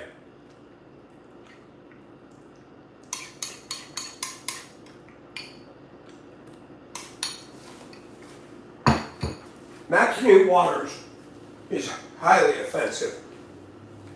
She was calling for violence the other day. Again, no indictment, no rebukes. These politicians get away with murder. And it's wrong.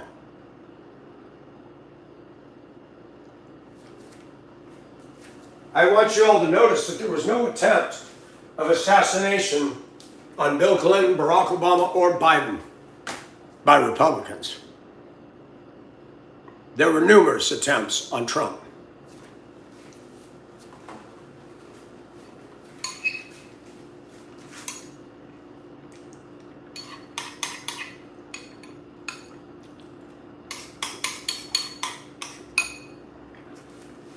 JFK assassinated.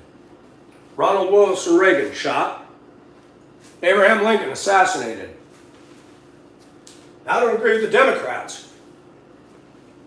I don't think just one man shot JFK. I think that's a lie.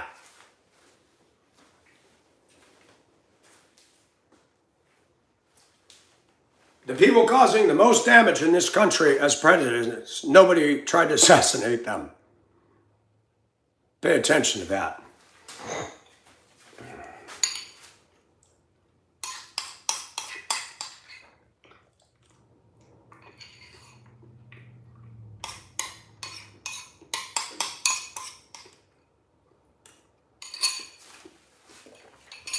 It's not fair what's going on.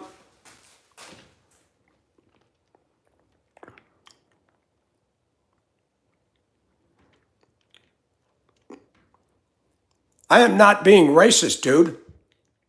You're not going through this, dude. Easy to sit from your good spot and blast me. Trade ya. Trade ya. Yeah, I'm not being reactive racist.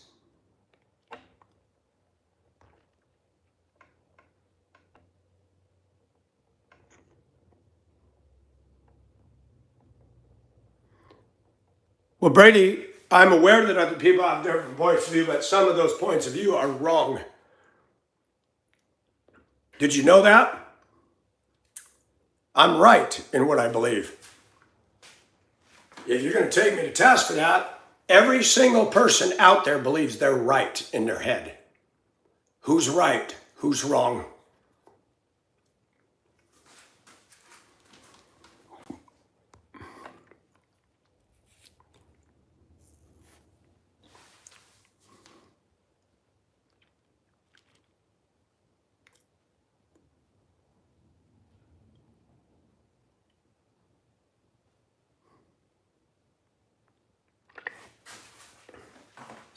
Bridge, I'll ask you, because Bridge and I are not boyfriend and girlfriend, and I'm not trying to get down her pants, and she's not trying to get down mine. She has a boyfriend. Bridge, have I ever showed racism? Ever? Has anything I said been on a level with racist?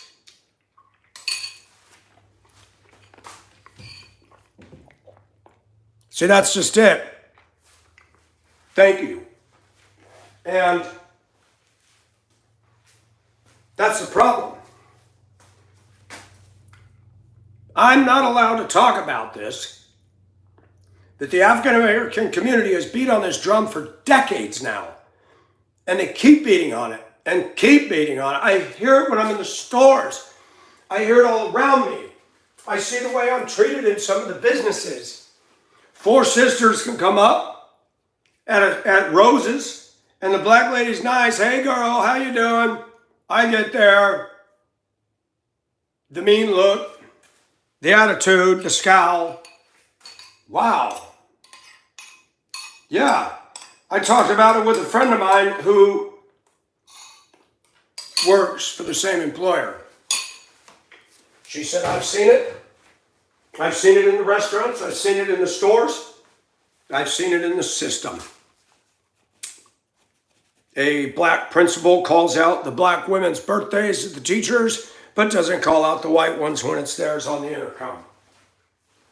She was seen walking through the schools on all floors, walking around acting like an animal, and she told me that is highly unprofessional for a principal.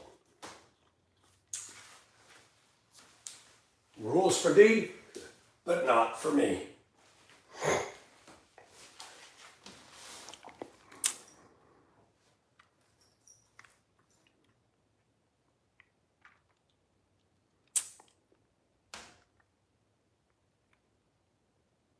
Thank you, Mr. E-Rock.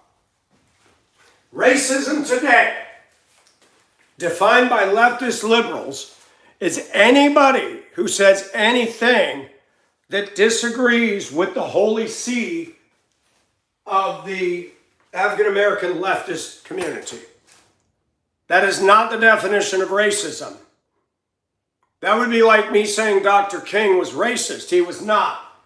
He was standing up talking again about the behavior of whites against his people.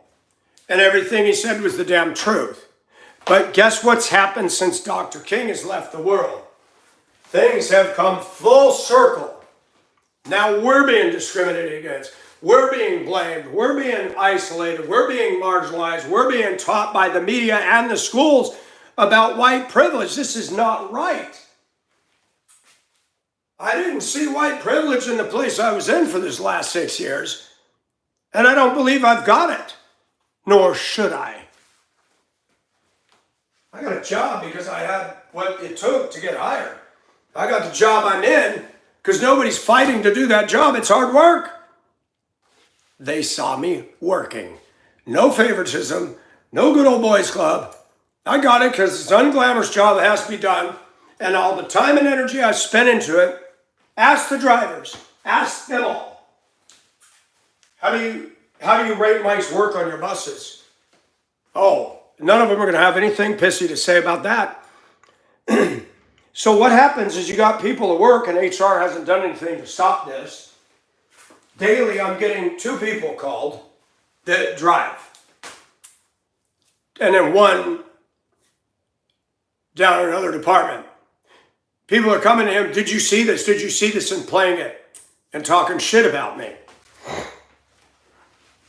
Where's HR and coming down and saying, this crap needs to stop. Michael did not load that on TikTok. He took the video down, and he is telling all of us that he did not make a racist statement. He said, you know, he told us that based on his experiences, if he moves again, he doesn't want to be around this anymore. You cannot call that racism. If you live in a neighborhood and the teenagers keep breaking and entering and graffitiing and everything, and I say, I never want to live in a neighborhood with teenagers again, is that racism? See, nobody's saying anything about that. Get what I'm saying? See, Michael takes things and builds the whole thing out to where it needs to be. People tend to can't see the trees through the forest people. I talk about the points that nobody else has considered. I come to work, I do my job, I get harassed, I get, just to move a damn bus, and a guy's getting in my face. I didn't do anything to him. I did not go to him when it didn't start because I know what he's about. So I went, said, hey, I can't get this started, to somebody else, the boss.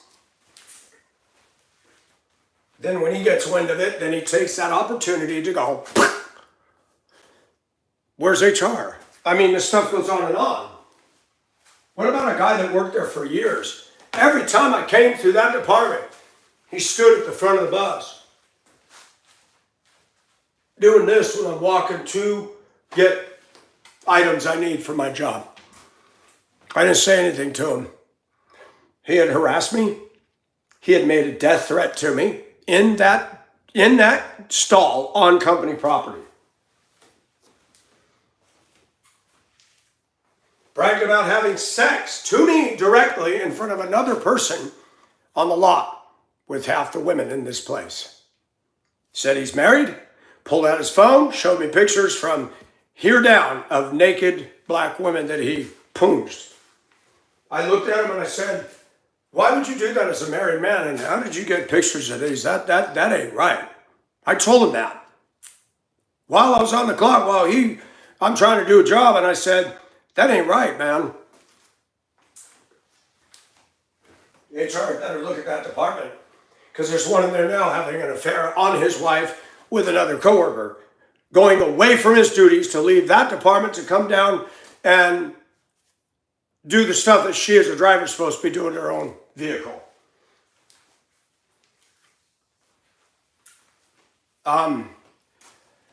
This is not good.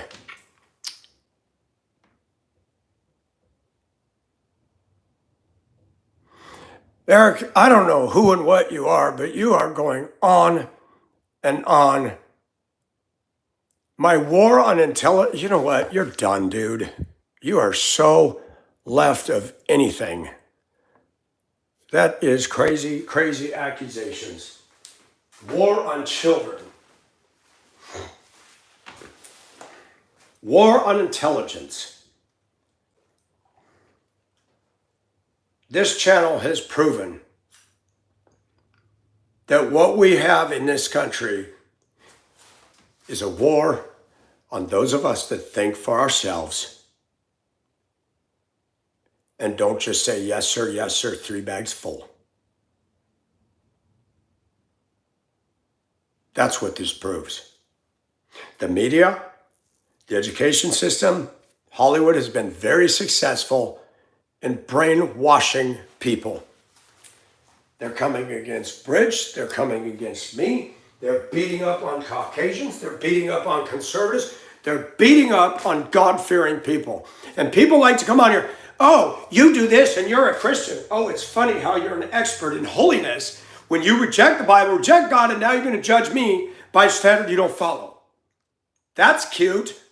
That's what it means when it says, do not judge. Remove the beam from your own eye. Now, another brother or sister in faith has a right to tell me, Michael, you can't do that anymore.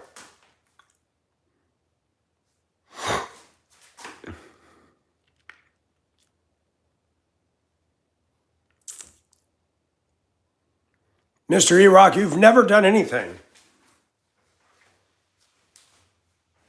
And there are people who say, oh, you kick out anybody who doesn't agree with you. Not true. There was a group of men and women in here the other night that heard what has gone on, and they're tired of it. They want to find Andrew. They want to find a way to get him prosecuted and in trouble for this stuff.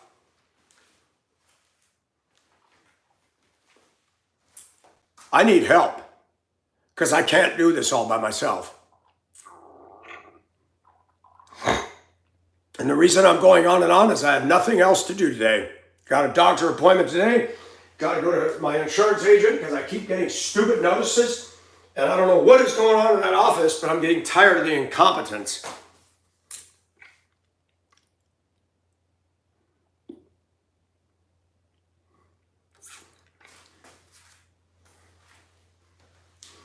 Let me tell you something.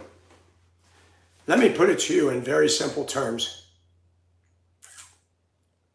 I'm in a vulnerable spot living in this town, talking about the issues. I'm not a Ku Klux Klan dude. I'm not a white supremacist. There's things in the white community of males that I cannot stand. I think most males are jackasses. They're all testosteronic. They judge me. They want to laugh. You know, I don't group up with anybody. I'm a Christian, but I don't group up with all the Christians. As the years have gone by, I realize I'm safer alone. And yet, God shows me that we still need each other. That group that came in, Bridge, they say things, and I was in a Michelle, I don't know if you know Michelle. David invited me to hear Michelle speak. There you got lifestyles and some stuff that's very different than mine, but guess what? I allow them to be who they are, because you know why? That's diversity, and I may not agree with them, but we actually had a good discussion. I got to see the streets of New Jersey and New York. I got to listen to Tiger and who's from England, and all these different people, and I'm like, if you don't expose yourself to people who disagree with you, and that goes for this community down here, you got a problem. You're not well rounded out. And the Democratic Party is very, very, very much, you heard what AOC said, first time Trump won. All the Trump supporters they need to make a list and deny them employment. How does that woman still have a position in political office?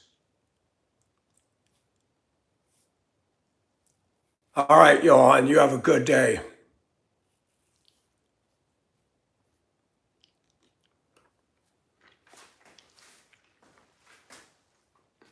The truth be known, I live in a town that when I go out there, I'm nervous because I know I'm different.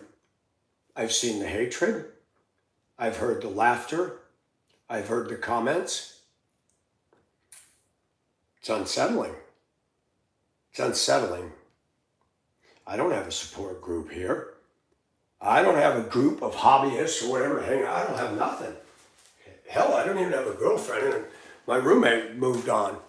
She's working feelings with a guy. She lives, her and her mom bought a house, and it's like, wow, I feel like I'm just going down day by day by day in flames. And I'm like, did I pick the wrong town to move? Did I fail? Did I make a mistake? And people say, you did not fail. But I feel like I did.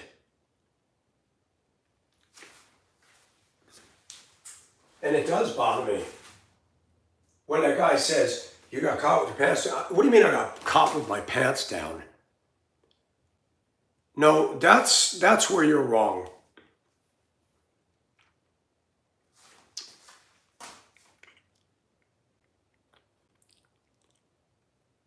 Thank you, Bridge.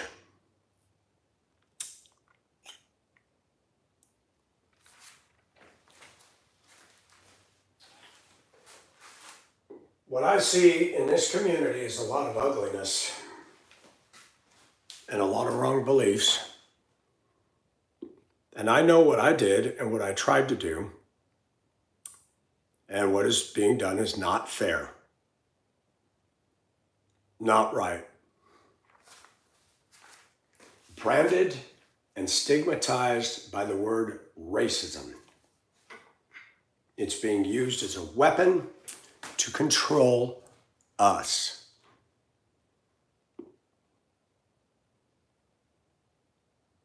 It's not okay. It's not okay. Racism is not disagreeing. Racism is when I show favoritism or exclude somebody based on their color, ethnicity, financial status, sex, religion, whatever.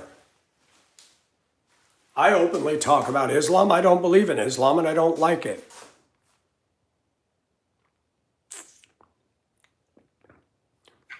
Yeah, Bridge, there's a lot of problems in good old Georgia and everywhere now. I have no desire to go to Atlanta. I'm not a big city guy anymore. I'm not a country boy, but I'm not a big city. I could go to Manila, no problem.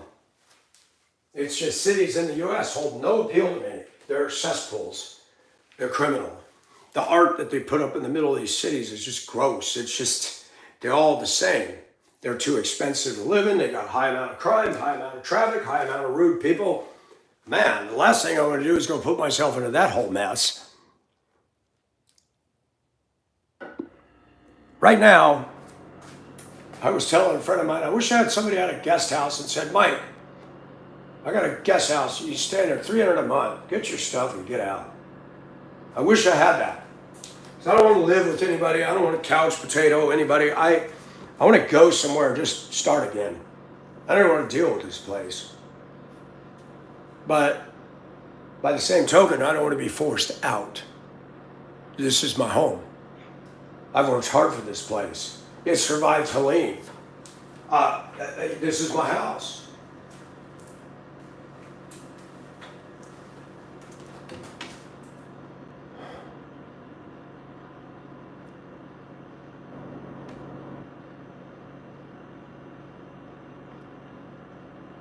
If I can do what for you, Justin? And hello.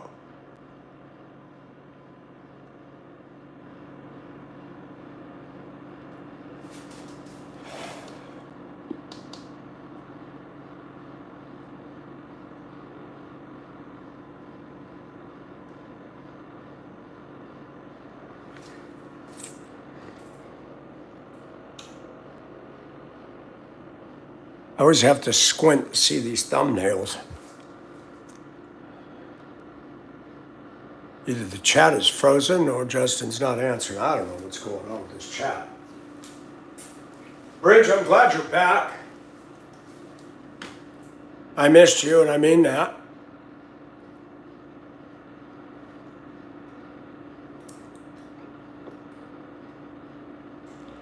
You know, my temptation was to just not even come back on here.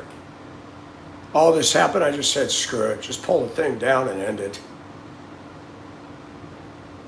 But something in me said, no. That's what this clown and these devils want.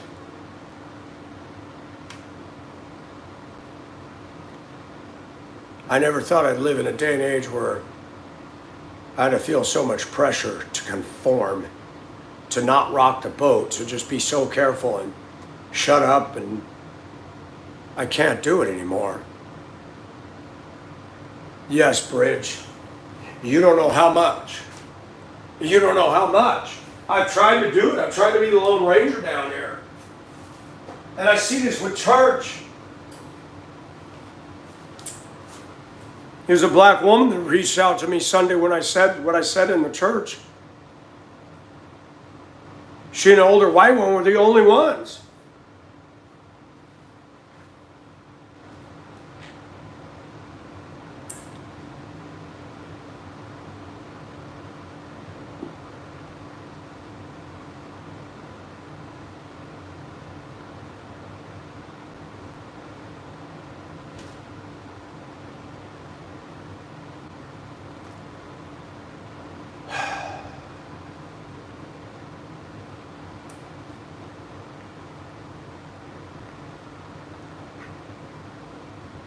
I'm mad.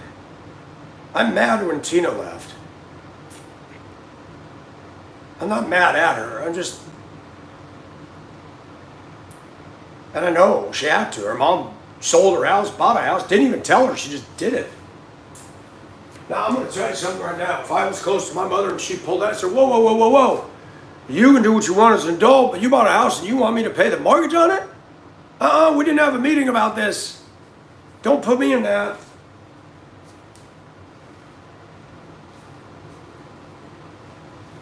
I realize the value of when you have somebody, a woman is not my savior.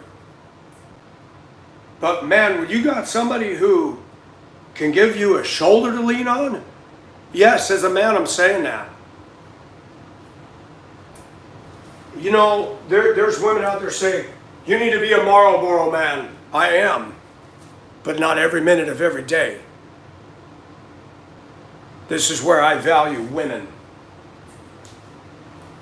When you got a woman who stands up, and she said it, she texted me, she goes, it is totally unfair what you're going through. This is a double standard. It's a witch hunt. They're making a mountain out of a molehill, and it's BS. Completely wrong. Completely wrong. She said, I hear and see so many racial favored things going on, and they don't get caught for it.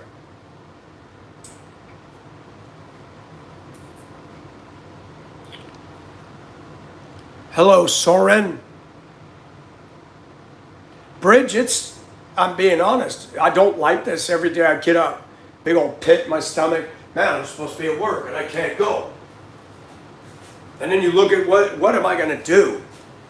Have you ever seen the application process? Otherwise, some of you guys are awesome at it. I hate that. I haven't even done it. I'm not doing anything until I know where we're going with this. It sucks. It totally sucks.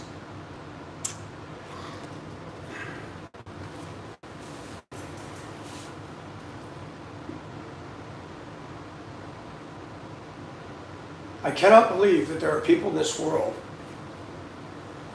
that hate me so bad, like Andrew, that they don't care what they do to me. You're right, Bridge. Some days I just want to collapse to the floor and give up the ghost. No, I'm not suicidal. But if ever a time I want to say, you know what, God, can you just take me home? This foolishness has lasted 59 years. End it! I didn't ask to come into this world. I didn't have a good upbringing. And now this. It just goes on and on and on.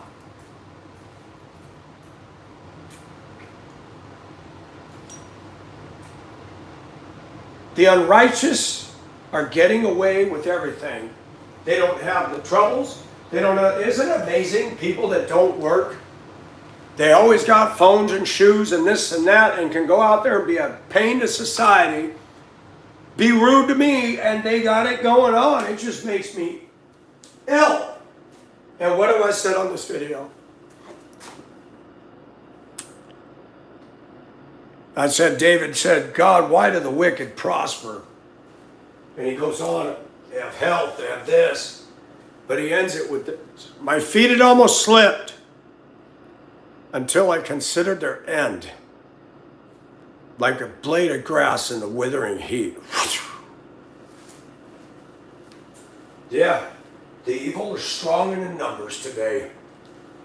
Things aren't going to go like Disneyland.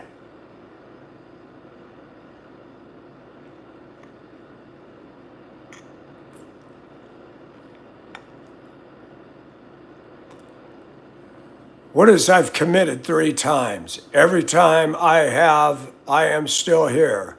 There is a sign and someone protecting me. What is that? Why is there all these cryptic messages in here today, Bridge, that don't make any rational sense? What are these people saying? I'm a smart guy, but I can't make any sense with some of these comments today. Is it just me, or do you see that?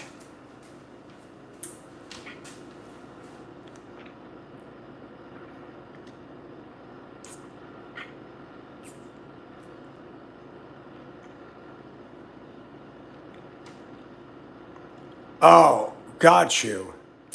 Well, I failed to see that. Brady, please don't end your life, no matter what.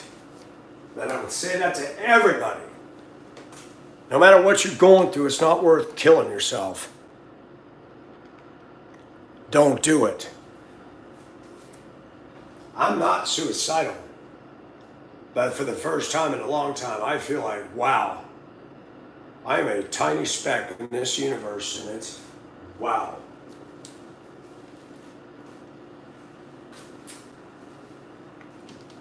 Good morning, little ghost. How are you?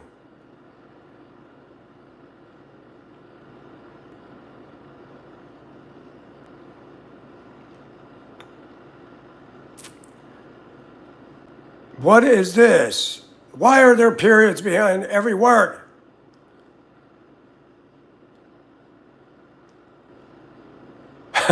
Bridge, you would say that. That's funny.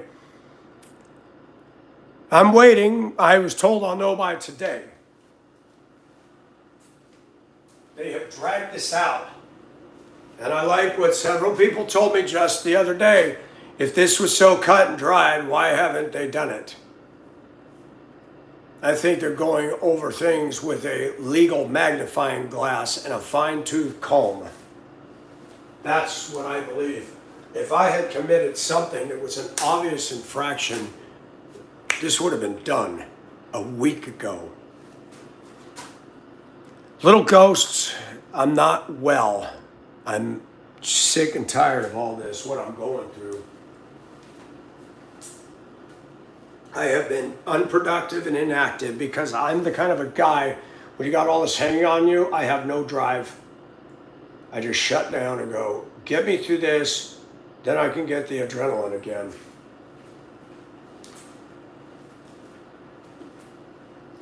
Bridge, you want to come down here? You want to help me market things that I don't need, and so we get YouTube to pay high prices for my junk? I'm serious.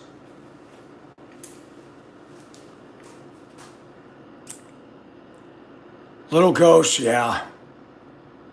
It's good to see you. I haven't seen you in a while. Ring my bell, ring my bell. Cancel culture, yeah, absolutely. I didn't think of it that way, but you're right. Cancel Michael's culture. I'm not considered diversity. That really is what is being stated today. When they say the word diversity, did you know that whites are not included in that word? Has anybody failed to notice that? Since when are whites? Why is it that whites are not considered diversity? I've never believed that in my life. I believe every person in the world is the definition of diversity.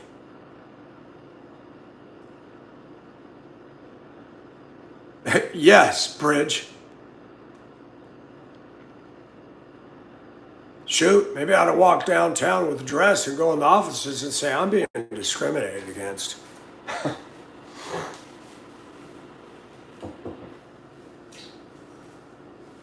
I should wear a dress and run as a governor of some of these crappy liberal states. Say, wait a minute, you guys all push this. Let me run the state of California. I lived here for 17 years. Mike, you're not qualified. Neither is the clown that's sitting in the seat. But I promise you this, I do know a thing about fires. I know about drought. I do know about some of the things involving the state of California. And give me time, I'll learn. But I'll do a better job than he's doing.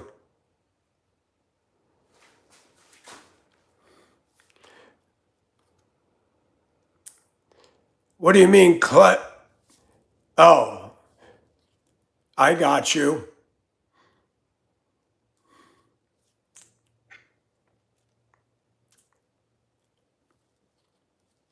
Yeah, you do.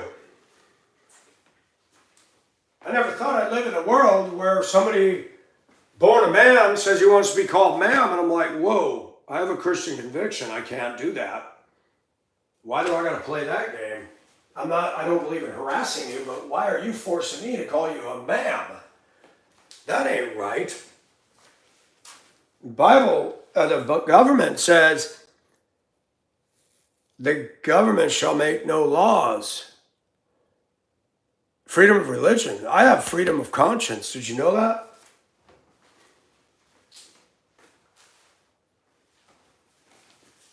Jehovah's Witnesses can pull exemption from going to war. Hello, Tanner.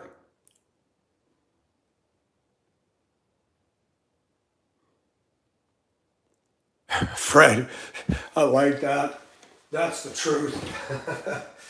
That is the truth. And thank you for saying that. You just made me realize I love these.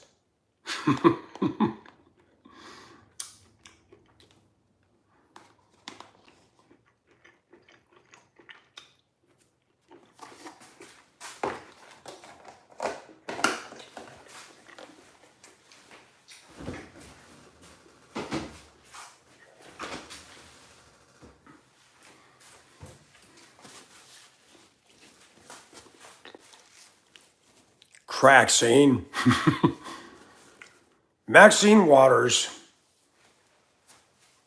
is a classic example of a very immature middle school mentality female that never should have been into politics. Gavin Newsom is not leadership. He's a radical. Hochul in New York, a radical.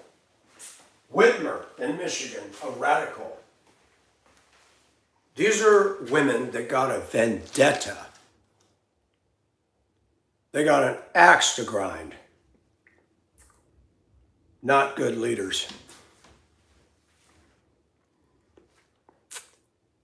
Palpatine.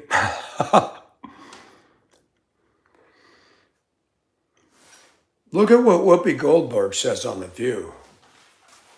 She's gotten in trouble a few times. She tried to say that, she tried to downplay the Holocaust. Whoops. That was the wrong thing to say. And she has a job. The View is not The View, and it's a bunch of grown, childish women that are not attractive and are just full of venom. These are not journalists. They're not experts at a damn thing. They get up in the morning and spend 3 hours in a bathroom mirror with tacky clothing that they pay too much money for, goo gobs of makeup, and get on there and act like a bunch of middle school clique. Do you know how much money they get for that? Tell me there's not a disparity. $18 an hour to take all this shit, work in the hot, sweaty heat, repair this stuff, cut my hands. My friend said it shows you, I've seen you come home and you've sliced yourself and this and that. Men in this society are beat the hell up. Good men, and I'm not perfect. There's a pecking order established. They want to push us down, keep us down. It's ridiculous. Oh, absolutely. We were talking about Hitler yesterday. Let's talk about hypocrisy. At the outset of this video, I talked about the Wilhelm Gustloff. It's an ocean liner that the Nazis built as the propaganda. They used it as a troop ship, had anti-aircraft guns on the deck. The Germans were awful. They went into Poland. They went into France. They blasted England. And what they did to the Jews. And then they got into it with the Soviets. And they crammed it. Now the ship was painted camo gray. And they used it as a hospital ship. And the rules of war, you could not fire on a hospital ship. And the Germans complained when Russia sank that ship at night, 10,000 people gone. They had it overloaded. Probably one of the worst maritime disasters. Most people don't know about it. And a guy left a comment under there saying, I don't really feel bad for this considering what Germany was doing. And a guy wrote, just the inhumanity of that comment. It was a passenger ship. But if the guy who left that comment blasting the guy had listened, the ship was named after an anti-Semitic guy. They had people on there that were against the Jews on that voyage. And what was interesting is the night that thing sank, they had a bunch of captains on board, and they were all arguing with each other about what to do.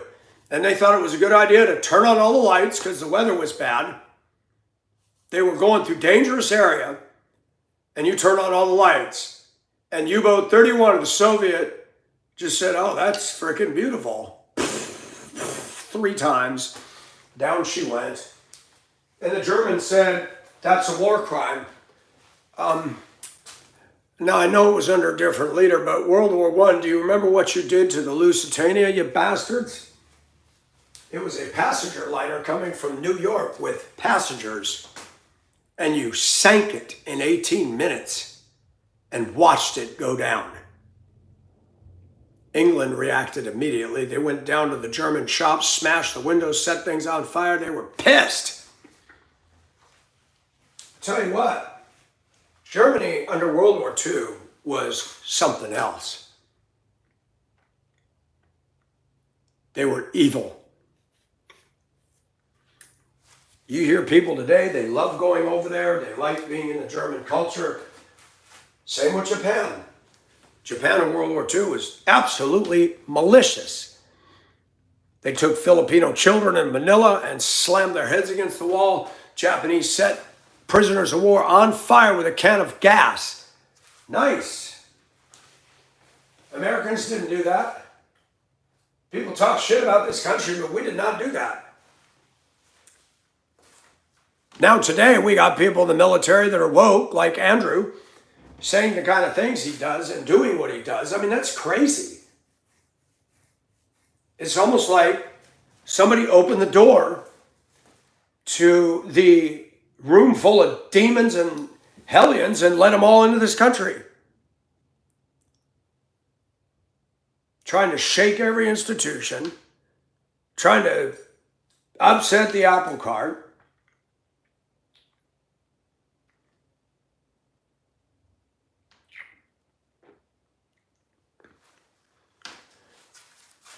Bridge, I am a man, and yes, I struggle. And I tell you this because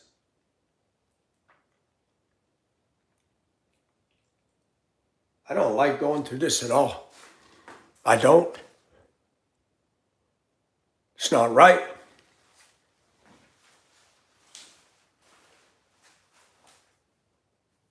This is what I wish I had. Lots of money, and I just say, whatever.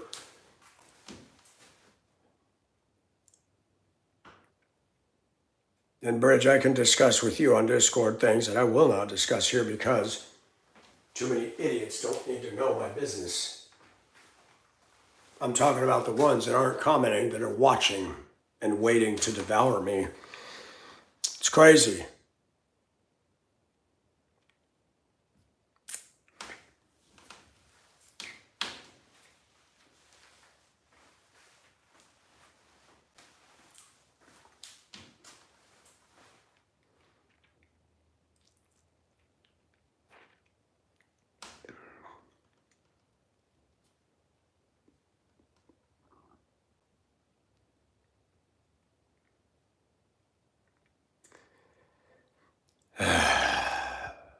I talk because I don't know what else to do today.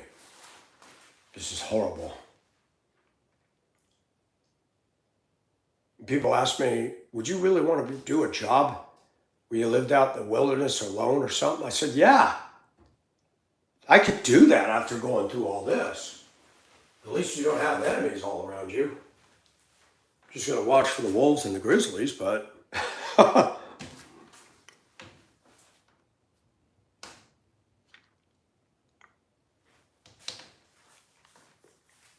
I need your prayers. Thank you.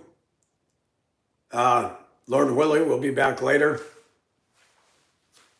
Started to do a stream last night, and I'm just going to say it. I'm going to say it right out here.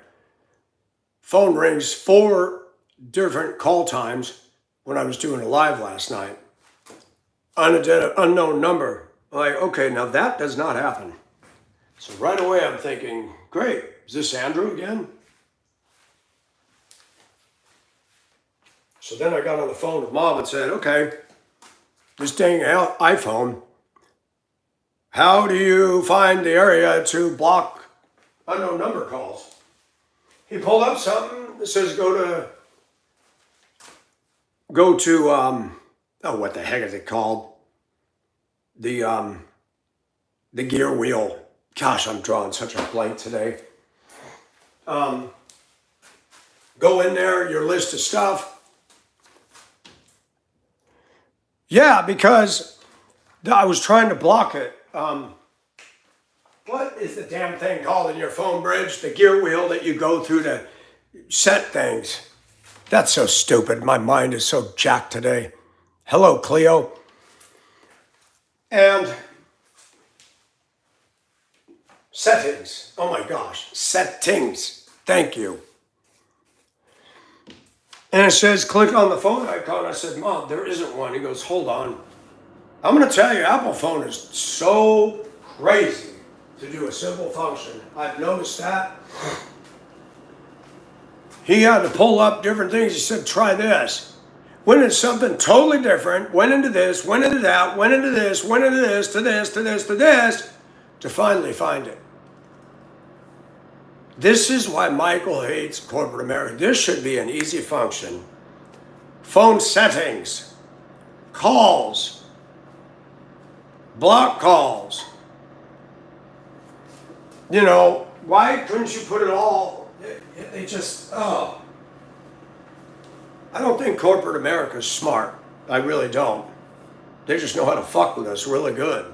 And that's what they do. You got to spend all day on your phone to perform a function because you can't figure out how to get to it. I'm going to say something. I use this for a reason. But if we could go back to where we didn't need all this in the internet, I would yank that plug and say,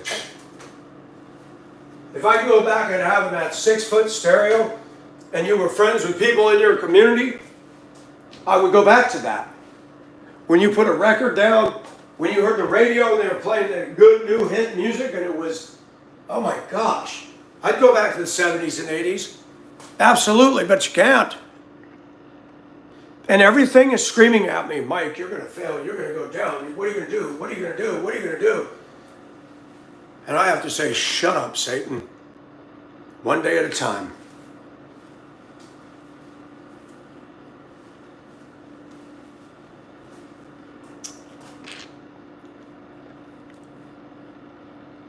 So I went back in there, blocked.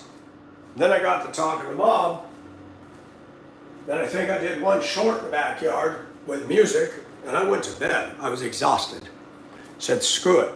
We'll start again in the morning. I'm used to routine, folks. Hello, Velo Focus. Is that Russia?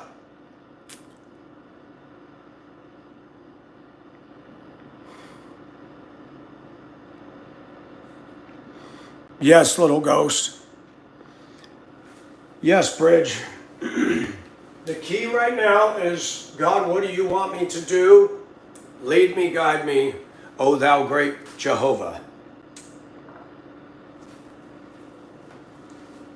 Shoot, I looked at a damn U-Haul truck for $4,000. Needs a little work, but the engine runs good. A guy moved from Massachusetts, and they painted it. It's an old International, and it has a good engine. They want $4,000. I thought, well, shoot, I could fit all my junk in there, use it to move somewhere, dump all the deuce in the vehicle, and just go. Sell and go. Which is at this point. And I started realizing if I move and if I get a job here, I cannot talk about employment no more. I'm not going to say what I do, where I'm at. If I move again, only people that will know are my friends. We're not going to talk about it on the damn internet because of this clown ass. I thought of that. Chuck it in the Mississippi. Yeah, that Mississippi's so muddy you wouldn't be able to see it either.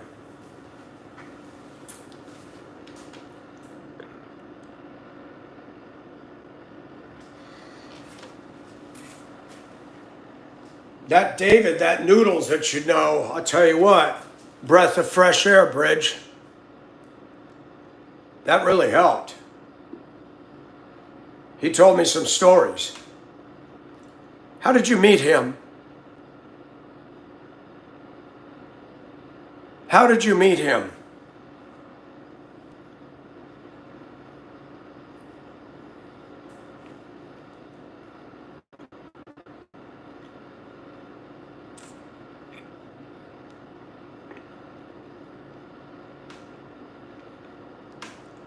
He's a good guy. I know that.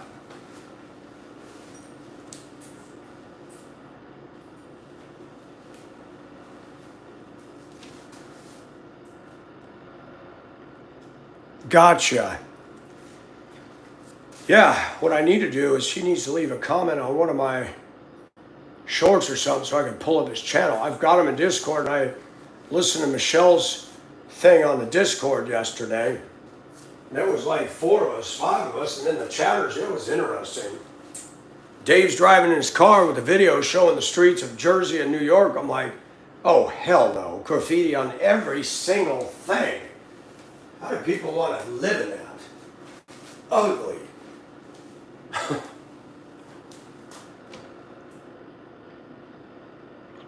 Got you, little ghost.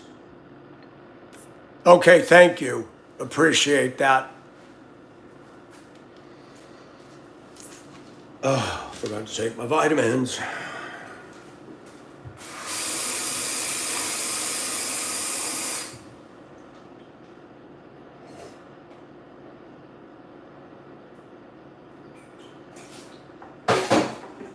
One thing I do have, if worse came to worse, that roommate I had, it's 45 minutes away. If I had to stay there in a problem, I could. But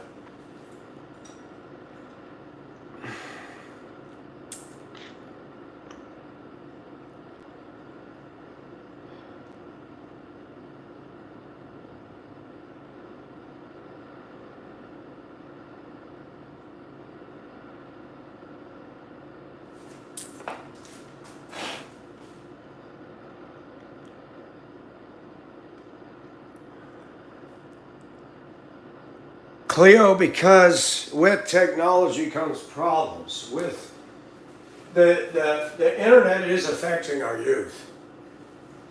I'm seeing it from Manila to K-pop culture to American culture. The youth are changing, not for the better. The sexualization of everything, the violence, the craziness, the rudeness is increasing because of the internet. It's unfortunate. It's unfortunate.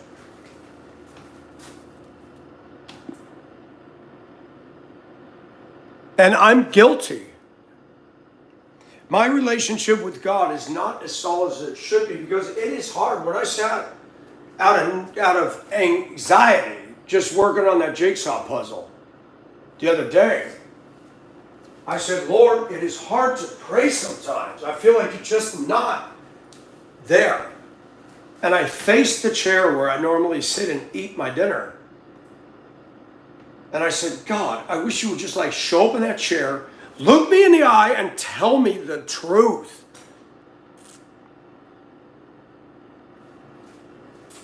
Have you guys ever been there? Do we really want an encounter with God? And he ain't going to just show up in a Shekinah glory in my house and say, Michael, I need you to go here. He's not. Let's just face it. He's not going to do that. I'm sorry, these people that talk about they're seeing angels at the end of their bed and God spoke to them. Whatever. Now, God can speak, not necessarily an audible voice, but you get that impression where you know the Spirit is involved. That I do believe in. But I do. What would it be like if Jesus appeared as a man and walked in and said, Michael, Michael, Michael, we need to sit down, relax, let's have a chat. It's easier for me to talk to all of you. It's easier for me to get on here. It's easier for me to pick up the phone. It is hard for me to sit down in my house and start talking to God. I feel like I'm talking to the air. I believe he's there. I believe he's totally there. Is anybody understanding this? Am I speaking out of turn? Does anybody know what I'm talking about? It's, how do I get close to the holy? How do I get that settled peace? Peace in the middle of such turmoil. What does it say? Philippians. Be anxious for nothing, but by prayer and supplication, make a request made known unto God, and the peace of God that passes all understanding shall guard your hearts and minds in Christ Jesus. How come I'm not getting the peace? What's the problem? It's a damn good question. So I ask myself over and over, I drunk dialed Jesus. I ask myself, God, did I do wrong? I looked in the mirror in the bathroom. Did I do wrong? Did I commit a big oops? So I put it out to Mom. Put it out to everybody that I know. First thing I did when the news got to me Wednesday a week ago was, God, I better get some people praying for me. I called my pastor. I never call my pastor. But it's interesting to note, people aren't touchy-feely anymore. At the end of the day, most people don't give a shit. They don't. And it's like, it hits you, man, I'm all alone. Nobody cares. And what bothers me is the people I work with that are passing this around and going on and on about it, that nobody's standing up and saying, hold on, gals.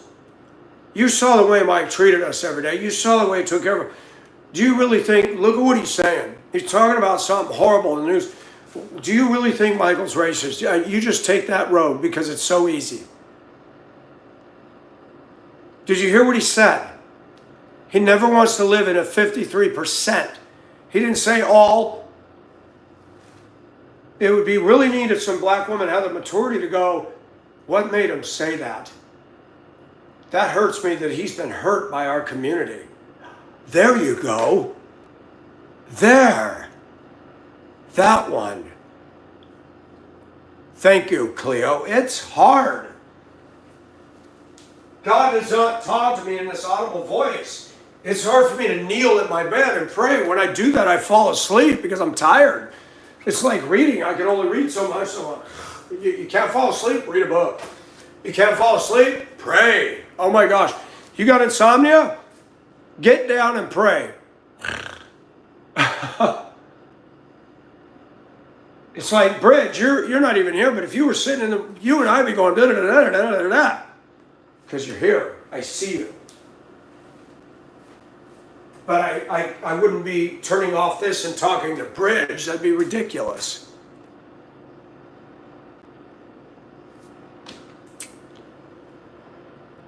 Bridge, you might be right.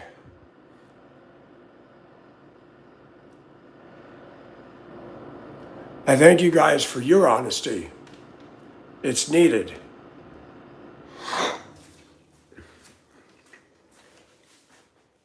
All right, I better wrap this up and put a bow on it.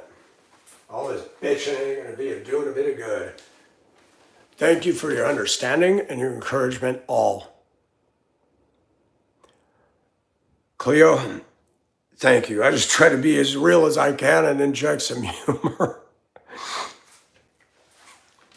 But like Cleo, I'm not going to turn this off and say, Cleo, what are you doing today? Cleo, why are you not answering me? Cleo, I'm talking to you. Think about that. I wouldn't do that, but I feel like I'm doing, okay, God, I cannot see you. I know you're there. I know. I defend your word. I defend creation. I defend 24 hours is a literal day and that we're not billions of years old floating around in some cosmic oatmeal. But man, is it hard for me to believe right now that you got my back.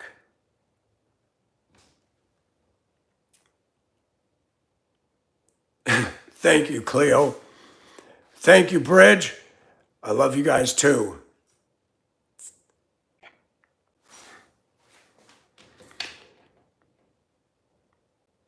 I'm trying to look at, man, that thumbnail. I hate it when I put on this screensaver thing.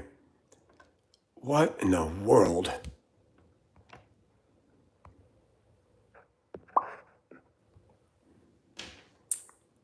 Oatmeal's awesome. I got 2 types that I buy.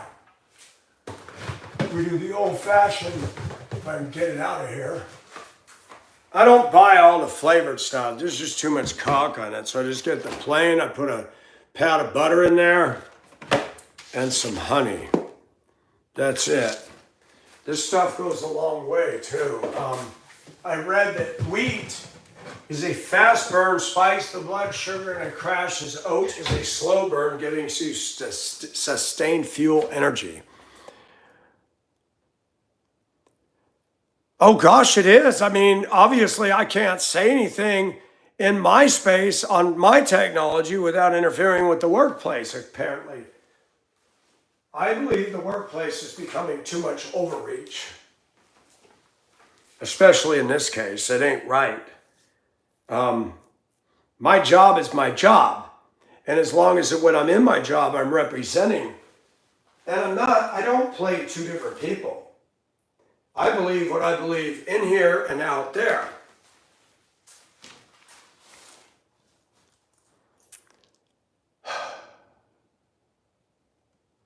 Hello, Ed Barnett. How are you? 313 minutes. Wow, that's over 4 hours of me going, wah, wah. But guess what? I should be blessed. You guys are listening. And I guess if there's nothing else to go by, because you guys are good people, you're not losers. You're not the ones vandalizing and spray painting society, and you're sitting here enduring me for this long. I guess I need to tell myself, stop believing you don't have worth, stop believing God doesn't care, stop it.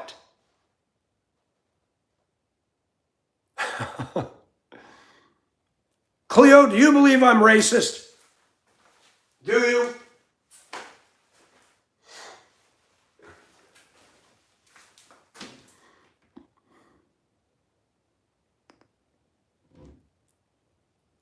I got trouble on my way.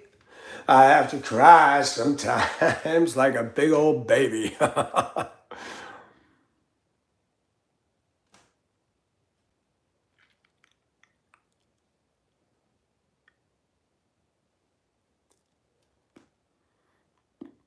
Chance, you might be onto something there. I'm not even going to argue against that.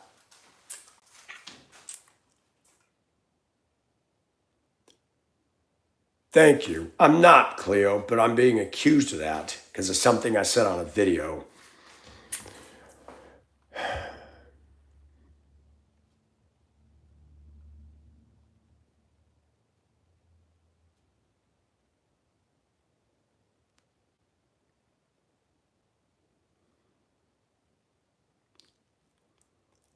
Well, thank you, Cleo. That's awesome.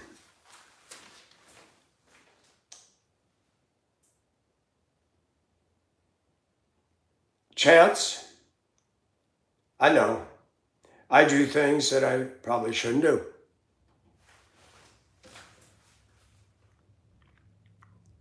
Thank you, Cleo.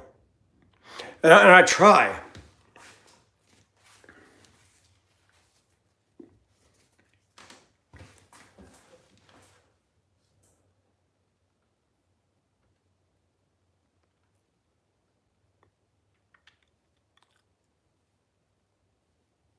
The truth is, I have a battle in me too. What I did the other day has nothing to do with anything. It's just our society's being ridiculous. But yeah, there's personal things in my life I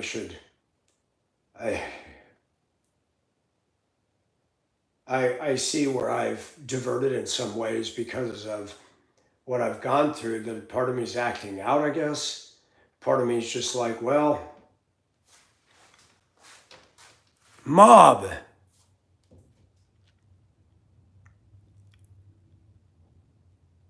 Mob, wow. Oh, Nicole, let me go get my Bible.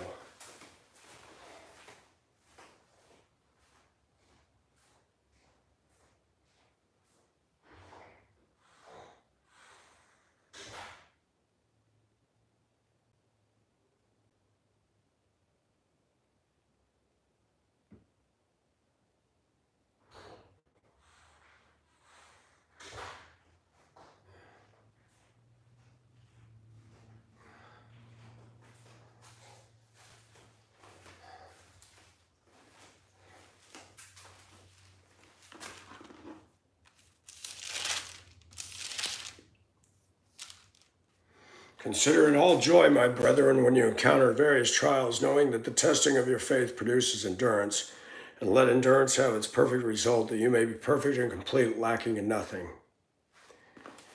I know, Pastor has talked about that in Sunday school.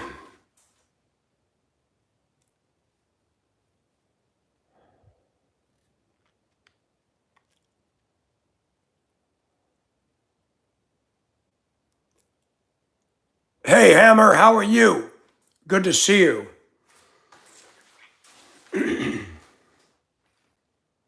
So, Chance, you think I ought to put up the burn barrel and put all that feminine wear in there?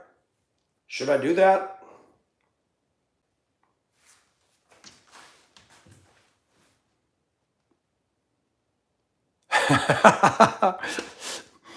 Mob's gonna be selling parts out of my chat. That's funny.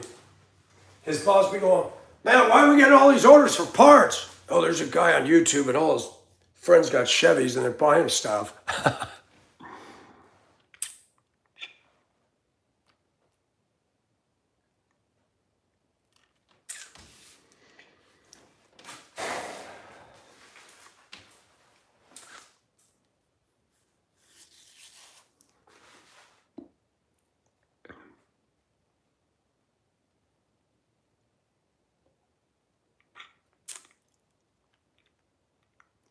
Oh, did it dent the rim? A haircut here is 20 bucks. Oh, it's scratched it all. That sucks.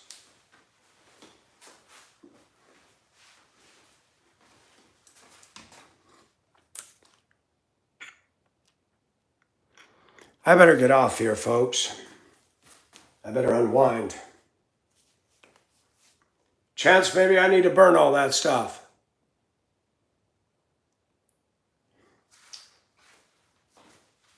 Maybe you're right. I like doing it, but it is sensual.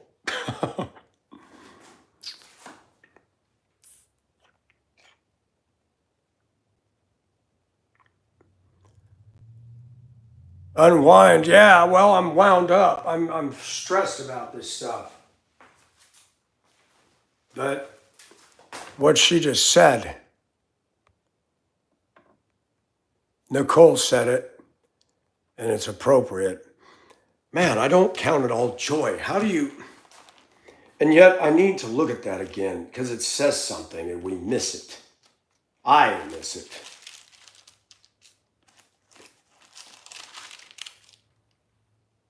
Consider it all joy, my brethren, when you encounter various trials, knowing that the testing of your faith produces endurance. And let endurance have its perfect result, that you may be perfect and complete, lacking in nothing. How many times have I read that? It is a discipline with this thing. Knowing that in the end it produces this, but it's hard. Who wants to go through that? You know, that's why we like classrooms, because you sit in class, watch a film, remember the stuff of the test, and God doesn't educate us that way. He educates us by fire. He educates us by suffering. Educates us. Boy, that was really screwed up. You know, that's Jack. Did you hear what I just said? Educates us.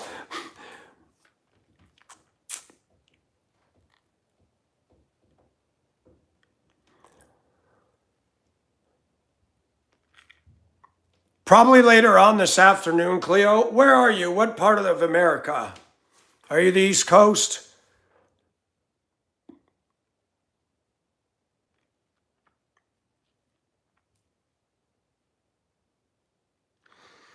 I feel good in it. The problem is there's a sensualness attracted to it, and maybe that's wrong. I am sensual.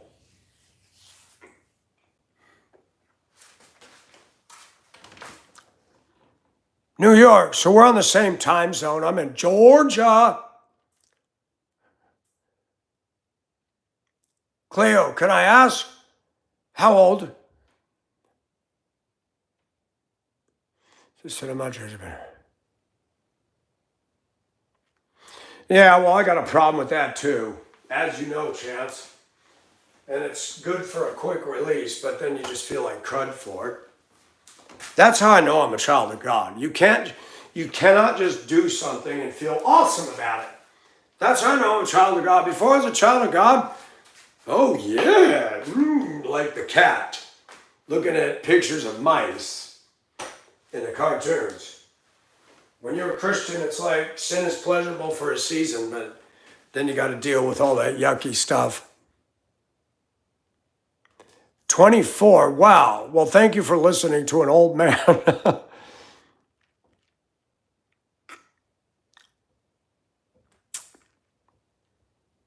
Bridge.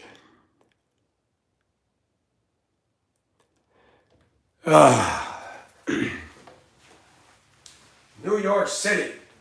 Are you in the boroughs?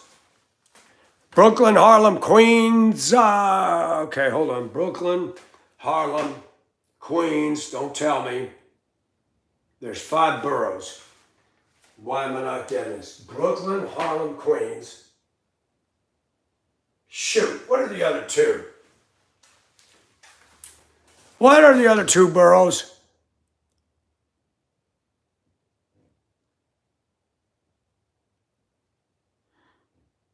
Brooklyn, Harlem, Manhattan, Bronx, and Queens. Bronx and Manhattan. That's what I forgot. Thank you. I keep forgetting that Manhattan is part of the boroughs. I never think of Manhattan as being one of the boroughs.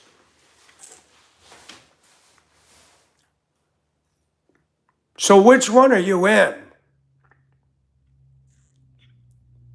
See, one thing I'll say about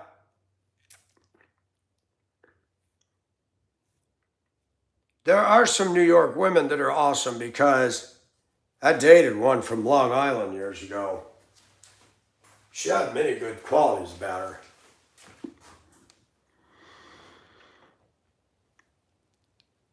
Is that lesser Manhattan?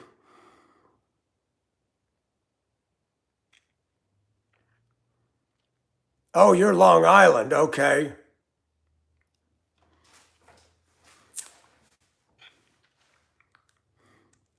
Oh, Lower East Side. So the opposite side of the trade tower side, right? Shoot. You were born. Hold on.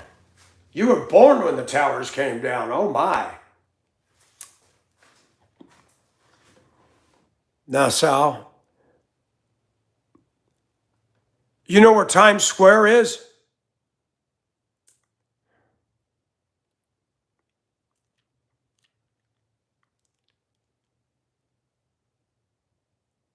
Oh my gosh. You were literally born just days before 9/11. Wow. That was a bad day. I remember seeing that all on the TV.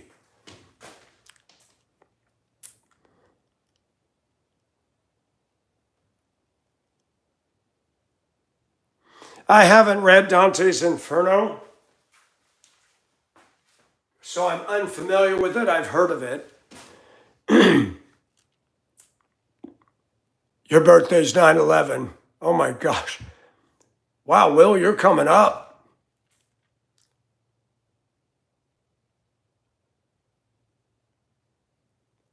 Wow. Your parents buy milk at the store and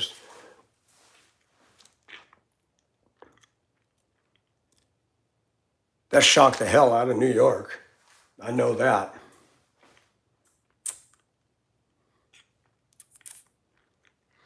Gosh, you guys are going to laugh at me, but I wish I had. I'm going to do a short today.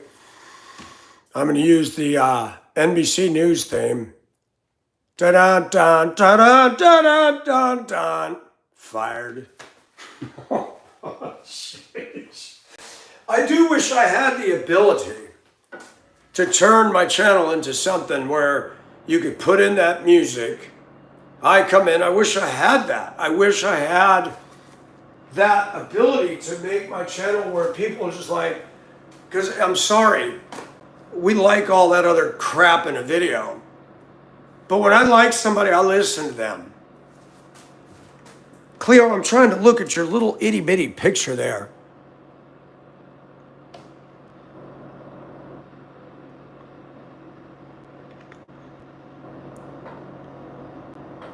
Is that you in that little thumbnail? Hey, Jim, ask them if they need a redheaded stepchild to drive a dump truck over there. I got a Class B. I could move to Polson if I could afford the dang rent. Yeah, Diddy was in, really? Oh my gosh. Cleo, you're funny.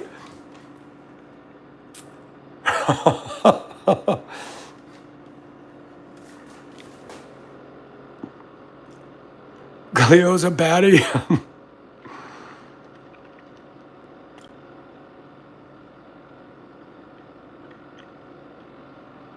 It is everywhere, man. It's stupid here.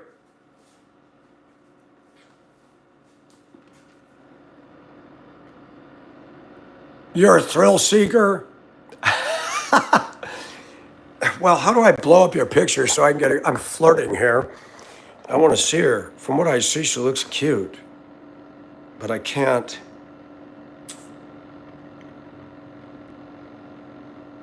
Are you holding your kid?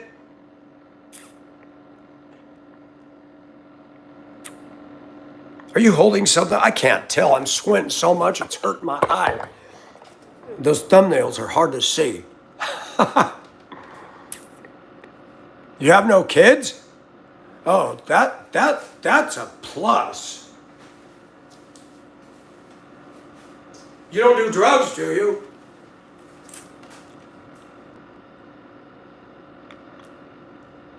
Thank you.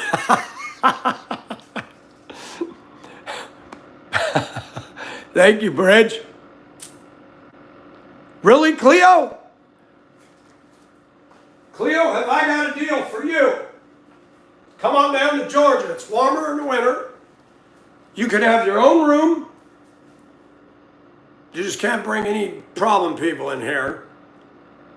Let's see if we got chemistry.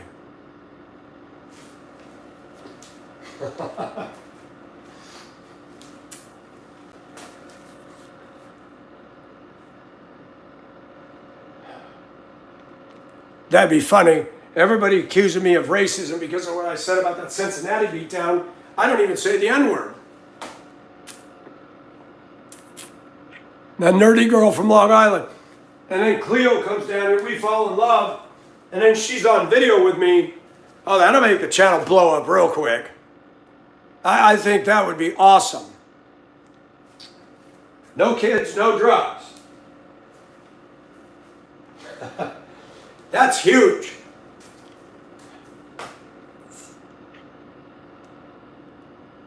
Yes, they do, and they can be sexy. Nerds are totally underrated in our society. Some of them look like they, hiding behind a book, and some of them are cute. Girl, I would love that. You go to church there? I go to a Baptist church over here.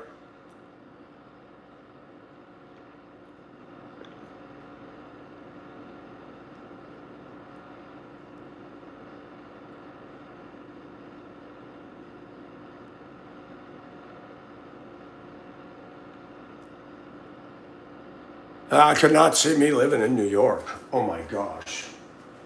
So ridiculously expensive over there. So expensive over there. Got you.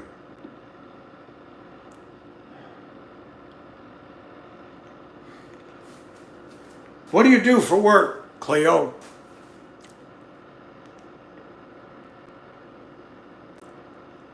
Well, you know what? I see that. Hey, Tyler. My smart ass mouth just beats me to the punch.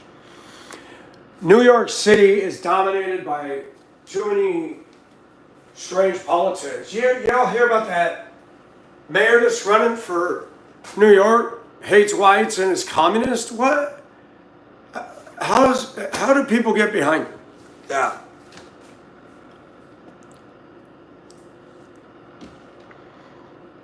Well, Cleo, I don't believe in the horoscope. I'm a Pisces, but I say I'm under the sign of the cross.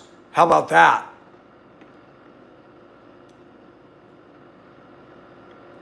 Yeah. What do you think about him? Please don't tell me you like him. That guy's scary stuff. I don't like what he's saying. Period. Yes.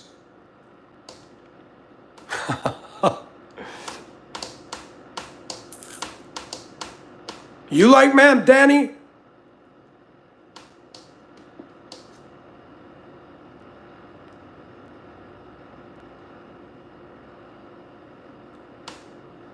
I got a friend. He comes in here, Griping Master. He lives on Long Island.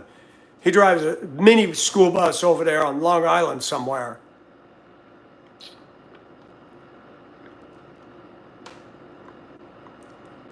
America. Yes.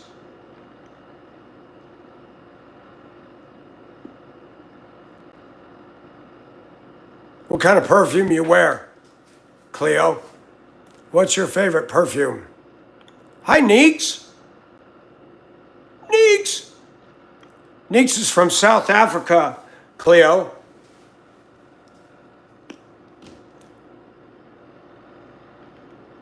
Yeah, I don't like what I'm hearing about him. I mean, why are we voting in America? Why would we vote in somebody who's pro-communism? That doesn't make sense.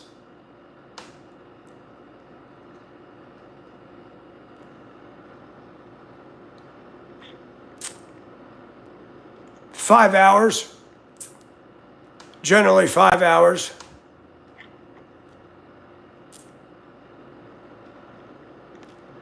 Yeah, he has been very vocal about his racism. And I don't, man, some of these leaders need to check themselves. I talk a lot about black culture, but I have never said I don't like blacks. I don't like bad blacks. I don't like bad whites. I don't like bad Mexicans. I don't like bad people, period. I'm an equal opportunity employer. If you're a jerk, I don't want to be around you, period. Nothing.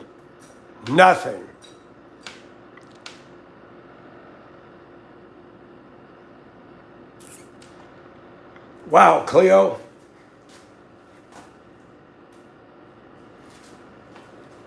fly into the Augusta airport. It's close to me. I pick you up.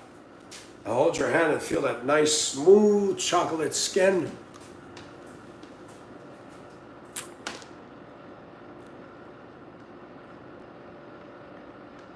Oh, really? Thank you, Russell. I don't believe it's going to be good, but oh my gosh. So you're Haitian. Oh, I know it is. That's why you caught my eye.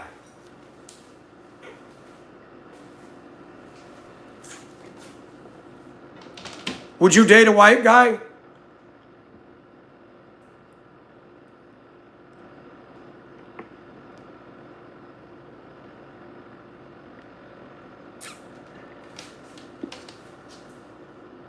How many cars did now? Hold on here. I got 2 trucks, a military truck, which I'm going to be selling, and I got a 99 pickup. I'm not into debt, so I buy what I can afford. I don't have no fancy Beamers or any of that. I hope you're not all into that, because I'm not rich. This house is still under remodel, but it's mine. It's paid for. Yeah, but I had two because I bought this toy, and now I'm going to get rid of it because, it's going to cost to maintain a bunch of stuff, and I'm like, nope, nope, nope, nope. I did it as a trial. Oh, good. And I like the fact you're Haitian.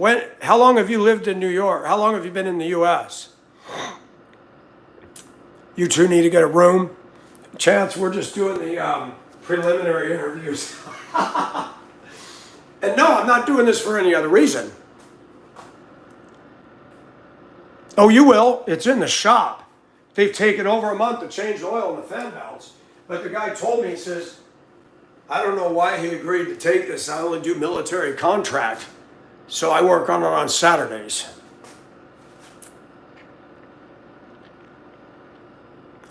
All right, Jim, you have a good day. Be safe out there. Jim, folks, is in Montana, drives a mixer truck. He lives in a small town up there. And totally different world than this side of the world. Cleo, you need to leave a comment on my video. Cleo, do you got Discord? That's a way we can communicate. I can't put my number on here because there's too many trolls. And if you get on Discord and we chat back and forth there, get it. You can download it for free. You just set up a password and a name. And write this down if you want. 77 Titanic 77. That's how you find me on Discord. Just tell me who you are when you set it up. I want to talk to you, man.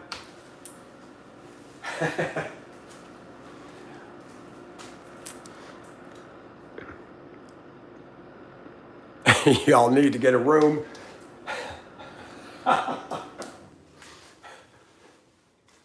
Who says I can't flirt? Yeah, likewise. I bet you got that awesome accent too. And you're from an island. I lived on an island in Hong Kong called Lantau. I lived in the village of Moi Hua for a couple months. Oh my gosh, that was so awesome.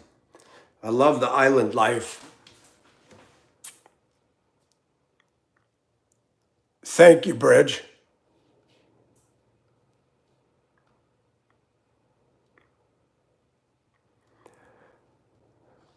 Gotcha. So you've been here for a while. What do you think about what's going on down there in Haiti? Things have gotten pretty rough. What the heck is going on down there?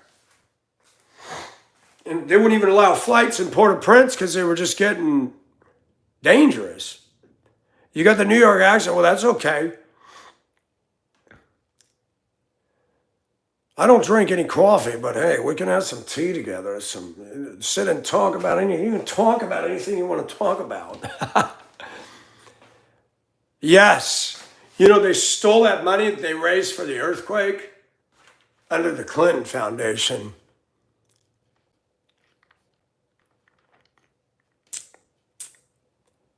You believe America messed it up? I don't know enough to say. I know the French used to dominate Haiti, and there's some history back there that they've had some nasty bloodbaths down there a long time ago.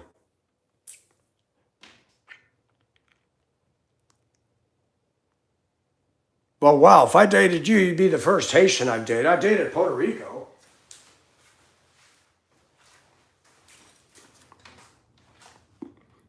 What is talk?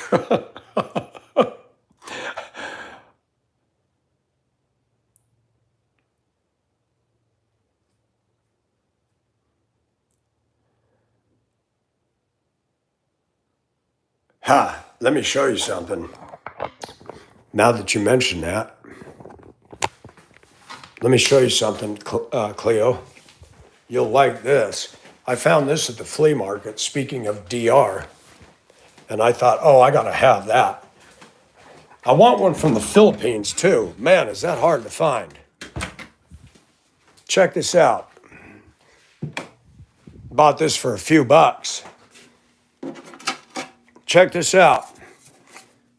Cleo, an official Dominican Republic license plate, personalized. I thought that is so cool. Had to have it. Had to have it. Oh, twalk. I got you.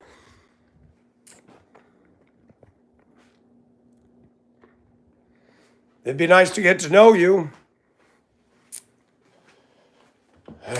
Doctor's appointment at 1:45. Nothing much else to do today.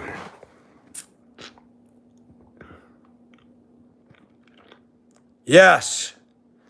I like islands. I love the ocean. Puerto Rico's not a good place. I was watching a video. They were talking about all the crime down there. It's sad. Some of the most beautiful places are the most problematic to live.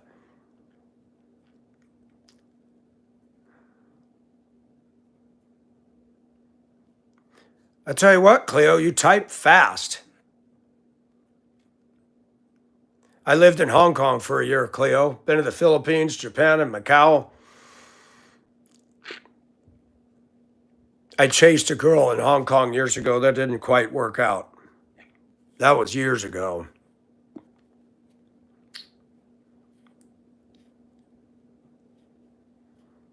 I know.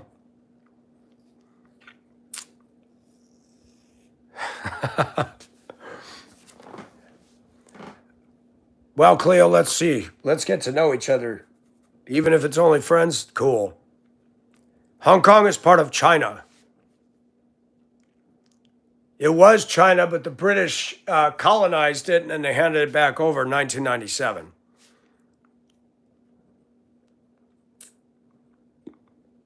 Bridge, thanks for coming in. And I'll check out what you sent.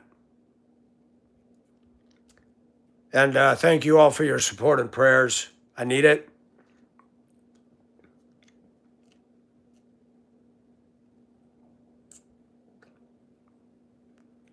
I better get off of here.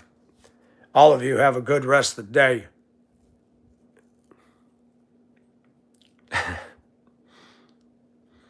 Fred, thank you for coming in. You guys, be safe.